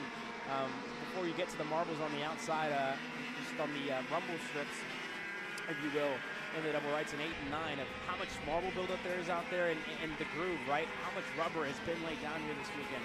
So many races, and again, that the Avinco tire has really been here for about 2 months almost, maybe even longer than that, since January, and we're well into March, so 3 months since this tire's been ran here consistently, and this track just continuing to get faster and faster every time that we come out here. Here's a look further back. Nick Bull, the LMP2 IMSA champion back in 2024, based out of Dallas, Texas, and which is why we see him so often here at the Texas Sprint Racing Series. That being said, they're looking to chase down the 421 of Stewart, who's just right ahead of him. Nathan Stewart, currently the fastest driver on the racetrack on that Sody machine. Yeah, Nathan Stewart's been driving really well in this heat. We didn't really see him that much in Heat 1, but he's driving really well, having fast time. I'm going to expect to see a lot more out of him, as I just saw Kogan Wright and David Pergande getting a little passy up front. Yeah, so David Pergande there, they're going back and forth. There's Mir, there's Howie, there's Baldus, and you look further back, David Pergande able to get by on Kogan Wright as they work their way onto the front stretch. Here's that second group. We're following Nathan Stewart, the fastest man on the racetrack. The Shane Burkett right behind him, Nick Bull, and Scott Cherry, Mr. Rimrock himself, down in 9th. Tam Wynn, the driver rounds up their top 10, but they've been going back and forth throughout this race between Wright and Pergande, who's sporting the home colors for the home team, the AR Academy. Now Wright looking to go back into turn number 7. So the 407 back to the 4th spot. That's a good move. Set that up nicely to get clear. Yeah, he's really set that up almost perfectly. To the best of his ability, he could have got that nice over-under. One thing to note, Daniel Howie is slowly reeling in Miguel Mir. He's been like a half a tenth faster than Miguel every single lap. I don't know if it'll be enough, being he's 7 tenths back, but he is slowly closing in. You got to ask yourself, did Daniel Howie find that pace just a little too late? White flag flies, and Miguel Mir has 8 tenths on this field. And if you will, this is a Miguel Mir of old, something that we saw 2 years ago, something that we've been missing for 2 years as he's been struggling to work his way back up to the front. This weekend, it's a return to form, nonetheless, for the 477, but he has to stay ahead of it. One more heat race for all these drivers. Heat race number 3 at the end of the day, and you got to think it's going to be a completely different racetrack when we go racing at 6:30, just about when this Masters division is scheduled to go back out. Again, it's going to be cooler. The sun's going to start to set behind the horizon. And again, Daniel Howie's going to try to deny this driver up front from a sweep of the day here on Saturday. But heat race number 2, smooth sailing, uncontested. Miguel Mir wins the 2nd heat race in KA Masters. Daniel Howie, Pierce Baldus, your top 3. Yeah, and then you have David Pregande in P5, Nathan Stewart P6, Shane Burkett in P7, Nicholas Foley in P8, Scott Cherry in P9, and Tam Ewan in P10. That's a good showing for Tam Wynn there in the 446. But Heat 2, your unofficial results. Miguel Mir, you can check off the qualifying, check off Heat 1, and check off Heat race number 2. One more to go. We'll see all these gentlemen later on in the day. That being said, your KA juniors getting ready to hit the racetrack next.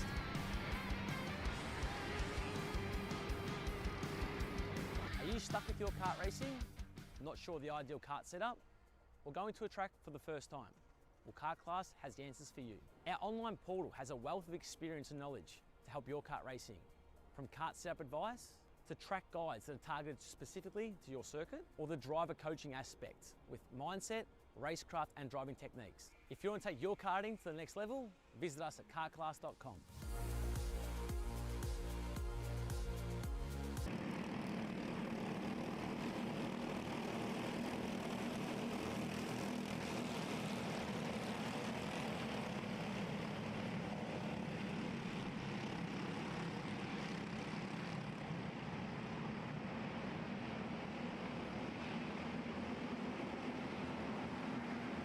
.206 Jr takes to the racetrack. And again, their first race, it was very even in between the entirety of this field. And Sawyer Chambers gets ready to lead them back out. Pole position earlier on today. Talk about heat race number 1 as well. Good showing for Chambers and Aston Wyatt, Nico Orbezo and company getting ready to take this field to green. Yeah, it was a great heat 1. Tyrone Kemper, Sawyer Chambers, and Aston Wyatt had a great race the whole time. It was a really fun race to watch. I'm expecting to see more out of Nico Orbezo because he was obviously had his moments of pace this morning. He qualified P3. I expect to see him further up the field this week.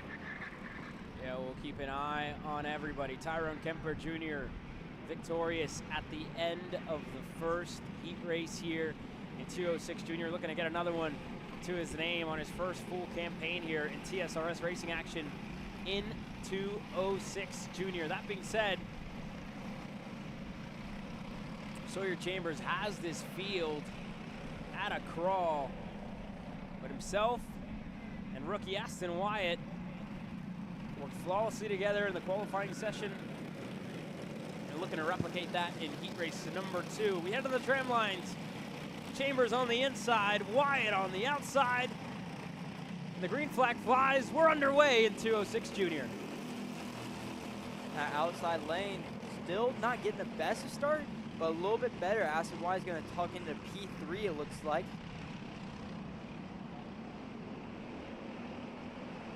As they're going down the back straight, Tyrone Kemper Jr. is in the middle of it, and he's just going nowhere with no help from behind. Look at it here. Speak of help, Nico Orbezo, Sawyer Chambers side by side, further back. That's a move there by Kate Casper to get himself clear for fourth. Everybody else kind of bogging down throughout the corner. Alex Chandler starting to make moves side by side throughout this midfield. Adrian Vargas right behind him. And up front, emerging and through it all, Nico Orbezo looking for the lead. On the inside of the buckle, he's clear. Nico Orbezo to the point. And I was expecting to see this out of Nico Orbezo, and he won, but it just wasn't there. Glad to see he got whatever issues he had figured out, and now he's up front and leading this race. You talk about going back to the drawing board as well, right? For a driver like Nico Orbezo, making those adjustments, making those changes under the Iron Rock Motorsports 10 and bringing it back out, seeing what you can do as there's a battle here further back. 320 going side by side there. Isaac Miller, driver, finds himself in that battle. Looks like himself, Thomas Smith, Davis Buck, Max Estrada at 14th, 15th, and 16th, but wasting no time as Sawyer Chambers looking on the inside, help from behind, and Aston Wyatt, turn 6. And Orbezo, you see how deep he gets into the brakes, looking to hold on to it around the outside, turning into the inside in turn 7. Orbezo holds on a second. And now Aston Wyatt's going to send it into the double right, and he's going to make it stick. Now they have a little bit of a gap from Sawyer Chambers. They got to close that back in. Into the buckle here, Orbezo going to opt to push. Aston Wyatt, this is bringing the rest of the field closer in. Kate Casper not too far back and forth on his trackside karting services. GFC, Levi Meters right behind him. So Daniel Liloff, Alex Chandler, and a pass up front. Aston Wyatt exit turn 15 to the lead of this race. Chambers now to second to Orbezo. And this is really just giving an opportunity for everybody else to reel them back in. I would say that, but I keep seeing in the background of our camera angles, they're still fighting that back train and they're not moving forward. They're actually losing time to this front 3. And it seems like Kate Casper is really the only one who's kind of closing down. He's running 104.6s, so he's been about half a second better than the front runners as Orbezo looking for a move into turn 6. Looked on the inside of Chambers, and again, just that momentum around the outside for Chambers keeps him there and again, allows for him to stay ahead of the Tony Kart. With that being said, he's definitely going to start to feel the pressure from Orbezo, and that might prompt him to make a move on Aston Wyatt. Look at Casper as well. He's the driver that we were talking about is battling back and forth with the top 3. He's given himself an opportunity and well into this conversation here, Hunter. Yeah, Cade had a great run in Heat 1, just on the edge of the front group. Now he's right there reeling it in the top 3.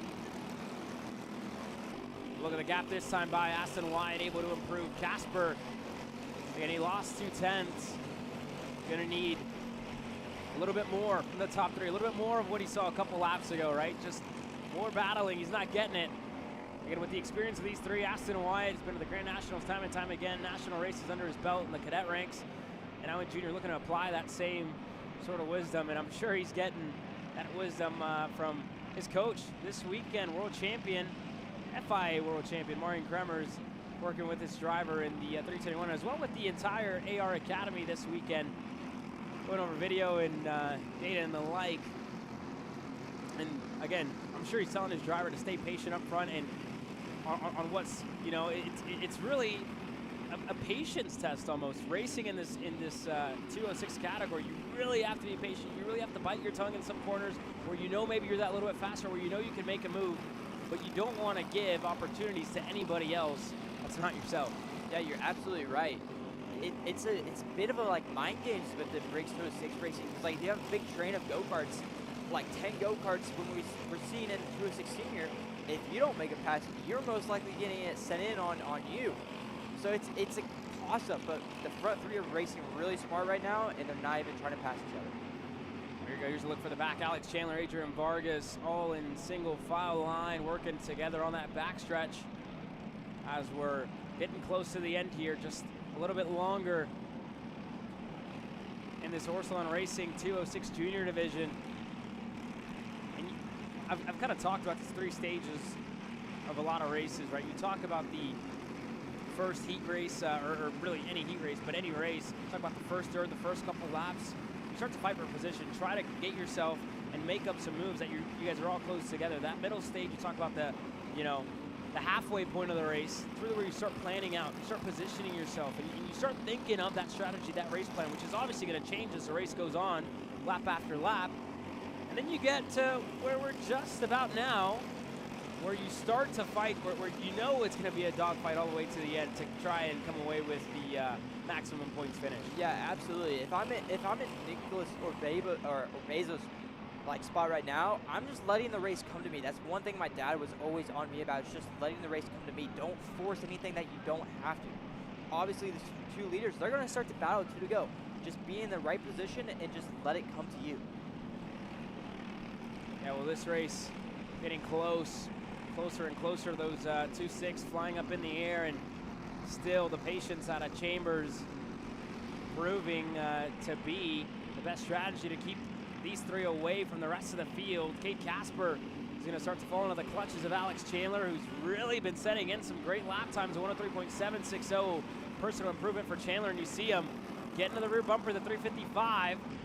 So this could be alarming if you're on the Trackside Karting Services GFC of Kate Casper. Chandler going to take the fight to him, and with 2.6 in the air, Sawyer Chambers, you got to assume he's going to take the fight to Aston Wyatt here. Yeah, absolutely. You know Sawyer Chambers wants another win under his belt. So he's going to try to do whatever he can to get this championship this year and take it away from the rookie Aston Wyatt.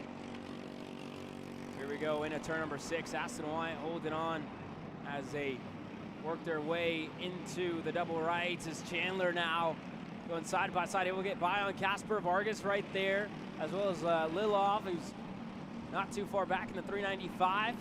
All these drivers battling for position, and up front, the top 3 still patient, no moves, as Casper looking for one into the buckle, side by side on the exit. Chandler gonna have the better run on the outside. He's gonna hold on for 4th as we work our way back up front. Aston Wyatt, Sawyer Chambers, Nico Orbezo. See the white flag this time by. And we have one driver going super wide. I believe that was the driver of Daniel Lilov, going super wide in the buckle as we go back up to the leaders, coming onto the back straight now. Yeah, Lilov just a little wide there on the exit. That being said, these top 3, they've waited. They've been patient. Sawyer Chambers, what do you do now? He's going to continue to wait for a little bit longer. That's going to cost them. Nico Orbezo look to go on the inside of 6. Brush the brakes a little bit soon. And there goes Chambers, looking into turn 7. The Intrepid is clear into the lead. Yeah, what a great move. Thought about going into turn 6, decided to think better of it, get a better run out of turn 6 than Aston Wyatt, sent it in. Now Sawyer Chambers gonna block. Sawyer Chambers at the bottom. Aston Wyatt followed him. Orbezo with a run around the outside. Gets the over-under. Nico Orbezo, what a move to get himself to 2nd. One more spot. Here we go. Into the boot. Orbezo looking to cross him up. Not going to have the lane. Or will he? Around the outside. Orbezo, 2 in a row. Got Aston Wyatt, and he gets Chambers to the line. Nico Orbezo wins heat race number 2. And now we have the second group coming in. It's going to be Tyrone Kemper Jr. in P4, with Cade Casper in P5, Clayton Salas P6, Alex Chandler P7, Aiden Vargas P8, Levi Meador P9, and Daniel Lelov in P10. And there you have it for your top 10. Adrian Vargas puts himself in the 8th spot. But Nico Orbezo, talk about 2 outside moves. He did it in the buckle, he does it in the boot, and he gets the heat race victory for heat race number 2. What a drive. What a good display of making some moves and making them stick.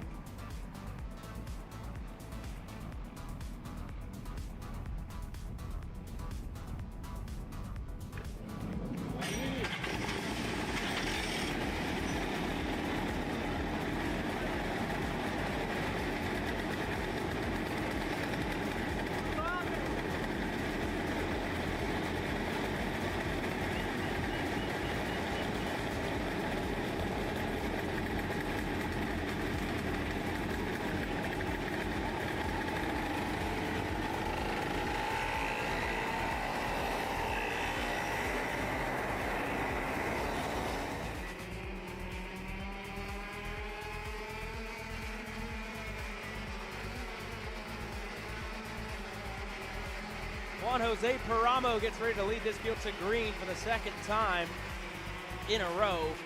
Teammate Jose Carlos Hernandez is going to start alongside him. And I bet you the number 1 was caught off guard and caught by surprise when he saw that Slipstream Racing TB kart, the 941 of Dallas Dunlap. How about this kid getting himself in the mix, getting himself a heat race victory and making his name known on the regional level. Gets the first for himself, and as well puts this field on notice that TB Kart is here to race, and they're here to win in 2026. Yeah, absolutely. Dallas Dunlap with an insane move on the last lap to get up there. Same with Jake French. Jake French was slowly moving through the field. One driver I'm looking to see improve a little bit more is Paramo, starting on that front row. Yeah, Juan Jose Paramo, you saw him just have a backwards trend in that first heat race. He's going to look to improve a little bit more, and I'm sure he's going to be speaking with a driver who's coached him for a good number of years, and Jose Carlos Hernandez. And again, they both had a conversation down on the grid before the race of how to keep this in control and how to keep this under the Orsalon Racing Texas banner. This time, second time, that these KA seniors go underway. And Juan Jose Paramo, Landon Skinner, and that entire inside line with a good start. Jose Carlos back to third, and Heat 1 race winner is just stuck in this field. He's right behind Gage Bailey to start this one off. Yeah, it wasn't a great start, but it was pretty similar to the start he had in that first heat race where he came back and got the win. And look at Jose Carlos Hernandez around the outside, deep on the brakes, washes up wide, and Skinner is right there. This entire field, single file line as you work all the way back to Sawyer Roussel and a couple of others that find themselves right in the mix. Up front, though, Landon Skinner is going to lead this field. Going to take it to the middle of the racetrack. And again, start to stack them and pack them. Paramo in second, Jose Carlos in third.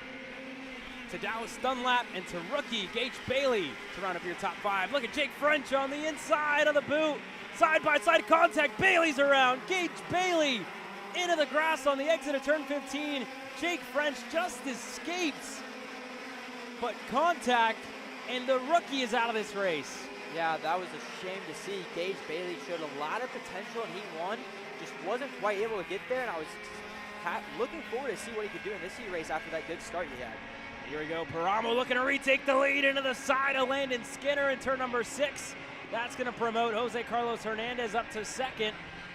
And again, there was just barely a cart's width down there in turn number 6, and Juan Jose Paramo made the most of it. And this is a lot different than what we've seen at Juan Jose throughout this weekend, right? Getting his elbows out and wanting, showing the confidence to get himself up to the lead, right? Showing that he wants to be in control of this race. He wants this race to go his way. And you see Jose Carlos going to take it to the bottom here just a bit to keep Landon Skinner and company at bay. For a second, I really thought Jose Carlos Hernandez was about to send it in on Paramo right there for a second.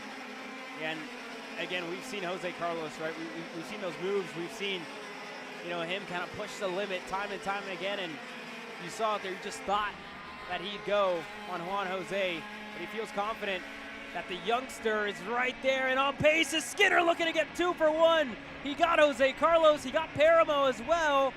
But Hernandez able to go by and cross him up as Paramo now slots in a third. Dunlap to Peyton Phillips, and here comes the rest of the pack. Another one of the Orsalon Racing Texas machines of Santi Duran has joined the party. Justin Music, talk about a complete 180 from what we saw out of him in heat race number 1. Music's into the top 10. Yeah, Landon Skinner went in deep on the brakes going into turn 6 right there.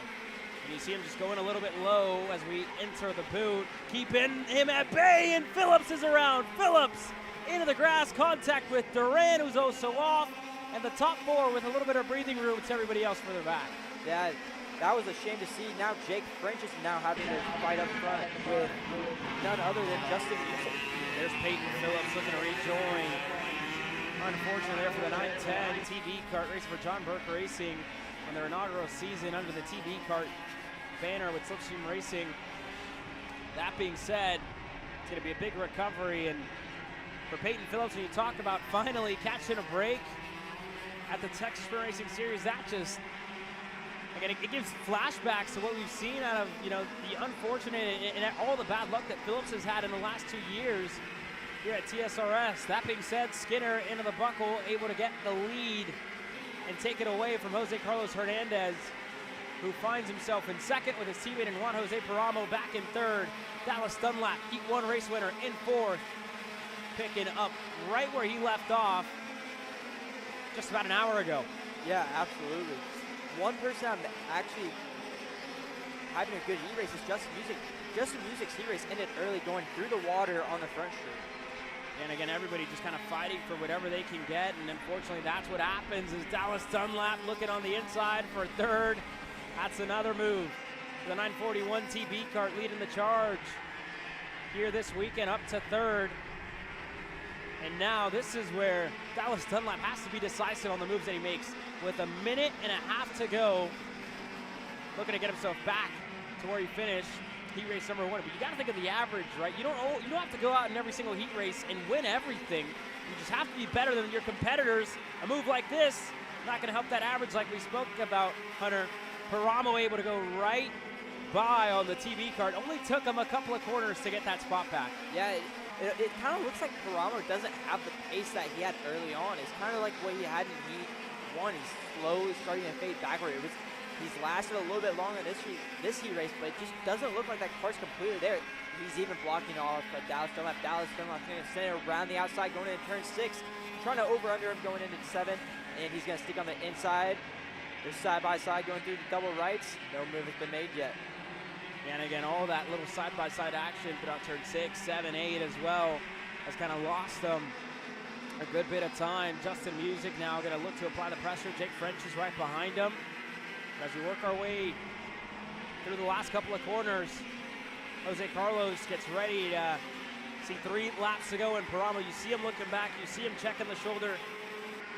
Paramo's been strong early in this race, but as it goes on, I think his teammate knows it as well, where that speed in the 950 just kind of fades away, and that allows himself and Landon Skinner to pull away. Yeah, and with all the blocking that Paramo's doing right now is bringing in Justin Music and Drake French. Now they have 4 go-karts battling for that P3 spot. And Paramo's still going back and forth. He's decisive of wanting to close this race out in third. He's going back and forth with Dallas Dunlap. You look back as well, Justin Music, Jake French, they're starting to get a little bit impatient. They're going back and forth in trading positions. But you talk about a complete different scenario, a complete different scene. This is a lot of patience here out of Landon Skinner, right? Being up front time and time again and falling short as well due to things out of his control. He's going to know, right, what he needs to do to try to go better than the number 1 here in this heat race. Yeah, Landon Skinner's just always been there, just couldn't always get the job done quite yet, and you know he wants to do it this weekend. Yeah, well, here we go. Jose Carlos Hernandez last year spent the entire year stateside here, living just a couple of minutes down the road, working with Jonathan Monke, looking to develop this program and looking to improve it. This weekend, Landon Skinner looking on the inside, turn number 6, Landon Skinner to the lead of this KA100 Sr second heat race on the day. And now Jose Carlos back to the drawing board with half a lap to go. Into the buckle is going to be his first real opportunity. As we look back, Dallas Dunlap gets himself back into the 3rd spot, and Skinner puts his GFC to the bottom of the racetrack. You look further back, Paramo still looking on Dunlap. They've gone back and forth time and time again. But here we go, last corner, last lap. Landon Skinner made that decisive move with a white flag flying this time by. Jose Carlos looking, and you see him checking the shoulder right, seeing how much time he realistically has to look to go back by on the 917. Yeah, but you know Landon Skinner is going to be white lining this whole entire lap. He's already going down to the bottom. Didn't even take a look over his shoulder before he went down there. Now he's looking over, seeing where Jose Carlos Hernandez is. He's going to open up just a little bit for the corner to set up. Now he's going to go back down to the bottom for this tight little section right here. Here we go as we work our way to the double rights. Can Jose Carlos set up a crossover that we've seen time and time again, but Landon Skinner places himself perfectly on that curb, 2 tires over it, keeps his Trackside Karting Services GFC as wide as Speedsportz Racing Park as Jose Carlos hops onto the back of Landon Skinner, looking to cross him up. And they've lost time to Dallas Dunlap into the final corner. Skinner gonna defend. He's gonna go to the bottom, gonna bog down, and Jose Carlos looking around the outside. Does he have a run? Is it good enough? Across the line, Jose Carlos Hernandez steals it from Landon Skinner to win heat race number 2. And then you have Dallas Dunlap into P3. Paramo's in P4, or no, Justin Music's in P4, Jake French in P5. Juan Jose Paramo, looks like he got a penalty, populating down in 11. Justin Music, you talk about a comeback driver, a heat race where you really need to perform. He did just that to finish inside of the top 5. Jake French, 5th. Afton Willander, Sawyer Roussel, Taylor Roddy, Diego Guillot on his return to karting finds himself inside of the top 10 with Michael Haymond to round up your top 10.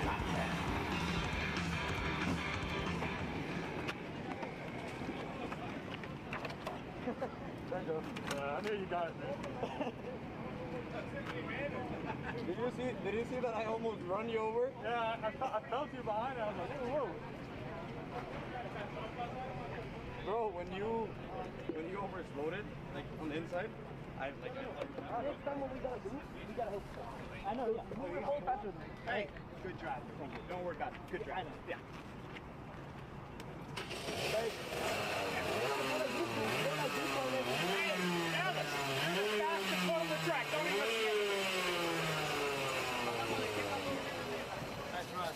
Thank you.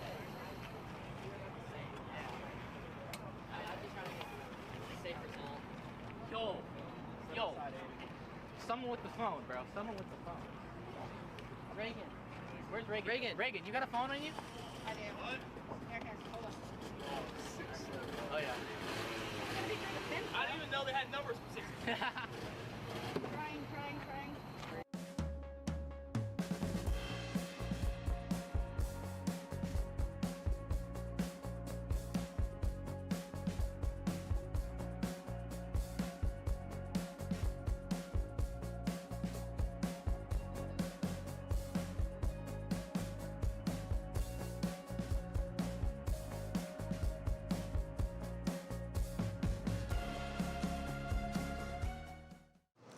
I'm really starting to like this go-karting thing. Yeah, me too.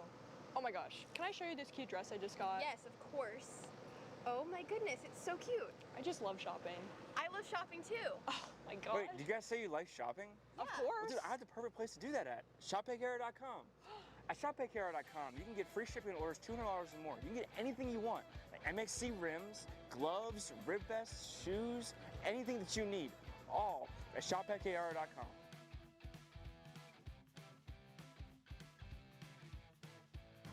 Who is he talking to? No idea. But we're gonna have to check it out. Sounds like a great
third round of heat races getting ready to go underway. First up, the Micro Swifts.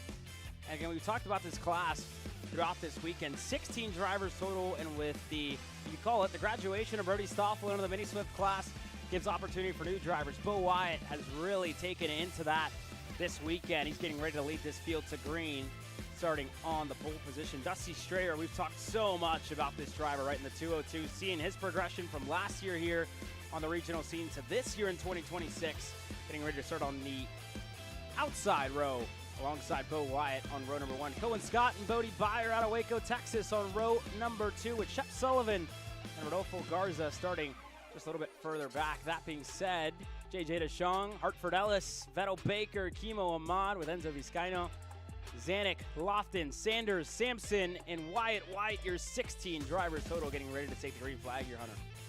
Yeah, we've had some great racing so far today, and I expect to see it more. Obviously, like you said, Bo Wyatt has taken on to a spectacular weekend so far, taking over basically where Brody Stoffel was last year. Yeah, but it hasn't been easy for Bo Wyatt. Think of heat race number 2, Dusty Strayer, able to run away from the field. And when we were talking about those 3 stages of these races, we talked about that opening stage didn't go the way of Bo Wyatt, and Dusty Strayer just able to pull away from the rest of the field and didn't look back at the end of it. This time, we're getting ready to go racing into the tram lines. Bo Wyatt on the inside on the Bennick, the Parolin Strayer on the outside. Green flag flies, and we're underway in Micro Swift. After killed, no green, yellow flag.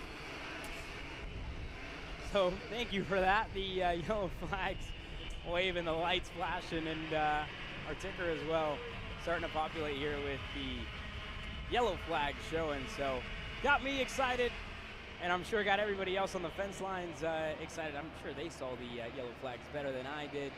But again, I guess I get a mulligan, that being said, for our golf fans at home.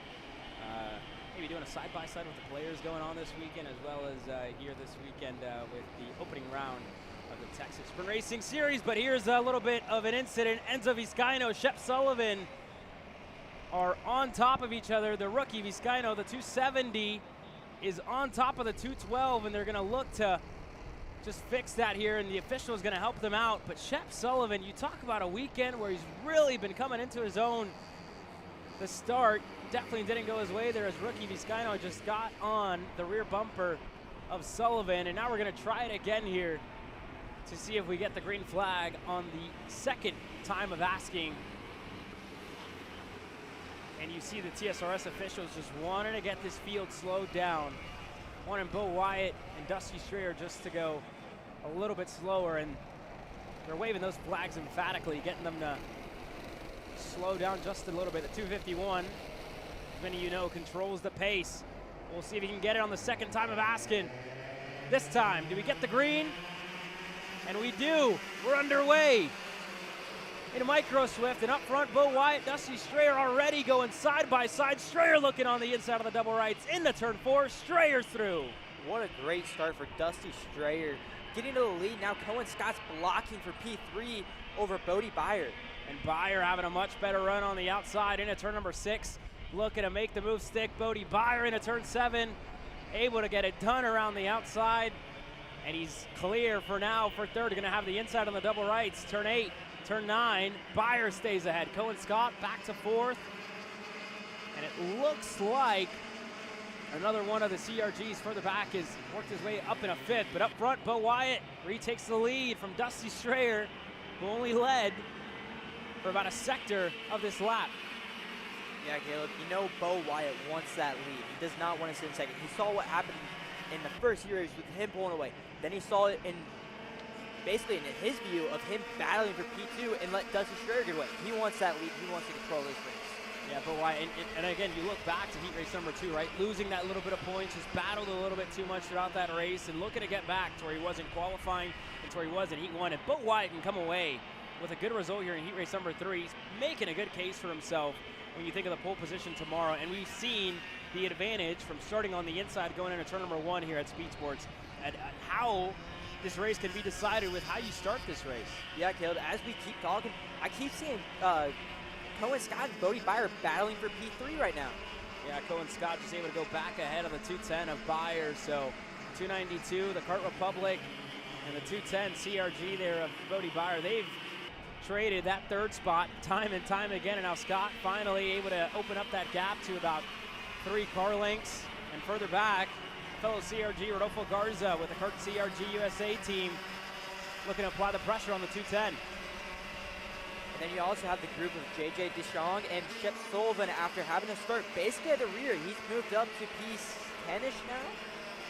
Yeah, Sullivan currently populating up to about 7 after having to start at the rear like you mentioned. That incident with himself and Enzo Vizcaino put him starting at the rear of the field. So unfortunate nonetheless for Sullivan, but he's been making some good headway. As we look back in, Byer able to close down that gap, 2 car lengths now between himself and the Kart Republic of Scott. For this race, just about to run out of time. Just a little under 40 seconds to go here, Hunter. Yeah, it kind of looks to me like Cohen might be catching the lead too. And again, Cohen Scott has been on a tear here, 1:09. Last time around, he's slowly but surely improving.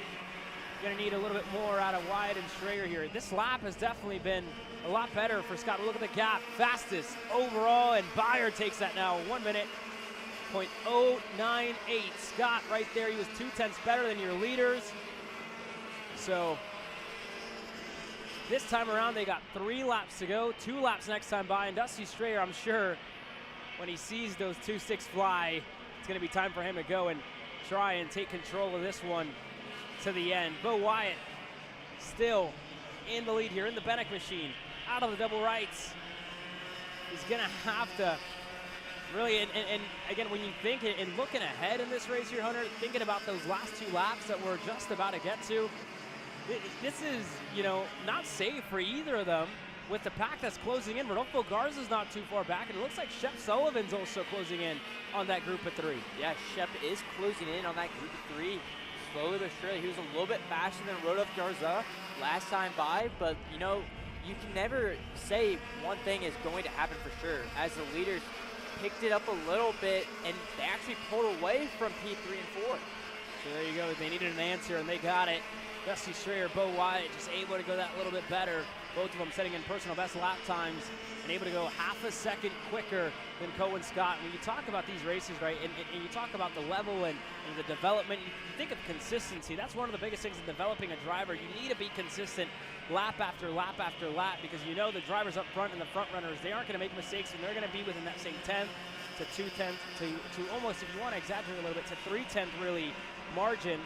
And if you have big half a second swings, you're going to lose that good bit of time, as we're seeing here with Scott. And again, it looks like he's locked in a battle here with Bodie Byer and Rodolfo Garza, and they've gone back and forth. But this time around, white flag will fly, and Dusty Strayer going to have his sights set on the win here. He's got it now. They're side by side for the lead, and this is exactly what Scott and company needed to look to get a heat race victory here, Hunter. Yeah, they closed up by 8/10 that time by, and they're going to be there by the time we get to turn 6. And you can never know what's going to happen when we get a line of about 5 to 6 go-karts, all white lining.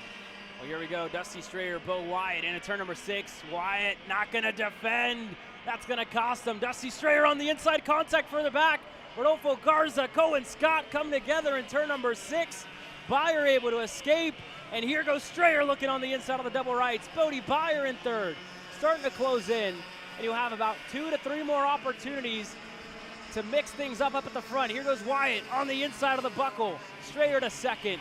Byer within a shot here as we work our way into the boot, and you got to think Wyatt going to put himself to the bottom. Strayer looking to follow him through. Here goes Byer. Does he have anything? Looking for second. He's not going to get it, and up front, Bo Wyatt holds off Dusty Strayer. Bo Wyatt wins heat race number 3 in a micro sled. Shep Sullivan with a great recovery up to P4. Dusty Strayer, Bodie Byer, they finished second and third. Byer just, what a way to cross up in turn number 6, avoid the carnage, get himself clear in third. To pretty much, that's one of the best average finishes for Byer at the end of it. Sullivan as well, Cairo Ahmad in your top 5. How about this driver in his first full season as well in regional racing action for Cairo? JJ DeShong in 6th, Wyatt White, Alan Zanuck. Wyatt White, must be said, 9 spots gained, biggest mover in that race to finish 9th. Hartford Ellis in 10th. But it's time to go one division up. The Mini Swift drivers getting ready to go green.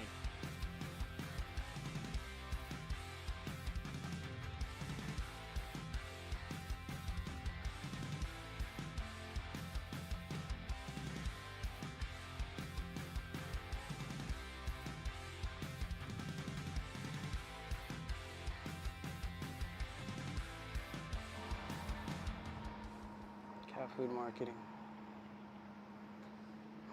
$9.99 a month. Dude, Caleb, wake up. Dude, we're live in 5 minutes. Let's go. Come on. What are you doing? Dude, I'm so sorry. Xander had me in a cat food marketing meeting till like 2 a.m. last night. Come on, man. Do you have anything I can drink? Dude, I got the perfect thing for you. Perico. It's a healthy energy drink alternative. Perico, non-GMO, gluten-free, kosher, magnesium, B12, B6, Yeah, it's good. B5, biotin, and zero sugar? Pericazo! Try Perico, made with natural ingredients, organic caffeine, and supports your metabolism. Try the new official energy drink of Kart Chaser.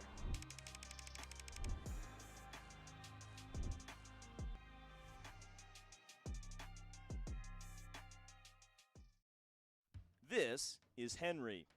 Henry feels sad.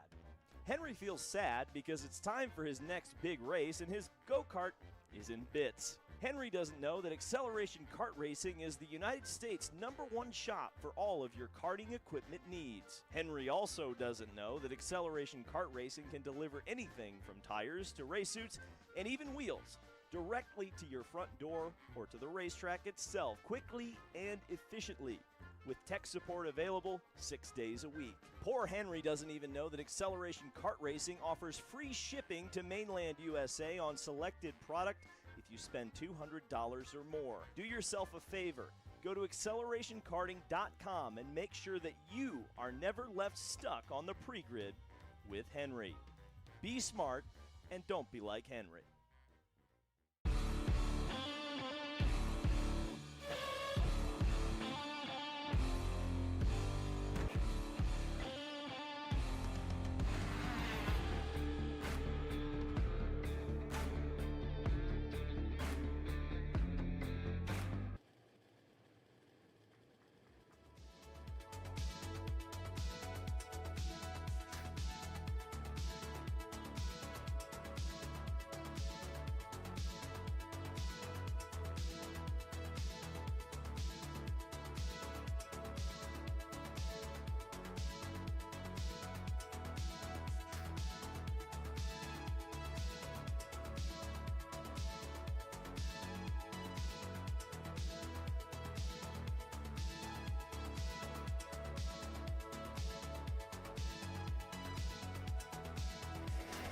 Mini Swift Heat Race number 3 coming up next with Brody Stoffel, Mace Lasek getting ready to lead this field to green.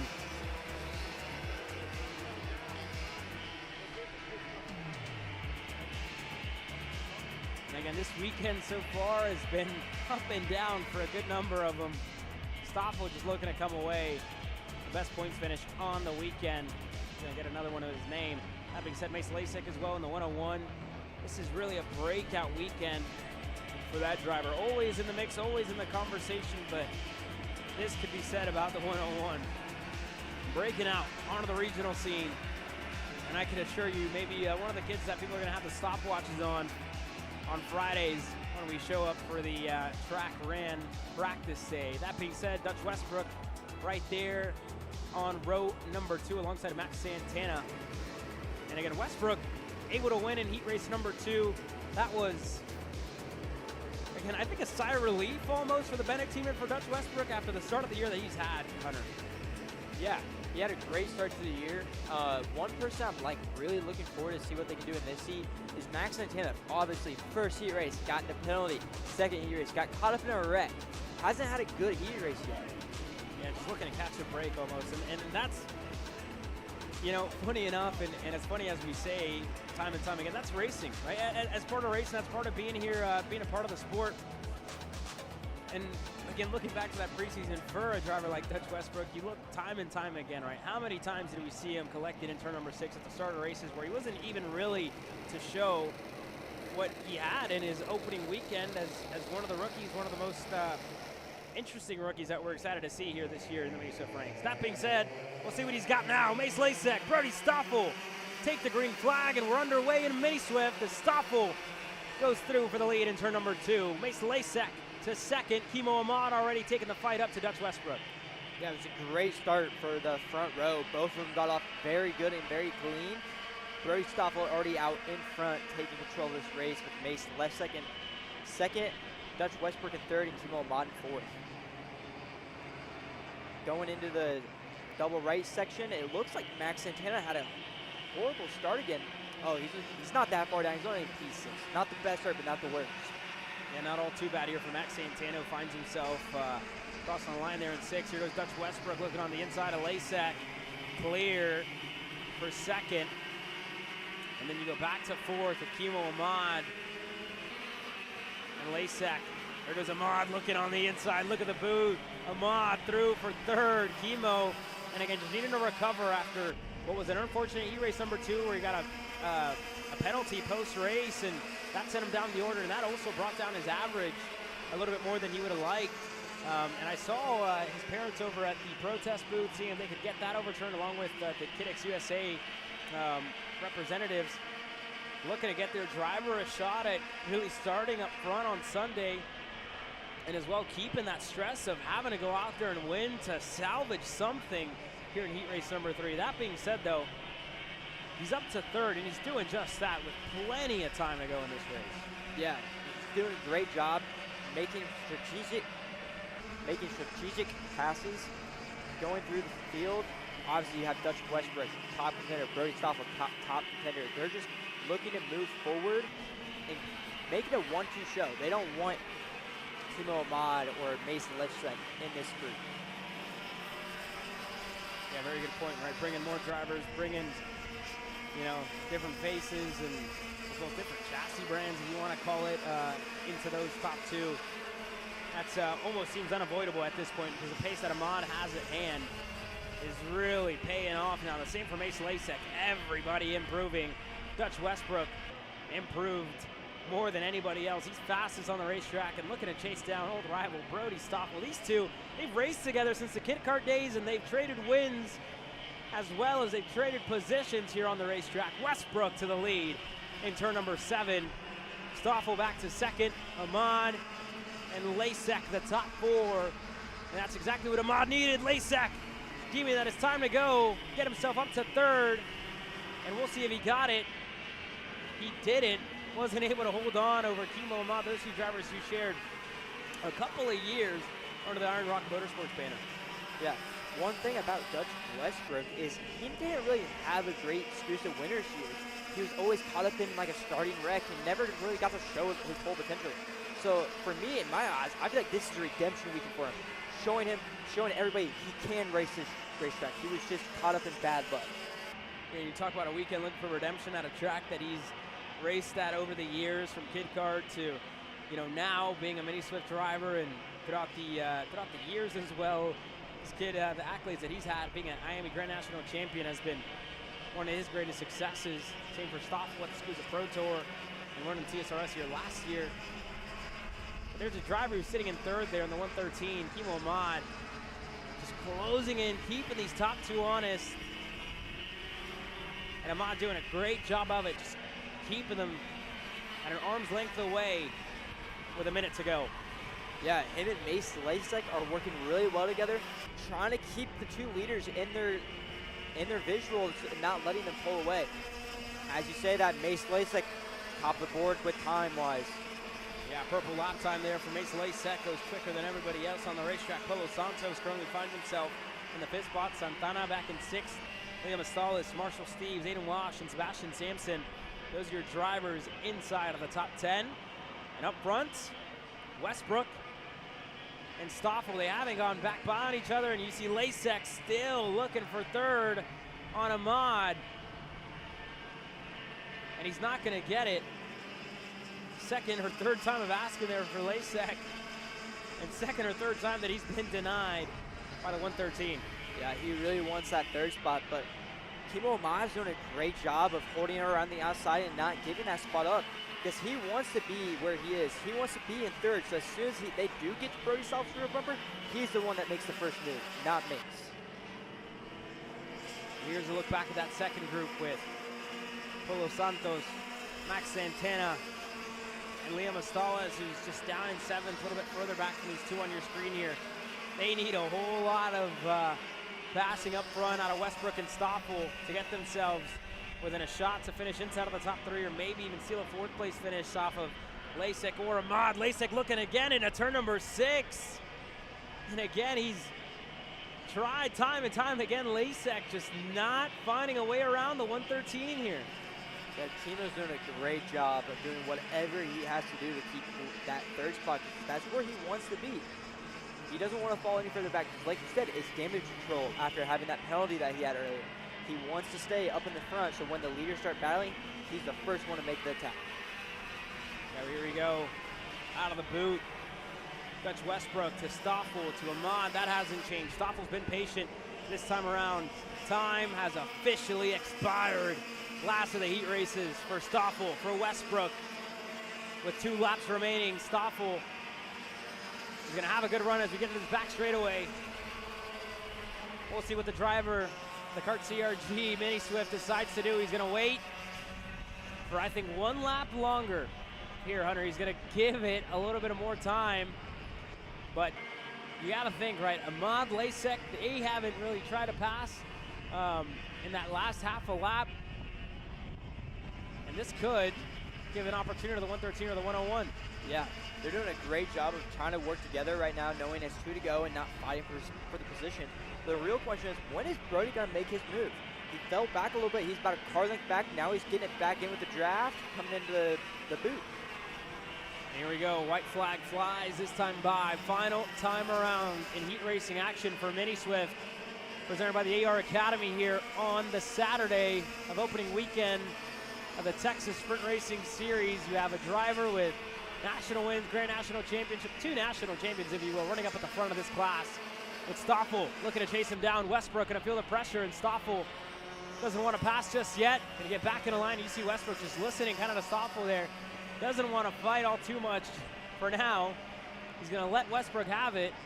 And you got to think the buckle, turn 11, that's really a big passing opportunity for Stoffel, as well as the crossover on the exit of the boot. That could be another opportunity, but we'll see here. Into turn 11, Stoffel, did he sell the dummy? As Westbrook defends, goes to the bottom of the racetrack, out of the buckle. Stoffel still there. Ahmad back in 3rd, closes in, looking for a shot. The same for Lasek in the 101. Here goes Stoffel, he doesn't. Ahmad looking on the inside, looking to get the move for 2nd. That's gonna give Dutch Westbrook the win in heat race number 3.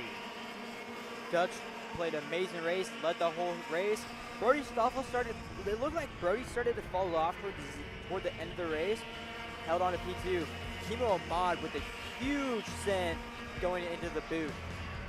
He crossed the line in P4, but it looks like Mace Lasek has a penalty because he is P4 in our timing right now. And I'm not sure entirely I think Mace Lasek did indeed finish there in 4. That should stand. Max Santana finishes inside of the top 5 to Polo Santos, Liam Estales, Marshall Steve, Sebastian Sampson, and Aiden Wash. Your top 10, there's a look further back. Tayo Elisa in 11th, Dayton Jolivet, 12th, Hamburg, Willender, Avellino, Bridges, and more here in Mini Swift. But that should give Dutch Westbrook the pole position on Sunday.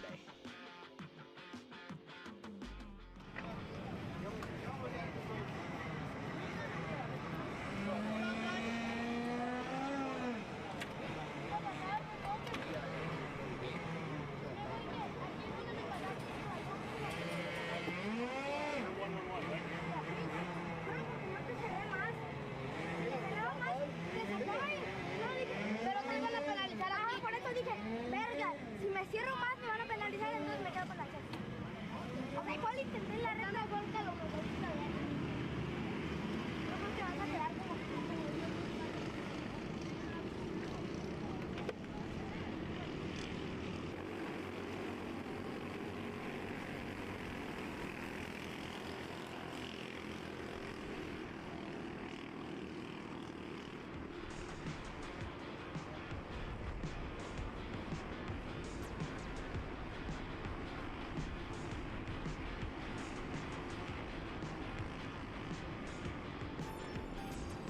T4 Senior getting ready to go green for their third heat race of the day and the final one on the weekend here.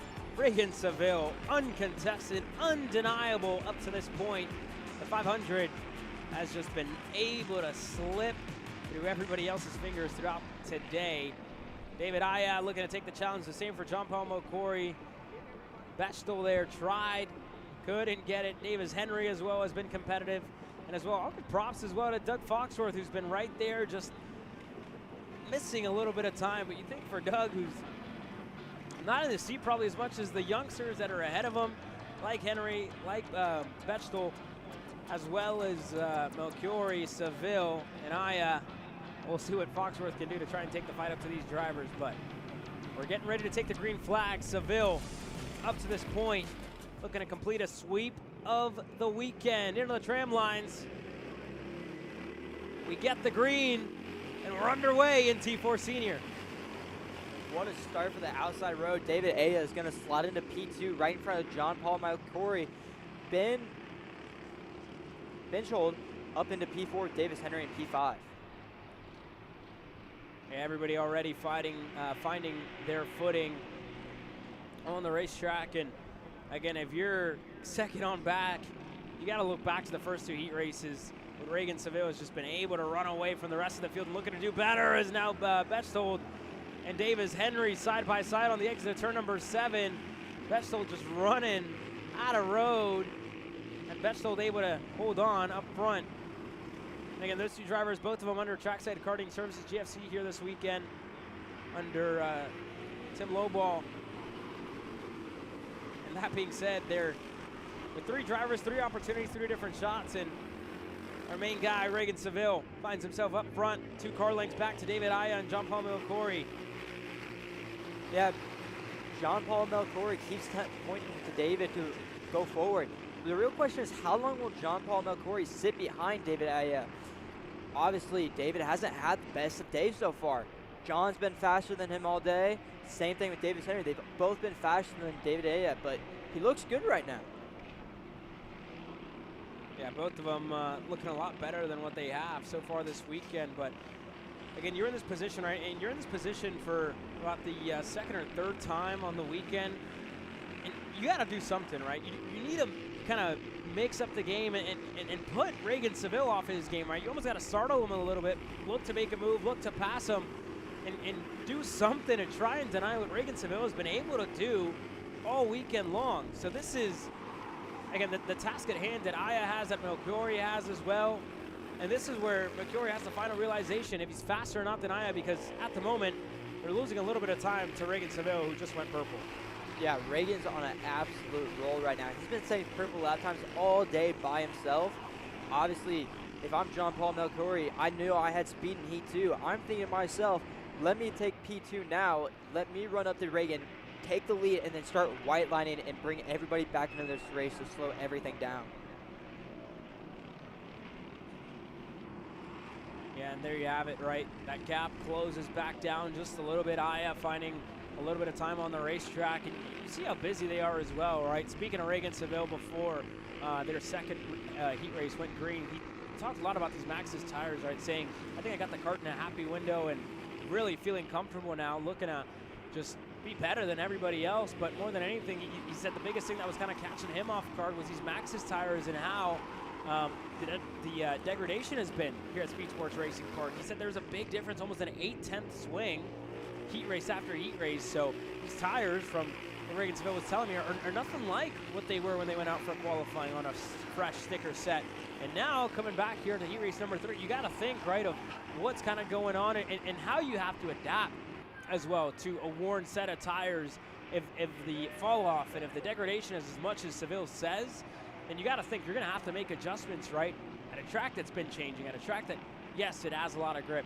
You got to stay ahead of the curve, like we mentioned earlier on today in the KA100 Masters Division. How do you stay ahead? How do you keep an upper hand in a class where the only thing you can really work on is feel and setup? Yeah, 100%. And we're also getting a time where the track might start greasing over, where the drivers are going to start losing the grip they have in their go-kart. That's just something to keep back in mind as a driver right now. When is the track going to start greasing over? Is it going to be in KA Senior, or is it going to be now? Yeah, it's an interesting question as now Jean-Paul McCory, David Aya, they've been side by side for almost the entirety of the last 3 corners. And McCory, you see him just kind of, if you will, he's waited for quite a while behind David Aya. He knows they're not gaining time. He knows they're not closing in. And you see it, right? Just that little bit of desperation, wanting to go, wanting to make the move. And with equal gearing, equal speed, just it's hard to find a way by on Aya, who, again, is adamant about being in that second spot, who is trying to, run his own race, right? If Reagan Seville's running away and if he doesn't think that they're going to close in, he's going to think, as a racing driver, naturally, you're going to start thinking about yourself because, again, in one way or another, racing drivers are selfish to a certain extent, right? Because you're going out there and running your own race time and time again. You talk about some of the best to ever do it. You have to be a little bit selfish at times to try and come away with a good result at the end of the weekend. 100%. But someone that's starting to creep into the back of the screen is Davis Henry. Davis Henry's really the only person to be running the same lap times as Reagan Seville right now. In fact, Davis Henry just went top of the board of time, going purple. And that's again, money lap there out of Davis Henry to get himself back up to 4th, and he's just been having to claw his way back after he found himself 2 tires into the grass on the exit of turn number 7 after going side by side with fellow tent mate, I should say, and Joe Bechtold, who currently finds himself down in 6th. So the pace that we saw out of Joe earlier on today, not present here in the 3rd and final heat race of the day. But these 3 drivers second on back find themselves within the same zip code, and now Melchiori just letting Aya know that he's still there, still looking to go back by this time around. Just over a minute to go, and Reagan Seville putting on a clinic as now Melchiori looking to go on the inside. That shove from Henry going to give him the last little bit that he needs to get clear on Aya. Yeah, Davis gave Melchiori the push he needed, but it didn't work out for Davis Henry. Davis Henry kind of hit Melchiori in the middle of the turn, and then he lost all of his momentum. That's one thing with these slower motor speeds.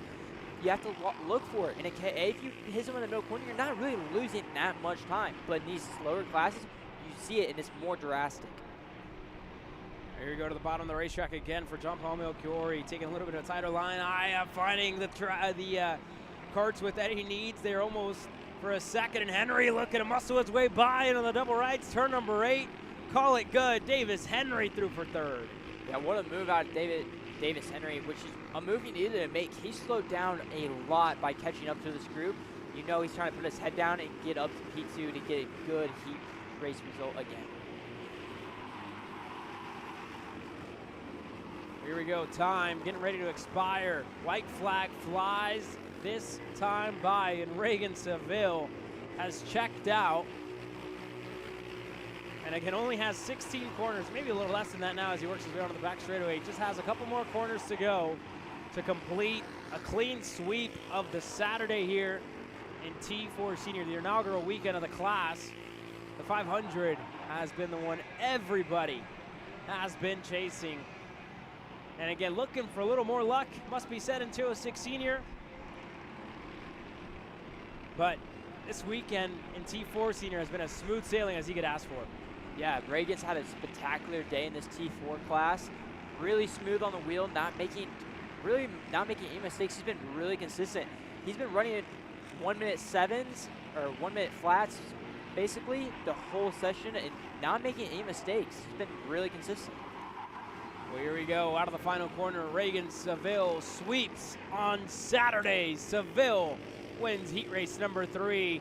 Looking across the line, 2 wide for 3rd. Davis Henry steals 2nd. David Aya to Melchiori. Your top 4, Gassione in 5th. And here comes Joe Bechtold, Foxworth, Regattas. And it looks like Norman not going to be able to join us when we get the checkered flag. I think he will. He's crossing the line now there, Ted Norman. That being said, that's it for heat race number 3 in T4 Senior. When we come back, 206 Kid Karts take the racetrack.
engines are fired down on the grid as we get ready to go racing for the third and final heat race here in 206 Kid Kart.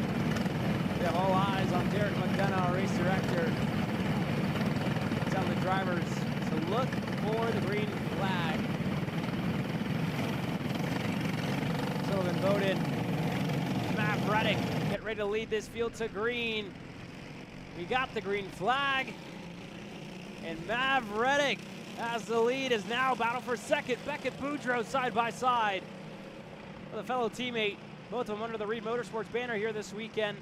Maxwell gonna slot into fourth, and that's a good start out of McCullum there as well, looking to get up another spot. The number 8 able to go by on Maxwell, so McCullum up to fourth. Yeah, great start from McCullum, up to fourth. One thing to note that I've noticed so far, that outside lane in this Kid Kart class has been getting basically the whole shot every single heat race. That's something to note going into tomorrow. Oh, as we have a spinner, unfortunately, the number 12 going around.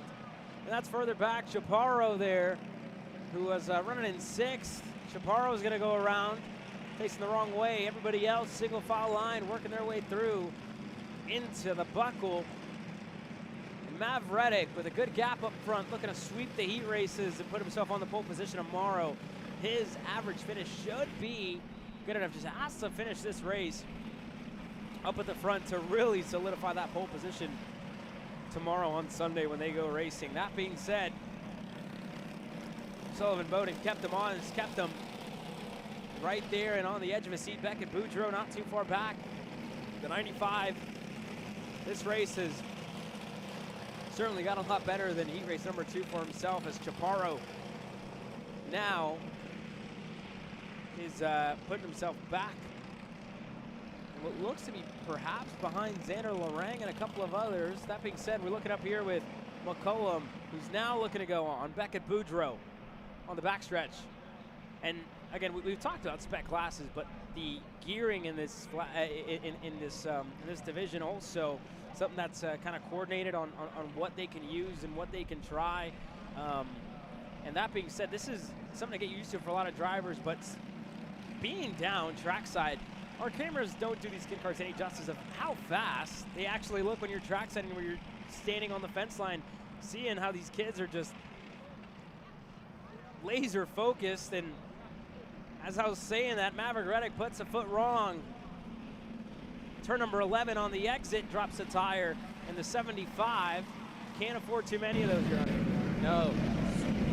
Off that one mistake, Sullivan closed in quite a bit off that one mistake out of Maverick Reddick. And you look at the gap, it's starting to close in, and again, the fastest lap now belongs to Sullivan Bowden in the second spot, who's been,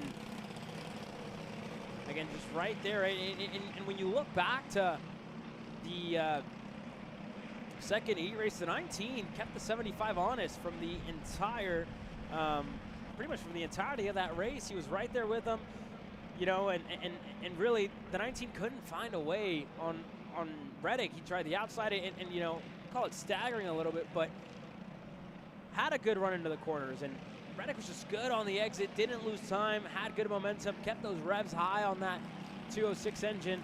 And Bowden was doing the same. He just couldn't find a way around, and they was just identical lap times and just difficult to pass for these kiddos. It's really the only thing that stopped the 19 from looking for a race win, and that's really the only thing that I think has stopped them today, outside of the mistake in the first of the heat races. But that being said, he's closing up to Maverick Reddick. Sullivan gonna look to steal one on the day here in heat race number 3. Time continuing to run out, 2 minutes.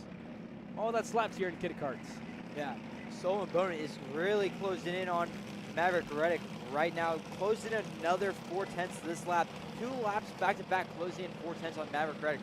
One thing I have noticed with Maverick Reddick, in these like tighter corners, like the turn 6 and through the more technical spot, his hands look a little bit more busy than Sullivan Bowden. It's almost like he turns in and then he has to do another turn in.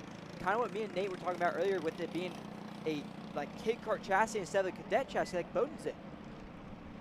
And again, this, you know, we talk about the changing track conditions. This affected all drivers, and these drivers have also been affected by that, as the 19 of Bowden looking to go on Reddick, up and over the curb, not going to find a way by, but, you know, walking around the paddock and speaking to him, it seemed like the 75 of Reddick was struggling. It seemed like he was overstuck in that first heat race. They made changes in heat race number 2, made some front end changes, some adjustments as well on that CRG baby kart is what it's officially named. That's the name of the chassis.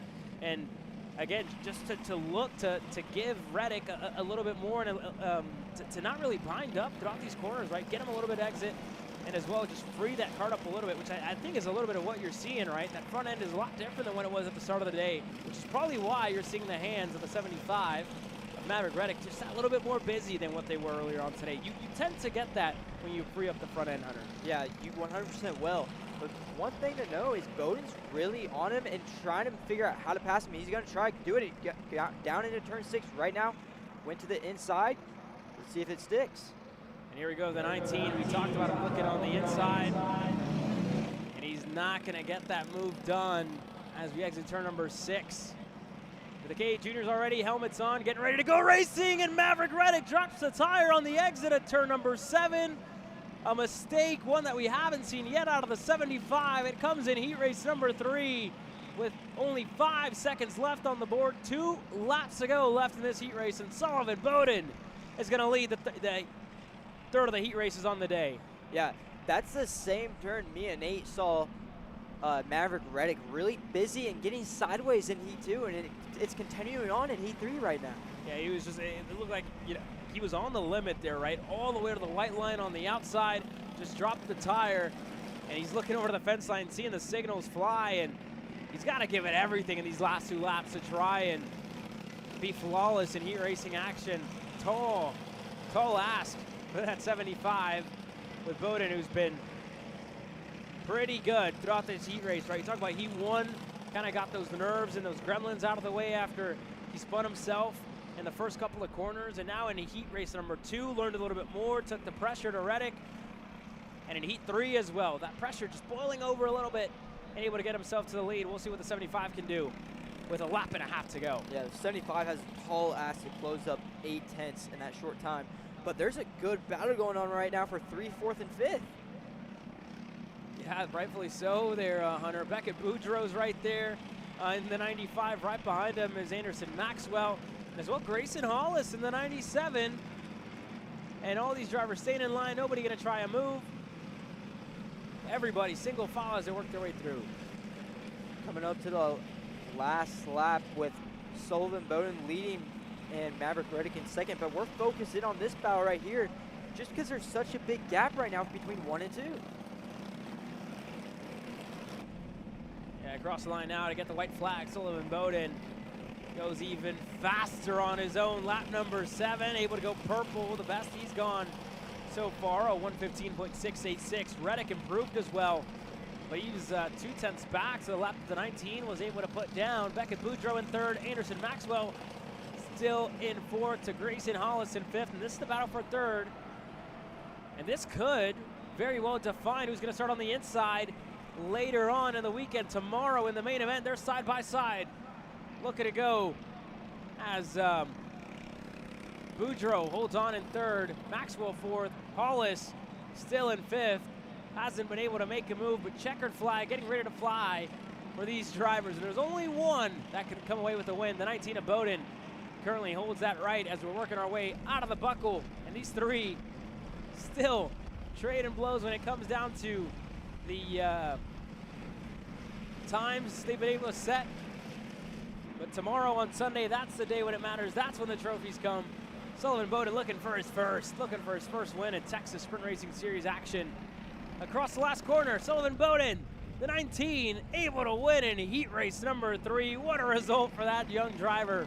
Maverick Reddick across the line in 2nd, and Beckett Boudreaux, your top 3.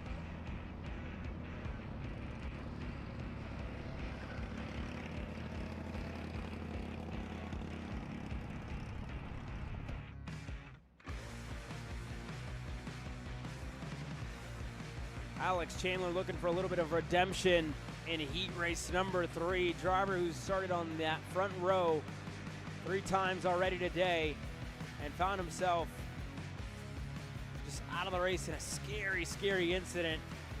And again, they get that back together. But Chandler going to need a great result here to really give himself a shot tomorrow on Sunday. Nathan Golseth, must be said, that kid's been flawless so far today.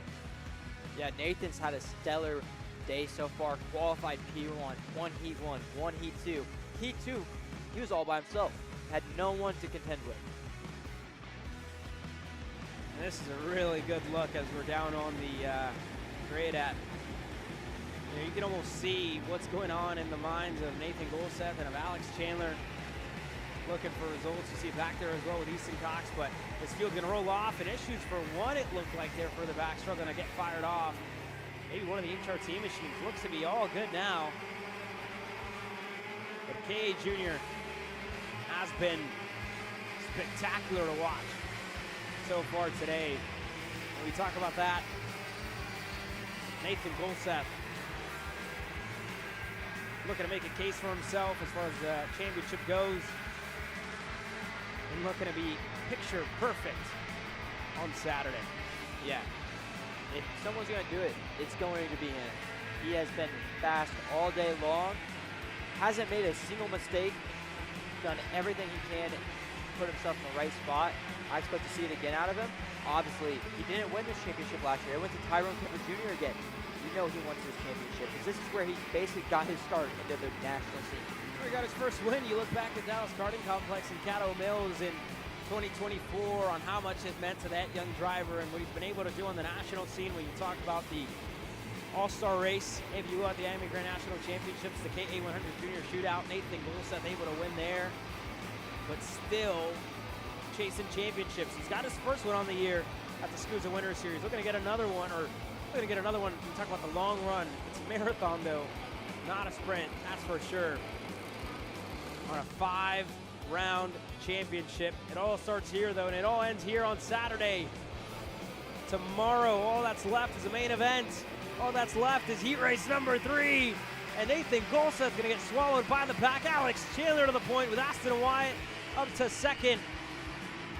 And up to third goes Carson Berry. And Carson Berry had a great start, but we do have one driver off. That is the 869. We'll get you a name on that real quick. As the leader's going down into turn 6. That's Caden Smart. Caden Smart, the driver on the factory kart that was just involved there at the start. A couple of rookies working their way through this field. How about Tanner Barsh already looking to go on Mason Berry?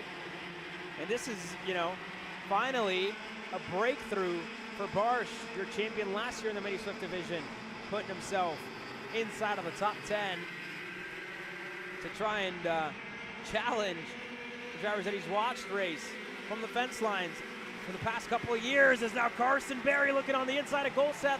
Baldus going to take advantage there. He's going to get the move done as Orbezo now side by side with Berry. Kemper Jr. to Tucker Trebe that are all in line. And again, side by side on that front stretch, Nate, everybody just fighting with everything they've got. And when you talk about denying Nathan Golseth from what could be a clean sweep, they did just that at the start of this one. Yeah, they did exactly what they needed to do to try to stop Nathan Golseth right now. But honestly, he fell back to like 5th or 6th in Heat 1, and he came back and got it back gap. So I could see him doing the same thing right now. Well, here we go up front. Aston Wyatt already falling under fire here. Jackson Baldus getting himself up to second. This is, again, some of the best that we've seen out of Baldus. And how about that move into the buckle? Jackson Baldus to the lead. Alex Chandler through for second to Aston Wyatt. 2 rookies looking to chase down Baldus here for the lead of the race. Everybody to the low side. Orbezo now joining the mix. He's down in 4th as Golseth looking to recover through on Kemper Jr. through the final corner. So the top 6 all in line. Bumper to bumper, nose to tail as we work our way through to start lap number 3. Yeah, one thing to note, we haven't had like a white lining in the early stages at all so far this weekend. But we have a new leader, someone that really doesn't lead a pack too often in Jackson Baldus, and he's taking us to the white line and defending early. Nathan Golseth going to the outside, look to rip the high side and pick up whatever he could as everybody took to the bottom of the racetrack. They're going to get bogged down as issues for one. Tucker Trebe off the racetrack into the double rights. Turn number 8. Trebe going to get passed by about half of the pack, and that's going to take him out of contention. He found himself in 11th at the start of the lap, and he's now realistically out of contention in this one with 3 minutes to go. Yeah, not a good start for Tucker Trebe. He had a really good heat too, being around 5th or 6th, but now he's on the back foot going into tomorrow. Here we go, movers. Mason Berry looking to go on Tyrone Kemper Jr. on the inside. He's able to get that spot done and clear for 7th. But this entire front 6, if you will, it's led by Jackson Baldus, and his teammate Easton Cox in the 8:15 finds himself in 6th. So the high five performance, one's at the point, one's at the tail end of the group. And I'm sure Easton's going to want to get himself up there. You see him looking on the inside of Orbezo now into turn number 7. Easton's clear and through on the Arden Rock Tony kart. Further back, Barry, Mason that is, starting to close in with Kemper Jr. getting pressured from behind from Carson Berry. Off to a pretty clean start besides the white lining so far.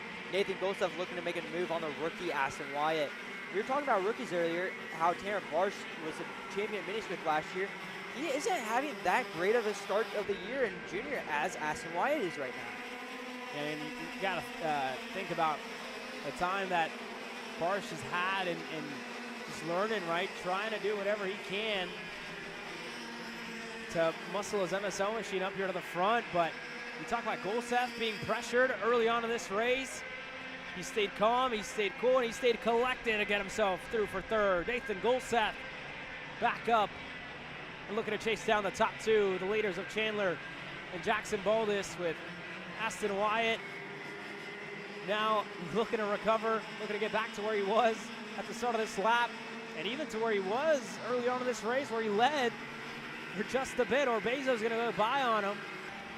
And up front, Jackson Baldus. We've talked about drivers right, shining bright, shining through. Jackson Baldus is one of those. The 876 having and putting together one of the best heat races I think that I've seen him race. Seems comfortable, seems unfazed from the pressure from behind from the 860 of Chandler. And the one driver that Nathan Golseth is bringing along with him is Easton Cox, the round 1 winner in KA100 Jr Ascoosa Winter Series. He kind of struggled at the rest of the Winter Series, but now he's getting back on as Alex Chandler's going for a pass for a lead and taking Nathan Golseth with him. Nathan Golseth going to follow Chandler through, and now Baldus looking to just hold on, looking to maintain position. Easton Cox is right there with him to 4th for the 815. The rest of the field further back, Orbezo leads that second group to Barry, to Wyatt, to Kemper Jr., Carson Berry, and Gassione, the top 10. All kind of just coming in a frame towards the end of it. And Golseth, the way he's just been able to carve through this field time and time again has been impressive from the 823. He's pressured, he's shuffled back, he stays calm and cool through it all to return to 2nd here. And now he's going to look to go on Alex Chandler. And you got to think he can't wait too long. Baldus and Cox are still just as fast as he's been in this heat race. Onto the backstretch. You see him there, sold the dummy to Chandler, pointed forward, catches him by surprise into turn number 6. Thank you very much. Nathan Golseth back to the lead. Yeah, and you know Nathan's going to start defending because we're coming up to 2 to go this time by. And again, this race has been impressive out of Golseth to get himself back up to the front. And the same for Chandler, right, to recover after what was an unfortunate end to heat race number 2. We saw his kart just rolling onto the racetrack. They had to get it cleared. He was upset. And now you see him unfazed, looking to get back to where he was earlier on in the weekend. 2 sticks in the air, 2 laps to go left in heat race number 3 in KA Jr. And Nathan Golseth just took the fastest lap of the race by himself. Now they're going to have to, Nathan Golseth's going to have to try to pull away, which, based on what it's seen, he has the speed, but it looks like he's going to defend from the rest of the field. And here we go, side by side up front. Baldus rips the high side in turn 6, turning into the inside in a 7. Baldus is clear. Through for 2nd. Easton Cox follows him through, and now side by side for the lead. Jackson Baldus with a nose down low on Golseth in turn number 9. Was looking to catch the GFC by surprise. And look at Cox on the brakes. locking up and able to get clear for second. And Nathan Golseth, is that enough? Was that enough? We're about to find out. White flag going to fly this time by, as everybody's still taking the fight to the 823. Okay, Goldseth's going to lead on the white flag, but what are we going to do about Easton Cox coming up into this? We really haven't seen him in the front three all weekend long, but he's there now, and you know he wants to win right now. Yeah, well, here we go. We're about to find out Easton and Nathan Golseth. Again, Nathan just sold that same move to Alex Chandler about a lap ago. Now Cox is trying to do the same, looking around the outside. Easton Cox, he did it a lap before. He's not going to get it on Nathan Golseth, who was able to just go in a little bit deeper, charge into the corner, and wash up into turn number 7 to deny the 815 of getting clear there. This time, into the buckle. Nathan Golseth going to go to the low side. Easton Cox going to open up. Here comes Baldus looking on the inside, into the rear bumper of Golseth. Gets Cox out of shape. Chandler as well having a check up, and up front, Nathan Golseth still not clear. Easton Cox still within a shot. Everybody to the low side. Golseth, was that enough? And I think it was. Nathan Golseth sweeps the heat races on Saturday.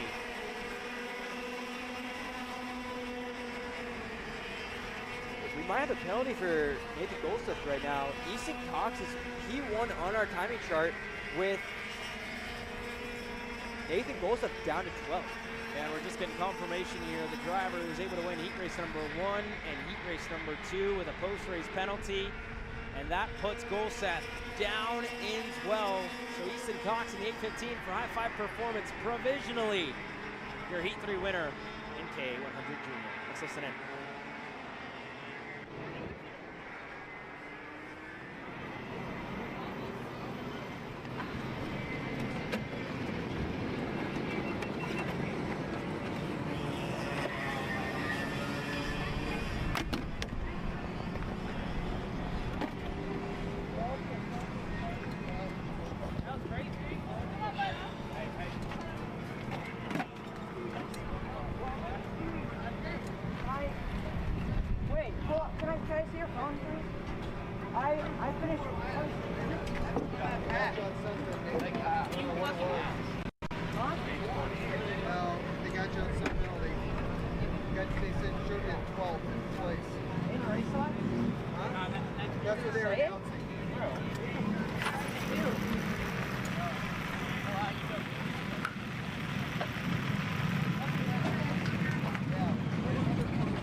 Welcome to the future of kart race preparation. Kart Sim Pro North America. Featuring laser-scanned North American kart circuits and precision-tuned kart physics developed using real telemetry, dyno and tyre data, Kart Sim Pro North America delivers the most advanced and realistic kart simulation experience available today. Whether you're training for race day, refining your lines, or shaving tenths off your personal best, Kart Sim Pro gives you pro-level insight without leaving your home. Trusted by world champions, coaches, and karting enthusiasts alike, this is where virtual practice translates into real-world performance. Experience the thrill, the challenge, and the edge. Kart Sim Pro North America. Use code CHASER20 to get 20% off today.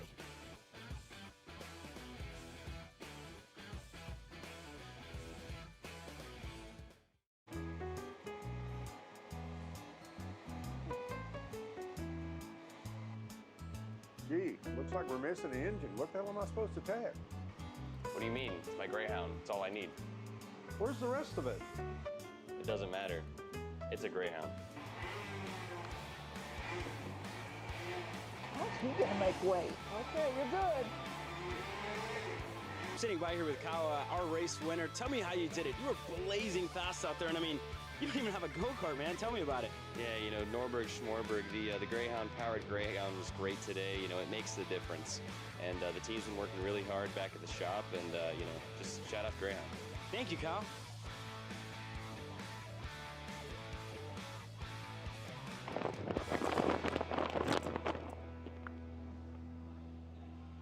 How the f did you just win? Doesn't matter.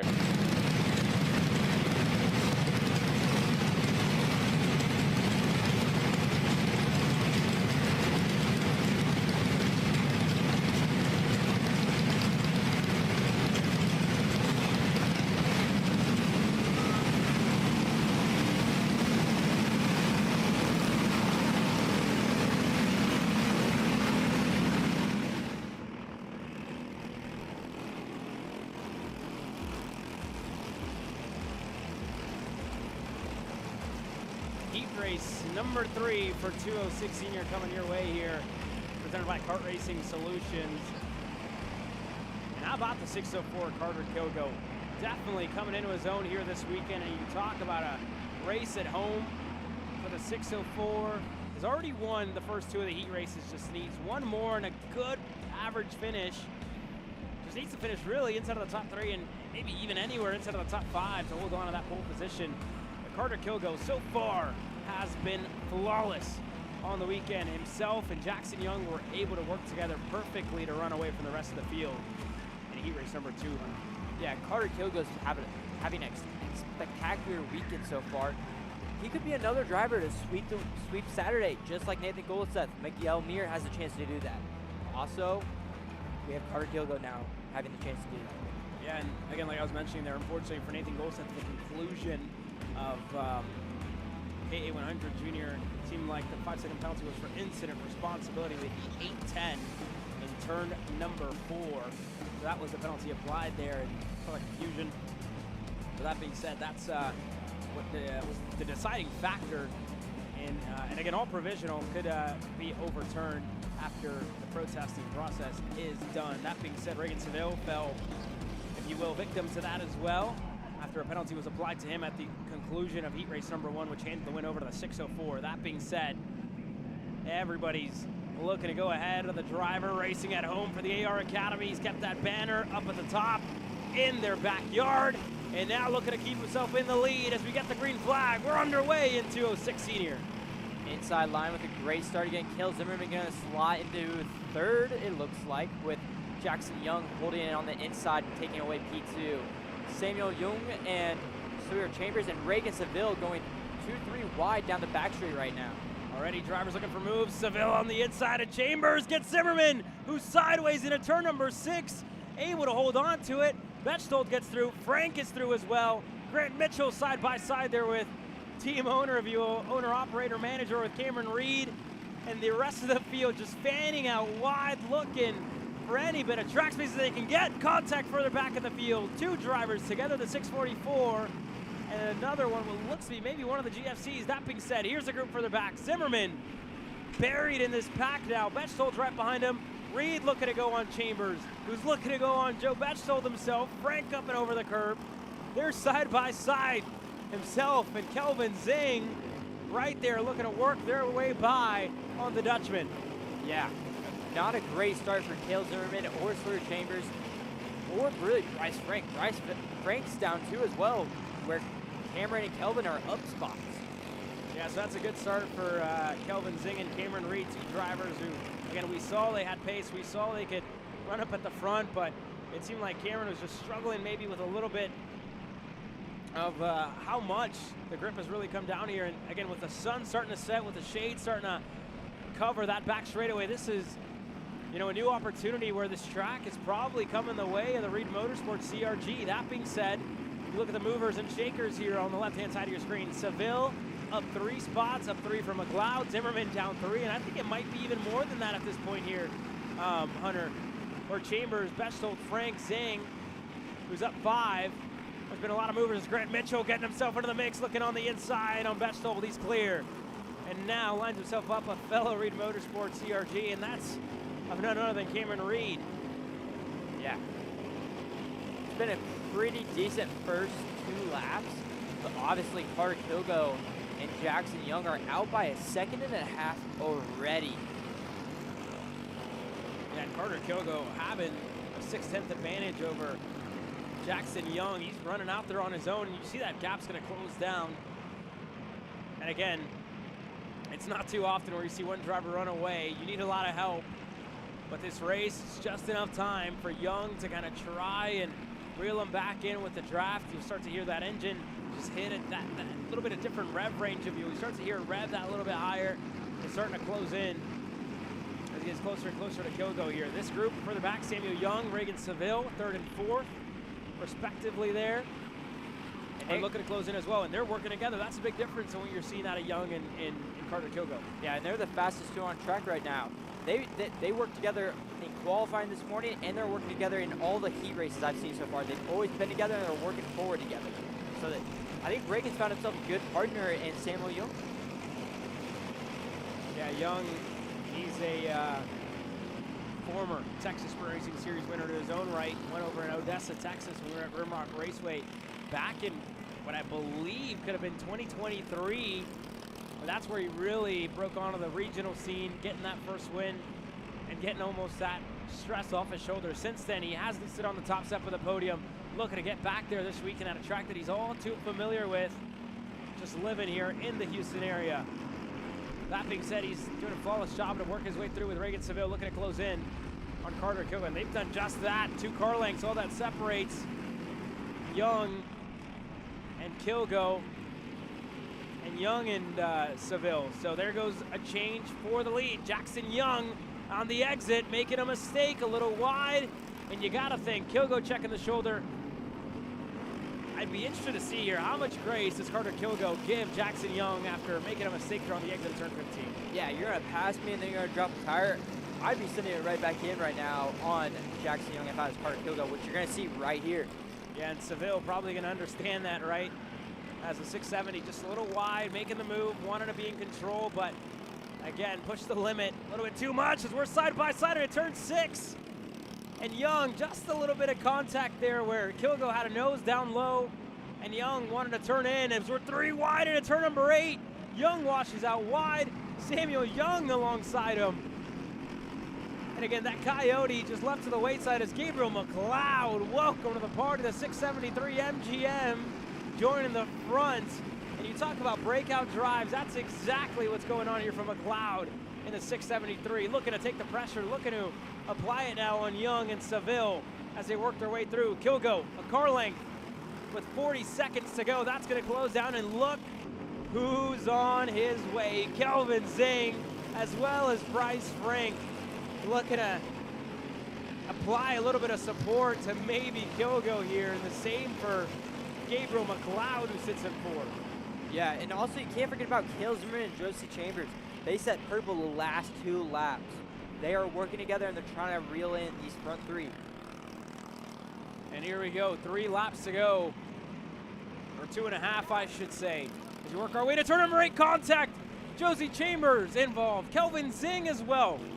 The same for Frank Zimmerman. They all just had to check up. And now up front, Carter Kilgo, Reagan Seville, Jackson Young, Gabriel McLeod, the top 4 are given a little bit of breathing room from that pack that was just closing in as they continue to fight. And you see Seville pointing over, letting him know he's gonna go, and he's true to his word, going by on Carter Kilgo. Young looking to follow, not gonna get clear, and now 2.6 go up in the air. 2 laps to go in 2.06 Senior on Saturday. Yeah, and we're gonna have a fight till the end right now with Reagan taking the lead. You know Reagan's gonna defend from here on out because Carter Kilgo wants to lead. He wants to sweep the weekend. And that's just gonna bring in Cale Zimmerman, Bryce Frank, and Kelvin Zing now. And here we go, onto the backstretch. Carter Kilgo follows Seville to the low side. Seville knows that everybody's going to be antsy to go back by on him. Going to want to be in control. Look at McLeod on the inside. He's going side by side with Carter Kilgo, looking to get himself in the mix. As Young looking on the inside now. They're trading blows. Side by side, Kilgo holds on a second. And Young still in 3rd, but McLeod, you see him there looking to just get himself right there with teammate Carter Kilgo, and Young just on the rear bumper there of Kilgo. Able to get her nose down low, not able to hold on. And we talked about Kel Zimmerman coming to life in the cooler conditions. He's doing just that as we're side by side for a second. Young looking to go back by on Kilgo. They come together, and now McLeod's going to go 3 wide, who's on the outside. Gabriel McLeod to 2nd. One thing I've noticed with Carter Kilgo is he's on a higher gear ratio than most people. He's getting really good exits even when they're colliding with someone, and then they're all having the top end on Carter Kilgo. That's why you see Jackson Young trying to get by him as Cale Zimmerman is way off. He went to the outside of Carter Kilgo and they got collected and Cale's way off. Cale Zimmerman into the grass on the back straightaway. Jackson Young's right there with him as well. Zing was all the way to the bottom, and he's right there applying pressure to Kilgo now. 3 of the MGMs just going at it here for a second, and this should be good enough. I should say 4 of the MGMs with Bryce Frank there, Hunter. Just right behind Reagan Seville, who threw it all, able to just stay ahead and keep his trackside karting services GFC up at the front, made the pass at the perfect time to get clear And you think of what could have been for Zimmerman, for Jackson Young. But man, oh man, Reagan Seville denies Kilgo from sweeping the weekend as we're side by side for second. Seville wins heat race number 3. As now up front, Zing finishing second to Kilgo to Frank to Gabriel McLeod. What a finish here in 206 Senior. Man, our biggest mover, Kelvin, up 13 spots to finish P2 in that heat race. Played his cards right and made the right moves when he had to. That was a great showing out of the 666. And oh my, it feels like we were racing for a main event. It almost feels like we were racing for the championship in round number 1 throughout the heat races. Imagine that, Hunter. What are we in store for tomorrow? I can't wait. We'll see these seniors hit the racetrack tomorrow for their main event. You're not going to want to miss any of the racing action. You're watching Kart Chasers live coverage of the opening weekend of the Texas Sprint Racing Series.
Only 4 classes remain here to close off our heat racing action on Saturday of the opening weekend at the Texas Sprint Racing Series in 2026.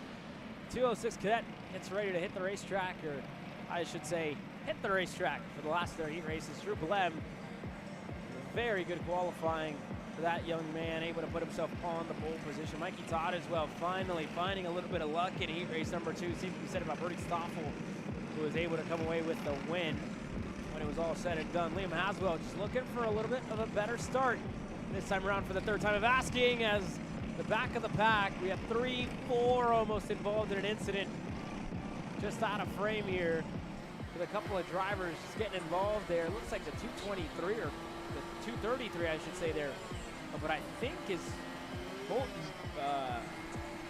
Buck there, Buck. The 233 is involved. Could be a couple of more as well. That being said, we look up front.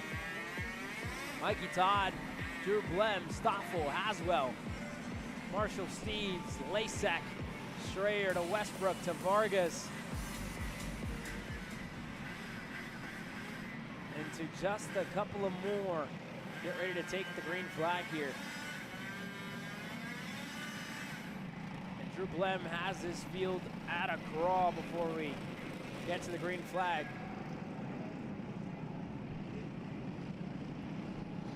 And just getting confirmation here that going around one more time for these young drivers, giving an opportunity for the drivers further back to rejoin this field after that incident in the buckle. One more time around and we wait for this race to kick off.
wait of a lap officially over. Drew Blem finally is going to get the opportunity to take this field to green to start off heat race number 3. Mikey Todd again alongside him.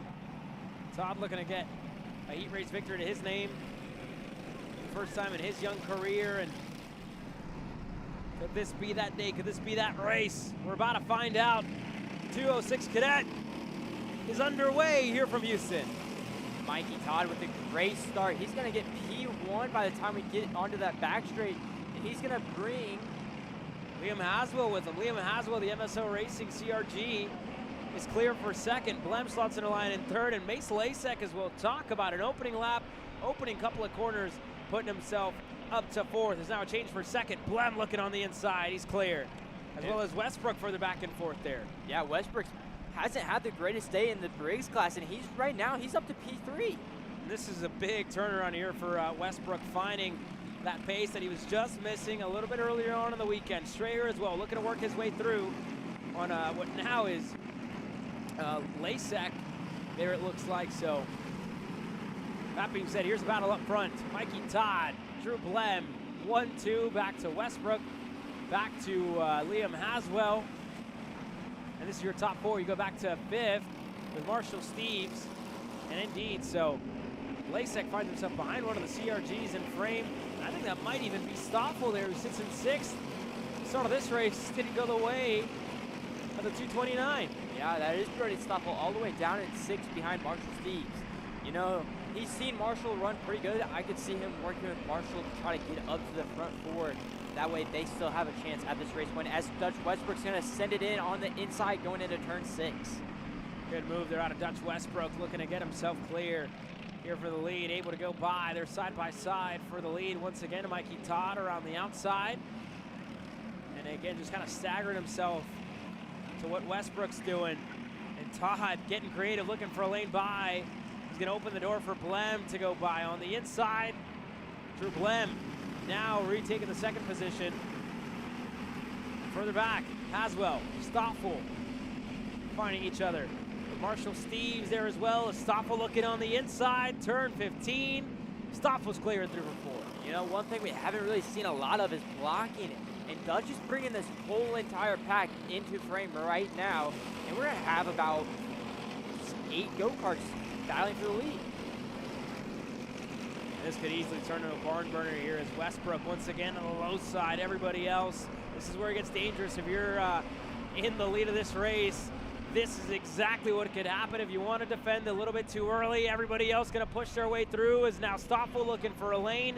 He's not going to get it as Todd looking to go. They're side by side for second, door to door, bumper to bumper, and Todd's able to get clear. Mikey Todd through for second, and now pressure from behind for Westbrook as Brody Stoffel into the boot. Gonna look on the inside, thinks better of it as Westbrook looks to go back by on Mikey Todd. He gets the second position. Yeah, now we have Dutch in second, and Brody Stoffel's up to third, bringing none other than Marshall Steves with him, and Mikey Todd and Marshall Steves going side by side. Now the 222 of Liam Haswell is going 3 wide out of the 14.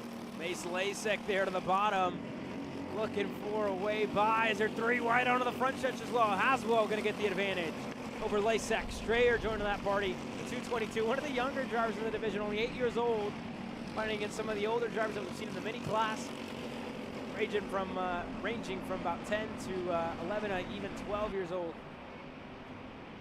As that said, up front, Drew Blem is in the lead by a car length and a half, almost 2 car lengths over Dutch Westbrook and Brody Stoffel, 2 drivers that, again, they know the name of the game, right? How to get back up front. And it's going to be patience.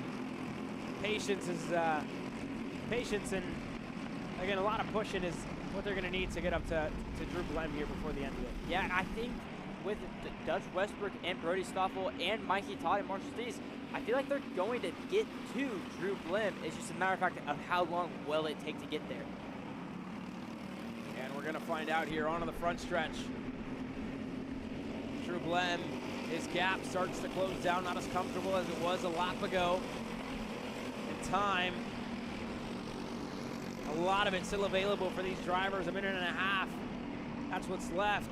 final heat race of the weekend in 206 Cadet is now Westbrook onto the rear bumper on the inside into turn number 6. Door bumper clear for Dutch Westbrook, who's able to get himself to the lead. And he brought Brody Stoffel right along with him. Now Mikey Taj trying to set up Drew Blim as well, going into the double rights. It doesn't look like he's going to get it there. He's going to continue to hold that outside going into the boot, or the buckle. And here goes Mikey Todd, able to get by on Blem. Steves now with some help from behind from Lasek, pushing and shoving. Blem moved to the high side, into the grass for Drew Blem, the pole sitter. Into the grass, rejoins the track. And again, side-by-side action on the exit of the buckle. That little kick before you go into the boot can catch you by surprise. And I don't think he was given much room at all on that outside line either. Blem just plummets down the order. He's going to cross the line in 8th. Now, do we expect to see the same thing out of Dutch? Going to defensive early on. Is he going to do that now, or is he going to continue to work with Brody Stoffel and Mikey Todd to try to pull away? As I say that, Brody Stoffel and Mikey Todd are pulling out to pass him going down into turn 6. Well, answer your question there. Stoffel wanted to put himself in control as Todd gets into the side of Dutch Westbrook, slowing both of them down as they work their way out of turn number 7. Stoffel now with a good gap up front, about 3 to 4 car lengths really, the gap between the Bennick and the Kart CRG USA machine of Brody Stoffel as they exit the buckle and into the boot. That gap, as quickly as it opens up, Hunter, you see it, how it just closes down without fault. Yeah, it doesn't take much to do it as we come to get 2 sticks in the air, 2 laps to go this time by, and Dutch Westbrook closed in all the way on that front turn. Yeah, so here we go. Now Stoffel gonna have pressure as we work our way onto the backstretch.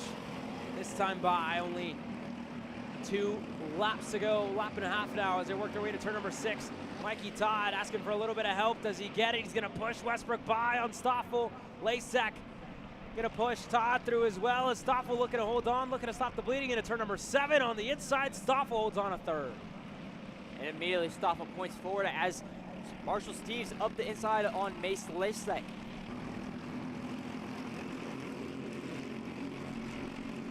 And here's Steves, Lasek, Haswell, all in line as well. Dusty Strayer's not too far back to the 222, finding a little bit of pace here late in this one. And again, the older drivers in the division showing kind of help him a little bit as Haswell with a mistake on the exit of the corner. They're side by side up front. Mikey Todd looking on the inside, looking to catch Westbrook by surprise. And we're side by side once again. Stoffel gonna push Westbrook. And Todd, as quickly as he got the lead, that's how quick it can go away. Back to 4th. He's still fighting for position there with what looked to be Mace Lasek, and they're going back and forth. White flag flew this time around as here goes Steves on the inside. Westbrook thought he had it. Marshall Steves gonna get the lead on the exit of turn number 6. Now can Marshall Steves go 2 out of 3 on the wins today? We just saw him go 3 wide down that backstretch on Dutch. Now Mikey Todd on the inside of Dutch Westbrook. They're gonna touch side pods as we go down into the buckle. Door to door, Mikey Todd able to work his way by. Westbrook not gonna have the run that he would have wanted, but Stoffel now clear for 2nd. And up front, Marshall Steves for High Five Performance Texas looks to get his 2nd one on the day. 1 corner to go for the 265. The run is there, and the win is there as well. Marshall Steves wins heat race number 3 in 206 Cadet. Talking about points, Marshall Steves gonna have a good points haul, winning 2 out of the 3 heat races. And that should be good enough for Steves as well to put himself on the pole position tomorrow when they go racing in main event action. Mikey Todd, nonetheless, a good result with a good finish to hold on a 3rd. Westbrook, Haswell, Blem, Lasek, Randy John the 3rd, Aiken Bowden, and Dusty Strayer, your top 10 in 206 Cadet.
the fence if I have to. Get up. Don't worry, no worry. Come on, stay positive.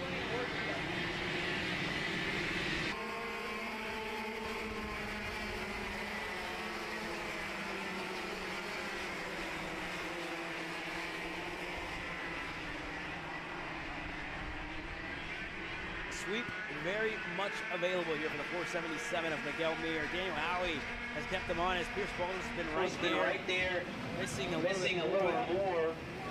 When he has to be looking at the scale lines here once again, but smoke in the air for one driver through that corner. They're able to work their way through, not seeing really any signs of any issues, and no more smoke blowing as well. They work their way through. I think the smoke you're just seeing is the exhaust smoke coming out. Probably, and that's it was a whole lot there for those two. As Miguel Mir, Daniel Howie, good sign of sportsmanship there before getting this one and before going racing. See the fist bump there, but this is all about to be decided. The pole position, if Miguel Mir puts together a good third heat race, it should still be good enough for him to start on that inside, where he's been so successful to start off this weekend. Or can Daniel Howie take away the sweep from Miguel Mir? We're about to find out this weekend. A return to form for Miguel Mir in the 477 as we get ready to go racing. The Orson Racing Texas machine on the inside. High Five Performance Texas, led by Morgan LeBaron, who's had his fair share of battles with Mir in his time. Asking for a push from Baldus to a crawl. We're racing in KA Masters. Daniel Howie had no help behind. Shane Burkett was like 3-4 go-karts behind Daniel Howie. Still able to slide in P3 right behind Pierce Baldus. And you see him just kind of bogged down as well to get that one started, not really getting the launch out of the tram lines. And again, with Miguel Mir having control of that race, played that perfectly. And Daniel Howie, who's really been one of the biggest challengers to the 477 this weekend, is slotted back and gonna have to go to work on Pierce Baldus to try to get himself back. Again, those two teams, really those two operations, with the operation of high performance based in Texas and as well in Oklahoma, are gonna have to work together to look to go by the 477, who's been up front for the majority of this weekend and for the majority of the sessions that we've had. He's, again, qualified on the pole, won the first heat race, won the second one with really no issue, and now looking to get it again here in heat race number 3. If you look further back, Nick Poole and Shane Burkett working their way through the double rights, looking to close in on the drivers up front. Lap number 1. About 3 car lengths in between the leaders. And Baldus now looking a lot better than what he has in the first 2 heat races. Yeah, he's looking a lot better. He's looking like he's controlling the tire tips as he's going to under Miguel Mir in the double rights going into the buckle. And you see Mir might just be struggling getting those tires up to temp at the end of lap number 1. And Baldus, that pace was there from the start. You see him now going in the middle, faded a little bit low. Mir not yet pressured from Howie as they work their way through to complete lap number 2 to start lap number 3. And 2 years running, the champion in the division, Pierce Baldus, now leads over Mir, Howie, and Pergande racing at home for the AR Academy, who sits 4th. Shane Burkett in 5th. And less than a second is what separates our top 5 here.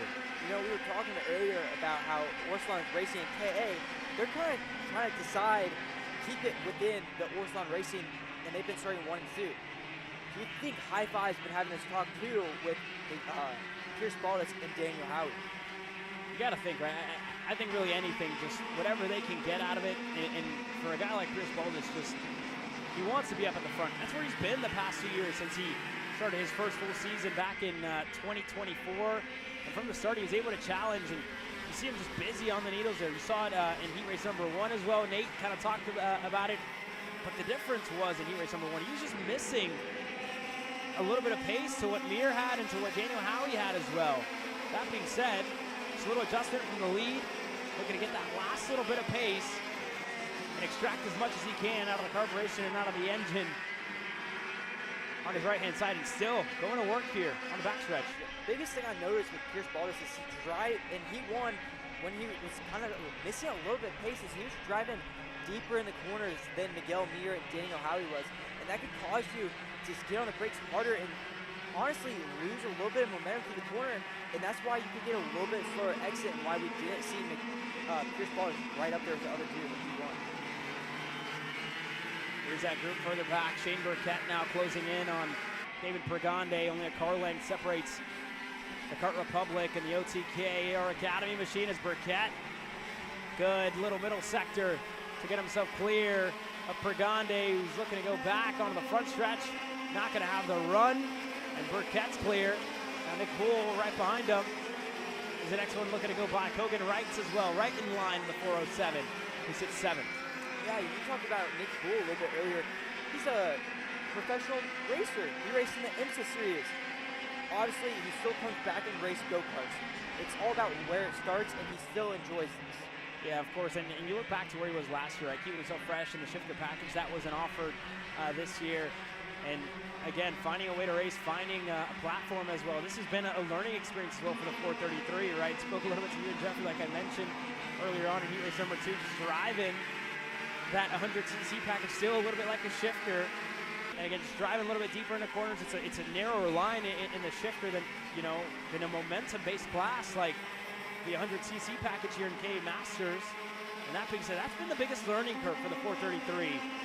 But you see, he's learned, I think, as fast, and that's what racing drivers of his caliber learn to do as the sessions go on, just extracting as much pace and adjusting with what with kind of what the package is giving you, what the car is giving you as well.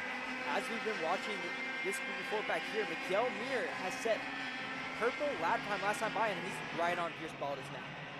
And again, Baldus, good pace. Mir now finding his, coming into his own, finding his footing as well. We talked about those opening laps, just going a little bit wide there in the double rights, promoted Pierce Baldus and kind of prompted him to go for a move on the inside on the 477, and since then, Pierce Baldus has kind of kept this one in control, but you gotta think when Mir is there, with only 20 seconds to go left in this race, this could give an opportunity to Mir to want to sweep this one. They just made it in time, 3 laps to go in KA Masters. And Mir went purple again. He keeps getting faster. It looks like he kind of set his part for a later run this time, not quite as early and getting away. Kind of set it for a later run, but that could also be with the track cooling down. The weather, as we've heard, the weather's cooling down. It could have threw him off a little bit, and he went a little bit too low, and now the tires are just now coming in. And just in that right window, exactly when he needed them to fire off, he's there. And again, keeping Pierce Baldus just in range. They exit there out of the double right, still very good.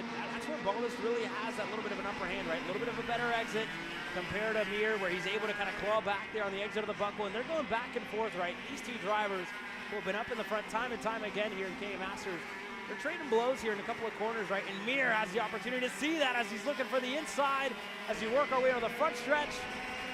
Not able to work his way by, but again, Baldus is gonna know it when they get to the backstretch. Miguel Mir is right there with 2 laps to go. Yeah, now Daniel Howie's closing in with these two starting the battle. It'll be a close call for Daniel Howie to get there as they battle, but Pierce Baldus is taking it to the middle. Taking the low side as Mir now goes a little bit wider, looking to get the momentum, looking to get the run, looking to get a crossover on the 476 of Baldus. This time around, out of the double rights, Howie now joins Mir. And these two, if Mir can really get that last little push that he needs, that could be enough to try and clear Pierce Baldus this time around. Again, out of the buckle, able to get a good exit as we work our way into the boot. There'll be the white flag in the air this time by as Baldus again a little wide on the exit. Mir having the run on the inside. And you talk about it, 2 of the high fives wanting to work together, and they're doing just that. It's High Five Performance Oklahoma, if you will, in the lead. High Five Performance Texas in second, and Miguel Mir slotted back to 3rd in this one. He's one of the biggest changes with less than a lap to go here, honey. Yeah, great teamwork out of Daniel Howie and Pierce Baldus. Now Daniel Howie's going to try sending it around the outside into turn 6. He's going to do the same thing in turn 7. Now he's going to try over under him in Switchback City. We'll watch it here into the double rights. Daniel Howie not able to get a nose down low. Baldas still feeling the pressure. He's going to go to the low side, into the buckle, turn 11. Last time in heat racing action here in KA Masters. And Howie looking to set up the crossover. They're wheel to wheel there for a second. And Baldas still holds on. Last corner. He's going to go to the middle of the racetrack. Howie, if he can get a good exit here, this could be a crossover. They're side by side for the lead. Daniel Howie steals it from Baldas to the line. Daniel Howie wins heat race number 3 in KA Masters. What a last lap build out of Daniel Howie. Putting himself in the right spot on the last lap, pushing his teammate by Miguel Mir, and then setting up the over-under in the final turn. He was patient, and again, he was consistent back in third when the opportunity presented itself to go by to help Baldas through for the lead. He did just that. And again, at the end of the day, if you're a racing driver, you gotta be that little bit selfish. You gotta go out there and win every time you hit the racetrack. And Daniel Howie did just that. The 419 wins in KA100 Masters. Yeah, he played it perfect. Just let the race come to him. Didn't do anything too aggressive, just played it out. And here we go, Sawyer Chambers, Aston Wyatt getting ready to lead this field to the green flag. Nico Orbezo, Iron Rock Motorsports, a Tony Kart on row number 2 with Tyrone Kemper Jr. in his first full season of 206. Junior racing action, already has a heat win to his name. Heat race number 2, that didn't go his way. But nonetheless, Kemper gonna look to claw back at the gap here. Yeah. I think it's going to be another great race. Obviously, Tyrone didn't have the best heat 2, as he probably would have wanted, but never count Tyrone out. He's always up front, knows what he's doing when he's driving. Another person I look forward is Clayton Styles. Clayton Styles had a great heat 1, kind of had a mediocre heat 2, looking to have a better heat 3. And again, Clayton Styles has been one of the rookies that we've talked about so far this weekend, and as well throughout the year. He was impressive when we were here for the Rotax Max Challenge. And again, he's just looking to get back to his standards. He's just looking for anything he can get. And he's been in 10th so far, but he's been running in the top 10. And like you said, right, just looking for a little bit more, Hunter. And you've worked with that driver yourself. You know he's going to be hungry to get back to where he was last year, the success that he had in the cadet ranks. Now looking to apply that here as a junior in 4-cycle racing. Yeah, he's only been racing for about 2 years, so he's been progressing really well, and I'm excited to see what he can do in the future. Yeah, he's one of the ones that we have our eye on. The same can be said for Aston Wyatt, who's been fast. The same for himself and Sawyer Chambers. Last little bits of preparation for these drivers. Can't scrub tires past the commitment cone as they're passing it now. It's on the outside. And this is it, only 2 classes left on the day. The second to last heat race on this Saturday, where we've been going since 8 o'clock this morning, and that's a huge testament of the hardworking Texas Sprint Racing Series crew. We're, you know, almost 11 hours into the day here. That's a huge testament of the hardworking TSRS crew, to our hardworking camera crew as well. And this time, we're underway in 206 Jr. Sawyer Chambers with a jump on the line. Nicholas Orbezo slotting into P2. That outside lane, once again, not a great start. Aston Wyatt looks like he's about to slot into P5, and Tyrone Kemper in P6. Cade Casper slotted into P4, and that is a Reed Motorsport driver. Levi Meter there in 3rd. So that's a good start for Levi. Is now side by side with Cade Casper, who's looking for a move there on Meter. He's not going to find it. Wyatt looking to make up a spot. Tyrone Kemper Jr. finds a lane on the inside.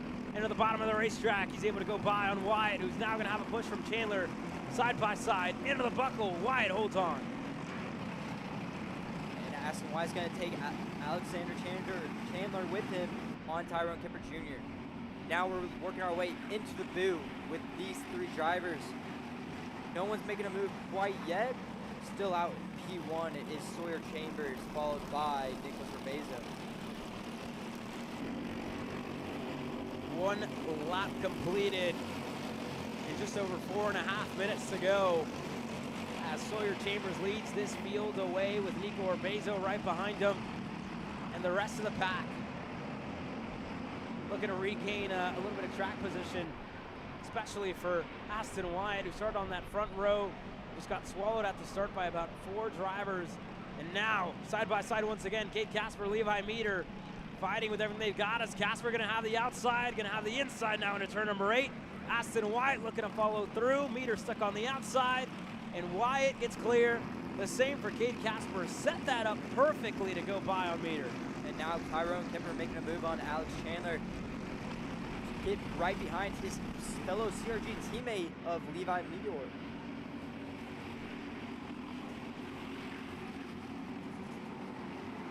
And out of the boot here, Kate Casper to Wyatt, to Meter, to Kemper Jr. He's now all the way down in 7th. Or I should say up to 6th. Excuse me, is Chandler down in 7th. Styles to Vargas to Smith. So already a couple spots gained, 2 spots gained for the 337 that we talked about just before this race. Went green.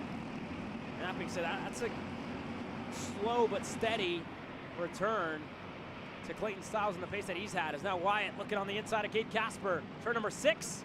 Casper looking to hold on. And he does.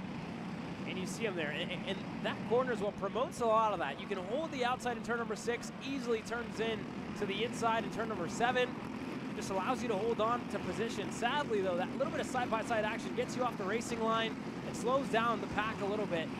And you see that gap up front of the top 2 just open up with that side-by-side action throughout that back section. And now it's a tall ask for these drivers to get back into the mix. Is on the inside, Kemper Jr. down low on Casper, he's clear. Levi Meter goes by as well. And Casper having a slot back in the line, having a settle back in 5th. Yeah, the leaders have been really fast so far. The last lap, they were 6/10 faster in that second group. That time by with Aston Wyatt getting to the lead of the second group. They're only about 2/10 faster than Aston Wyatt and Tyrone Kemper Jr.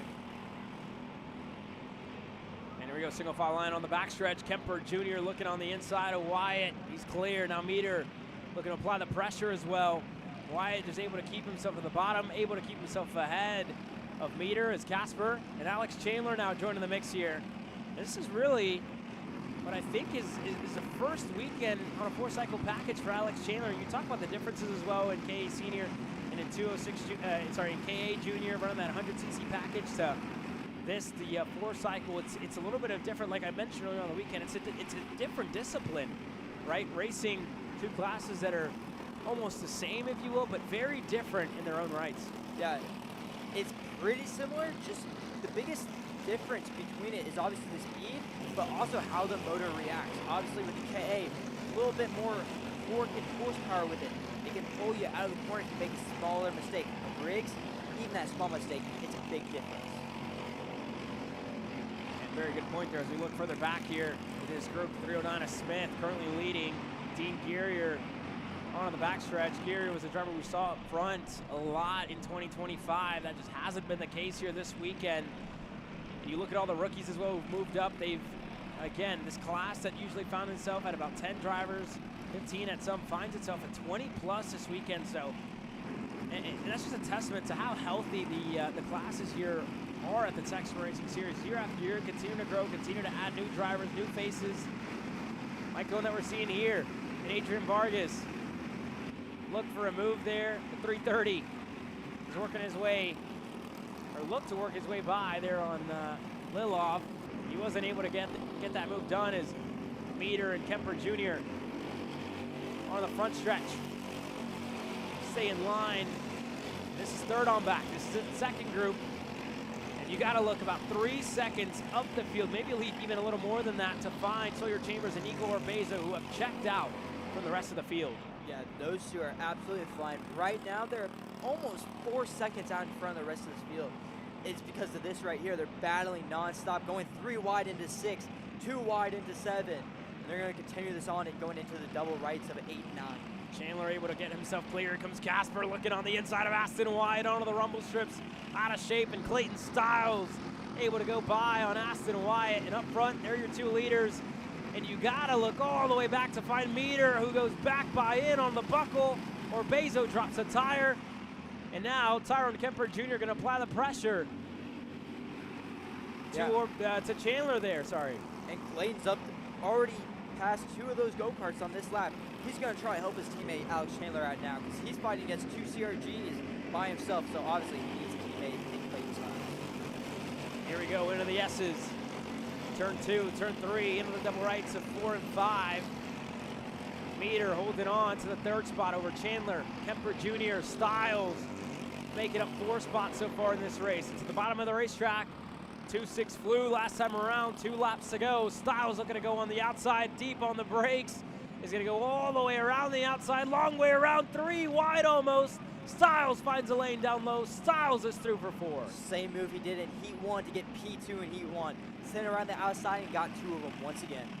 Clayton Styles points forward, wanted to go by, maybe 3rd here. Is Chandler gonna have a response into the buckle on the inside? Chandler's clear, Kemper's clear. Casper looked to go by as well. Not gonna have the run, but his front bumper just hooked onto the rear there of Styles.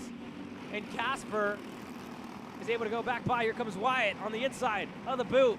Wyatt is through, and white flag flies this time around. Sawyer Chambers or Bezo putting on a clinic thus far, but all the waiting should be over now.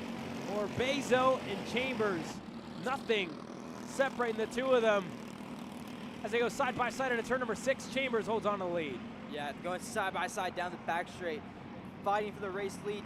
Nico Orbezo just needs a clean finish on this one as we go back to the pack back here as they're going 2 wide through turn 6.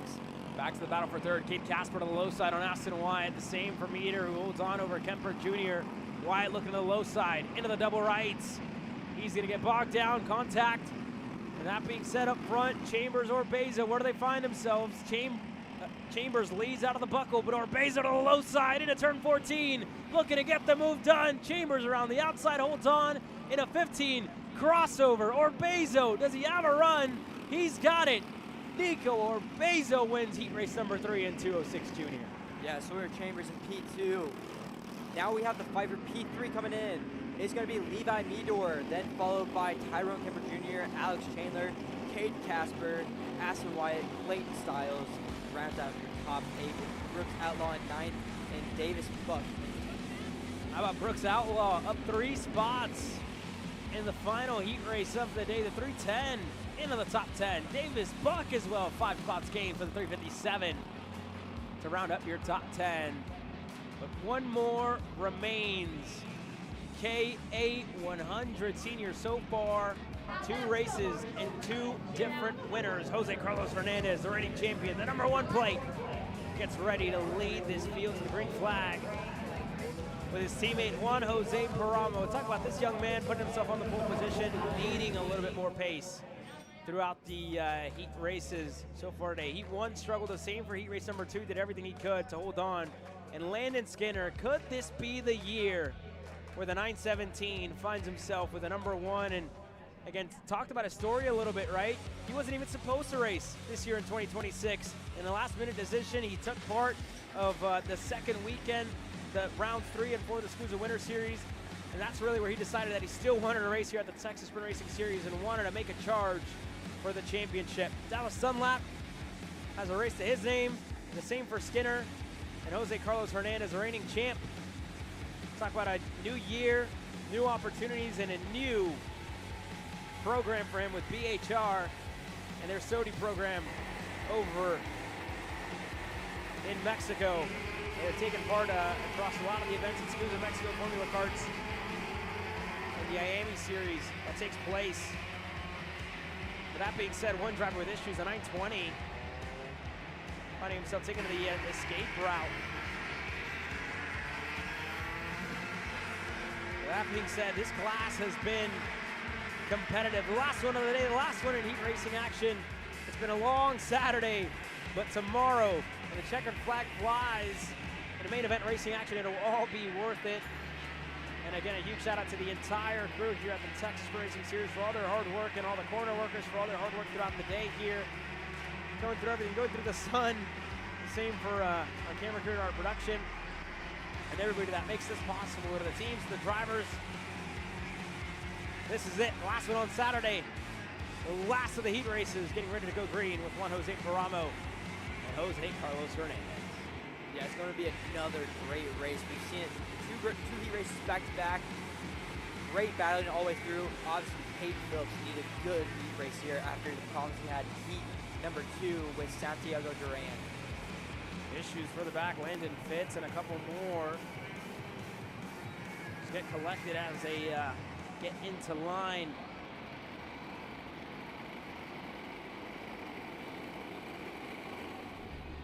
I tell you what, the fences are lined. All eyes on KA Senior, one of the most exciting, one of the most competitive classes on the weekend. Paramo in Orslyn Racing, Texas. KA100 Sr is green, presented by Kart CRT USA, and Juanjo Paramo to the lead with Landon Skinner in second and Jose Carlos Hernandez now looking to take that second spot away from Skinner. Did he get it? I think he might have, as we're looking into the middle of the pack. Everybody going side by side. French looking to rip the high side, and it's a 1-2 for the Orslon team. Paramo leads to Jose Carlos Hernandez, to Skinner, to Dunlap, to Jake French into the top 5. Carlos Jose Hernandez is in the exact same move going into the double rights onto the backstreet on Landon Skinner that he did in Heat 1, or Heat 2, sorry. Juan Jose Paramo now, cooler temperatures. Is this what the 950 needs to stay out in front for the entirety of this race? Jose Carlos right behind him, working his way through, and we're side by side. Landon Skinner looking on the inside. Jose Carlos looking for a move as well. Juanjo Paramo holding the field, keeping them stacked and packed as Dunlap sits in the 4th spot. Jake French to Peyton Phillips, the top 6. Well in a frame, and more are on their way. Justin Music's not too far back. The same for Santiago Duran and Ethan Gonzalez, who sit inside of the top 10, as Skinner now looking to go, looking to split up the Orslons. Inside, clear for Landon Skinner. And he's trying to bring Dallas Dunlap with him. But Carlos Jose Hernandez is going to keep it on the inside, and Jake French is going to take advantage of that. He's going to rip the high side into double rights and hold it around the outside, and he's going to slot back in right behind Dallas Dunlap. Yeah, not too much of a gain there for Jake French, but just able to hold on as Jose Carlos, again, pressured, and he pressures them right back into the buckle, the number 1, back to second, and looking to get himself right there with Juanjo Paramo, side by side to the TV cards. Peyton Phillips gonna have a better run on the exit of turn 16. He's clear. Justin Music right there looking for the lane. He's got it into turn number 2. Justin Music able to get through on Dallas Dunlap with Sawyer Roussel right behind him. Yeah, Justin Music needs another good heat race after the mistake that happened in Heat 1. As we go back up to P2 with Landon Skinner and Jose Carlos Hernandez. Here's a battle for second. Jose just kind of protecting the lead for the team here. You got to think, how patient is he going to be with a driver that he's helped develop, a driver that he's coached here at Speedsportz Racing Park time and time again. You can almost call it his protege, if you will. Those two shared many laps, many test weekends, developing that Red Speed Racing Texas team, developing that package that's now turned into Orslyn Racing Texas, where the two of them take part of the national team week after week. And here's a couple of movers for the back. Roussel on Justin Music, the 906, able to go by and through for 7. And we're looking at the top 5. All 5 of them are in a line, the 2 Orslons out front. Then followed by the GC of Landon Skinner, the Sodi of Jake French, and then Peyton Phillips back there in the TV grid mode. As here we go, pass for the lead. Jose Carlos tired of waiting into turn number 6, able to go by on Juanjo Paramo. And look at French around the outside, looking to rip the high side. Up to 3rd, gains 2 spots in the process. Skinner back to 5th, Phillips up to 4th. But Jose Carlos Hernandez, long look over the shoulder, sees it's still Paramo right behind him, knows he has a little bit of cushion, a little bit of protection, if you will, from drivers further back. But Jake French coming into his own here in heat race number 3. We'll see what he can do. As you know, driver with that experience, driver of that caliber, on a return, a retro look, if you will, with the fresh new livery of Sodi Racing, hailing out of Eagles Canyon. French up to 3rd, where a team and a chassis where he's had so much success, and you talk about his successes, his accolades, became a Pro Tour champion with that brand in his first stint with the chassis. Yeah, he's been looking pretty solid on that chassis this weekend. Obviously, he hasn't really had too much time on it because he didn't get it until around January, if I'm not mistaken. So he hasn't had too much time to test on that chassis to see what the kart needs, especially in high grip positions like now with how much grip this track has here at Speedsportz. Keep an eye on French here. His gap sits at about 2 car lengths. It's going to close down. You see how deep into the brakes French is now side by side. Phillips able to push his TB kart a little bit deeper than the Sodi. And now Phillips falling under fire from Dunlap. Skinner able to go by on all of them. And up front, Juanjo Paramo, Jose Carlos Hernandez, and your Jonathan Monke on the sideline. This is exactly what you want to see for your camp and for your guys. You want to see them with this big of a gap, and the battles continuing to rage on for third on back. Yeah, this is exactly what you want to see as we see Peyton my. Phillips deeply on the brakes on the inside of Landon Skinner in turn 6. Peyton Phillips, what a move into turn number 6. Just pushes that TB kart a little bit further than Skinner was able to push his GFC into the corner and able to go by. Phillips now. The next one to try and take the challenge up to Paramo and to Jose Carlos Hernandez. Further back, there goes French on Dunlap. Inside, side by side, bumper to bumper, door to door. Dallas Dunlap rips the high side and stays ahead. As we get to the closing stages, one thing to note, Peyton Phillips is one of the fastest go-karts on track, if not the fastest. He is 3/10 faster than the 2 leaders out front right now. Yeah, Phillips has the best 3-lap average here on the live timing, courtesy of Race Select. And you're seeing it, right? Just able to be that little bit more consistent. Doesn't have the fastest lap of the race, but continuing to improve lap after lap. And you see his gap to the top 2 starting to close in. He's going to have one goal in mind, splitting them up. Kind of playing spoiler to the party that they're having up front now. You see the gap close in, 2 car lengths. On the exit of the buckle, it's going to stay like that. As we get to the closing stages, 2 sticks fly this time by. 2 laps ago on Saturday, opening weekend of the Texas Sprint Racing Series. As we were talking, you said how Peyton Phillips doesn't have the fastest lap of the race. Well, it doesn't really matter that much. It goes to his teammate in Dallas Dunlap, also on the TB go-kart. That goes to show you how fast these go-karts are this weekend. And this TB is definitely coming into their own here. After their 3rd year of that program and that chassis, we saw it back in 2024, 2025, and it's here in 2026, and now looking to become a championship contending team. There goes Phillips on the inside on Paramo, able to go by and able to get himself clear for 2nd. And now Paramo going to fall under fire as Landon Skinner. Next one up as you look on the inside of the buckle. Paramo looking to go right back, not deep enough on the brakes. And this is pretty much handing it to Jose Carlos Hernandez, the reigning champ, with the battles going on for 2nd on back. This should be good enough for Jose as the white flag flies this time by. 1 lap to go. Yeah, that little bit of balance just gave Jose Carlos Hernandez a big enough gap where it's just, I think, just out of reach for him to get in the drafting range at 7.5 tenths. Maybe you're Paramo, right? You're kind of thinking of it. What can you do to help Jose Carlos to win this race? And you see Phillips not feeling safe, knowing he's going to get pressured from behind. And rightfully so, Landon Skinner goes by on Paramo. Here comes Dunlap looking on the inside of Paramo. They're side by side into the double rights. There's Roussel, there's French as well. Dunlap into turn number 9, up and over the curb on Paramo. Not enough just yet, still stuck on the outside. Everybody bumper to bumper. Peyton Phillips stacking them up. And up front, all the while it's all hectic and it's chaotic back here. Jose Carlos Hernandez, nice and clean, nice and quiet up front. Hernandez, the champion in 2025, wins heat race number 3. Across the line in 2nd, Peyton Phillips to Landon Skinner to Paramo and Dallas Dunlap, your top 5. Yeah, that's the run Peyton Phillips needed after having that problem in heat 1. Exactly what he needed. Landon Skinner, consistent all day long, as long as Jose Carlos Hernandez. 2nd on back. Just couldn't get together. They couldn't figure it out.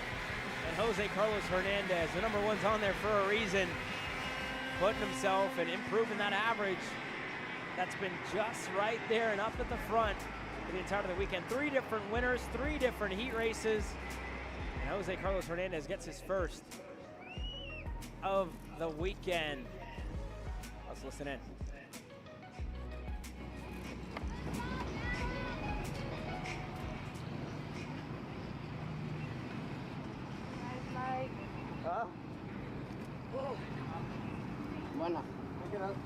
harto. Me pasó en la última curva. No, pero buen trabajo. I mean, no matter what. You were the first to like 7. You were the first to like, what's up? You were the first to like. I thought about it. Yeah.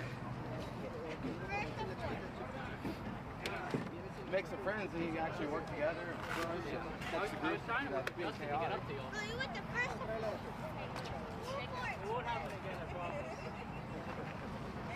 Hey!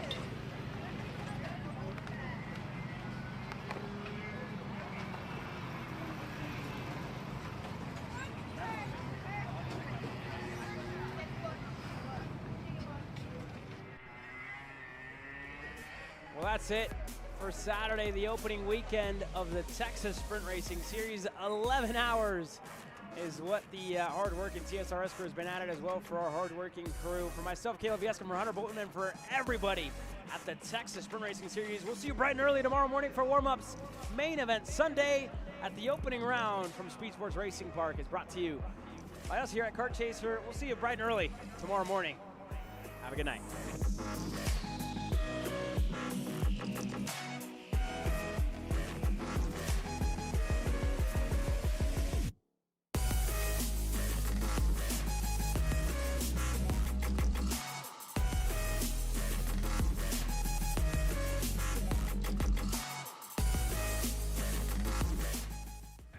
This broadcast is the sole property of Kart Chaser Group, LLC.